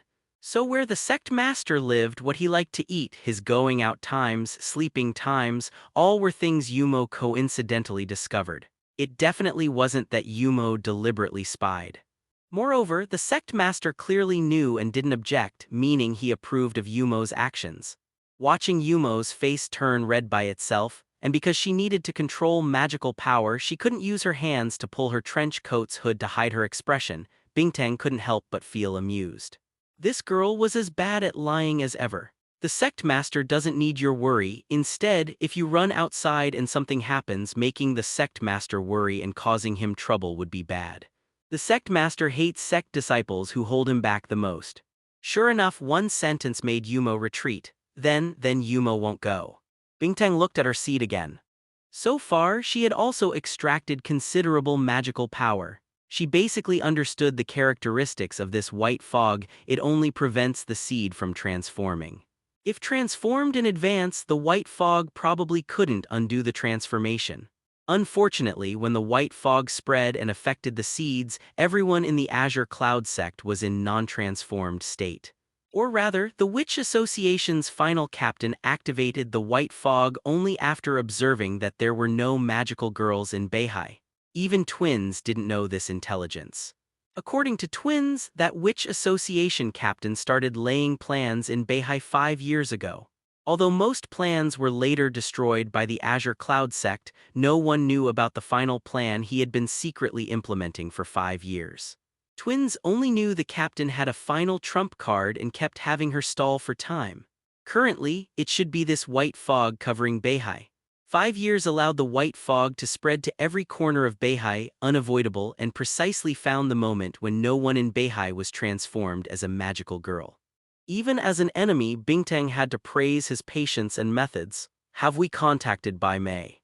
No. She went to the station to buy tickets this afternoon. She might have already left Beihai's white fog range. Saying this, Bingtang kicked the small door of the conference room next to her. King Hua, how long are you going to sleep? King Hua crawled out of the conference room with an embarrassed smile after being kicked twice. I was also unconscious, Lady Bingtang. Lying next to 4-leaf and 6-leaf secretly playing games, you think I didn't see. When did Lady Bingtang? While spying on me, Lady Bingtang is so mean. After having her ear pinched, King Hua immediately behaved. Bingtang tapped her head with frustration. What time is it already and you're still slacking off? Anyway, our Yumo is so capable, even if King Hua slacks off it's fine. This white fog and disaster beasts can't break in anyway. Take out your eternal puppets. King Hua widened her eyes. No way, Lady Bingtang, using my ultimate move so quickly. No way, I don't want my big move to be used so cheaply. Bingtang almost laughed in anger. What time is it already? Still joking around here? Hurry up, right now the sect master and others are outside. If we want to find them, we can only rely on your eternal puppets. But once used, King Hua's trump card will be exposed, definitely targeted by enemies. So King Hua won't be able to fight on the battlefield anymore. Can I get paid leave, Boss Bingtang? You can write your own resignation letter. Just kidding earlier. King Hua dawdlingly dug out 2 dolls from the conference room. The dolls weren't big, seemingly woven from silk, but clearly one was winter and one was dandelion lifelike. Eternal puppets were the main reason King Hua stood out among many disciples and became a true disciple. Come, share your magical power, more points so they don't fail to return. When Bingtang and Yumo poured magical power into the dolls as King Hua instructed. Under their respective magical power catalysis, the corresponding dolls rapidly expanded and turned into life-sized dandelion and winter, though with slight differences in clothing. All abilities were identical to the originals. If Lady Shin provided the magical power, these eternal puppets might even become stronger than the original magical girls. However, without the person's own magical power, these eternal puppets couldn't be activated. Even if magical power was exhausted, they wouldn't disappear. As long as the dolls were recovered and magical power re-injected, they could be used again. Apart from taking much time to make and requiring sufficient understanding of the magical girl being created, the more powerful the magical girl, the more complicated the process. There were basically no drawbacks.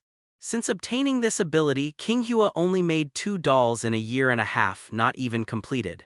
If making Lady Shin's eternal puppet, that would probably take over 10 years. Just as the 2 dolls completely formed, King Hua controlled them to go outside when Yumo hurriedly ran over. Wait, this can't let the sect master see. King Hua glanced. Dandelion's magical outfit actually didn't expose much, mainly some bare back and arms, that delicate skin indeed very pleasing to the eye. Casually touching and even pinching, King Hua praised, great texture exactly like the original. Yumo, why shy? I think the sect master would like it. Don't. Quickly taking off her trench coat and putting it on the dandelion puppet, covering the back and arms, Yumo finally relaxed. No problem now. But right after speaking, King Hua came over and pinched her arm. But this exposes your own skin. Oh, I get it. So Yumo is afraid the puppet will steal her charm. That's why you need to expose some skin yourself to attract the sect master. So bold. Not at all. Yumo immediately retracted her neck and walked aside. I'll find a new coat to wear. I think the sect master might like your current look more, you know. This sentence made Yumo hesitate immediately. King Hua then looked at Bingtang smiling. Lady Bingtang want to try too. Forget it. Bingtang said indifferently. He said I don't exercise enough, no muscles, not good looking. Ugh. Detecting a dangerous aura, King Hua dryly laughed and returned to controlling the puppets. I'll go have the puppets search for people first. Yumo looked down at her delicate arms and little belly, obediently went back to put on her coat. Bingtang focused on staring at 4-leaf's mirror, then spoke. King Hua, remember to have the puppets prioritize finding Keek. The sect master and other disciples can wait. When available, check the Disaster Control Bureau. Received Lady Bingtang. After 2 steps, King Yua suddenly had the 2 puppets return. Bingtang looked at her strangely. What's wrong? I feel a bit uneasy. Saying this, King Yua rushed into the conference room, brought out the Azure Cloud Sect Ancestors' spirit tablets. Better ask the ancestors for blessings. Don't break the spirit tablets. It's fine, it's fine. Saying this, King Yua placed the spirit tablets properly, bowed twice. Ancestors, Azure Cloud Sect 2nd Generation True Disciple King Yua offends. After speaking, she actually directly put the spirit tablets in a box and started shaking them wildly. Heaven spirits, earth spirits, ancestors quickly appear. After speaking, 2 spirit tablets immediately flew out from the shaking. The 2 puppets each grabbed one, showing them in hand. First cultivator of salvation, Han Li. White-haired killing star leaping celestial Wang Lin. King Hua turned to look at Bingtang dumbfounded. Boss, isn't this a bit unlucky? Not bad, Bingtang urged, don't delay time. Okay. King Yua retrieved the 2 spirit tablets, saw cracks from being dropped, pretended not to see and enshrined them. You 2 elders must take care of your cute descendant. The fog churned as Jiang Si fell down the stairs. She looked at the layered vines above, then at the parasitic vines on her arm turning to ash as they fell.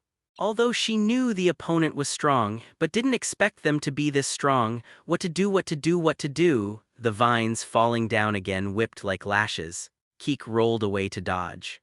When the second vine whip came, she raised her hand. Crimson magical power spread to her fingertips, igniting the entire vine upon contact. But unprepared, a vine emerged from the ground, grabbed her ankle and lifted her violently. Throwing Keek out, crashing against a pillar, sliding down, Keek curled up, hurting too much to make a sound. You must wonder why only you encountered these things. Why only you are so unlucky. The captain's demon-like figure spoke from upstairs, getting closer. Only at times like this did Keek realize why Jiang Si trained so desperately. Even with magical girl power, there are always times when strength falls short. And now, Keek felt regret for not training enough daily. Just running a bit already felt exhausting. If she had worked hard with Jiang Si early on, it wouldn't be like this. She struggled to rise. Don't know what you're talking about. The captain just spread his hands. Like now, still escaping reality, pretending to understand nothing. How pathetic, Keek. Because her magical power control precision wasn't that good, the magical power Keek could obtain was less and less. Just as Teacher Shin said, imitating too much, wanting to learn this and that, until finally nothing stood out. Even the magical power precise manipulation she spent most time on couldn't support high-intensity combat. Rising, Keek staggered, tripped by vines, fell to the ground. The captain walked before her, looking down from above. Magical girls exist because of disaster beasts, and disaster beasts are born because of magical girls. BH City's first disaster beast must have gone for the city's first magical girl. Keek's pupils shook. When she tried to charge over, vines pressed her to the ground again. You killed your own parents. If not for you, BH City's first disaster beast wouldn't have been born there. The captain squatted down, looking at her. The source of all misfortune is you, Keek, BH City's first magical girl. Keek's body trembled. Long silence, then she lowered her head, supporting her knees, barely standing up. Nonsense. Believe or not doesn't matter. The captain calmly smiled. But you know, clearly being BH City's first magical girl, the most perfect raw gem, yet your mind only has complaints, hatred, and pain. Parasitic vines drilled into her brain, non-existent memories awakened with the captain's words. That was 3 years ago after being attacked by the disaster beast. Already back at the nursing home. Late night, Jiang Si slept slumped over her bedside, window opened, occasionally shaking, night breeze blowing curtains. The girl lying on the sickbed missed her parents, hated, cursed the world. Why did her miracle seed appear only after her parents died? Why didn't her wish even have a chance to be realized? What use are magical girls anyway? Then, a black shadow floated in from the window like a ghost coming to her side. Said to fulfill her wish, reached out and took her miracle seed. The originally fiercely burning miracle seed rapidly extinguished, turning completely black. In the memory, that black shadow stood at the bedhead, lips constantly moving, seemingly speaking to her. Then pressed the miracle seed against her forehead. When those cold fingers touched her forehead, intense pain stirred her head. and seemingly endless power made her whole body explode. Keek suddenly opened her eyes, drenched in cold sweat returning from the memory, clutching her head, letting out a painful moan. The captain stood not far away, face still with that evil smile, quietly watching her. Remember now, that night you should have become a witch but very regrettably failed due to some reasons. I'm certain if you had become a witch then, you would have obtained power to change the world. In this world, when hope-filled magical girls fall and become witches in that instant, they are most dazzling and most powerful. I originally thought you'd eventually find your own path to becoming a witch. After all, your seed should have been ruined by reason, you don't even have your own incubator. The captain showed some confusion. Really strange, why did you still transform into a magical girl? How did you grasp hope in the deepest despair? I'm curious. Shin teacher, she thought of that purple figure, power surging from her body again. Don't give up, Keek, don't disappoint teacher, lowering her breath, gathering strength. Desperately squeezing magical power from the seed. When the captain approached, her bent body shot upward. A magical power-filled fist fiercely smashed into the captain's face. Yet the captain's neither male nor female, neither old nor young face only slightly twisted, even showing a smile. You're far worse than Shin now, but if you become a witch, that might not be the case. I'll help you obtain power, obtain the strongest witch power. Dense vines instantly rushed toward Keek from behind the captain. Even dodging with all her might, bursting with magical power to burn, she was still submerged and swallowed by endless vines. I am a magical girl. Keek's struggling strength gradually weakened, yet she still tightly clung to the vine edges. Will absolutely not become a witch, absolutely. Who knows? The captain's right hand suddenly grabbed at Keek, the remaining vines finally completely burying Keek. Every magical girl says this before falling. You were once the most perfect witch raw gem. Poor Keek, kind Keek, ignorant witch Keek. You are the only one in Beihai with potential to defeat Shin. Let me help you recover the original anger and hatred, reclaim the power you should have. Then conquer Beihai for us, conquer the world. The voice in her ear disappeared, consciousness sinking into darkness. Keek thought about whether she could have done better, but from meeting the captain she actually already guessed, the opponent had ability to forcibly take her away. She couldn't transform into a magical girl, facing witch association members at absolute disadvantage. The reason he used coercive methods to make her follow was largely because he didn't want to hurt her. Currently, it seemed because he intended to turn her into a witch. While feeling anxious, suddenly a ray of sunlight leaked from above. She raised her hand to block the somewhat dazzling sunlight. Then scorching warm wind blew, cicada chirps, pedestrians' fragmented speech and footsteps, vehicle horns and engine roars gradually became clear in her ears. With the sweltering summer, she now sat under a mulberry tree at her doorstep, both mulberry trees still alive and well, lush and green. She looked up at the precariously hanging plump mulberries, somewhat dazed. Until someone hugged her from behind, lifting her up. What's my treasure spacing out about here? Ready to go, Jiang Si, can't you be happier? Come, come, smile, smile, smile. Keek turned back, seeing the brightly smiling couple, and behind them, Jiang Si having his mouth corners pulled, forced to smile, looking helpless. Cicada chirps tore heart and lung like lament before death. Lips moving, she breathed heavily, chanting those already unfamiliar two words. White-haired killing star leaping celestial Wang Lin.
Hello, everyone!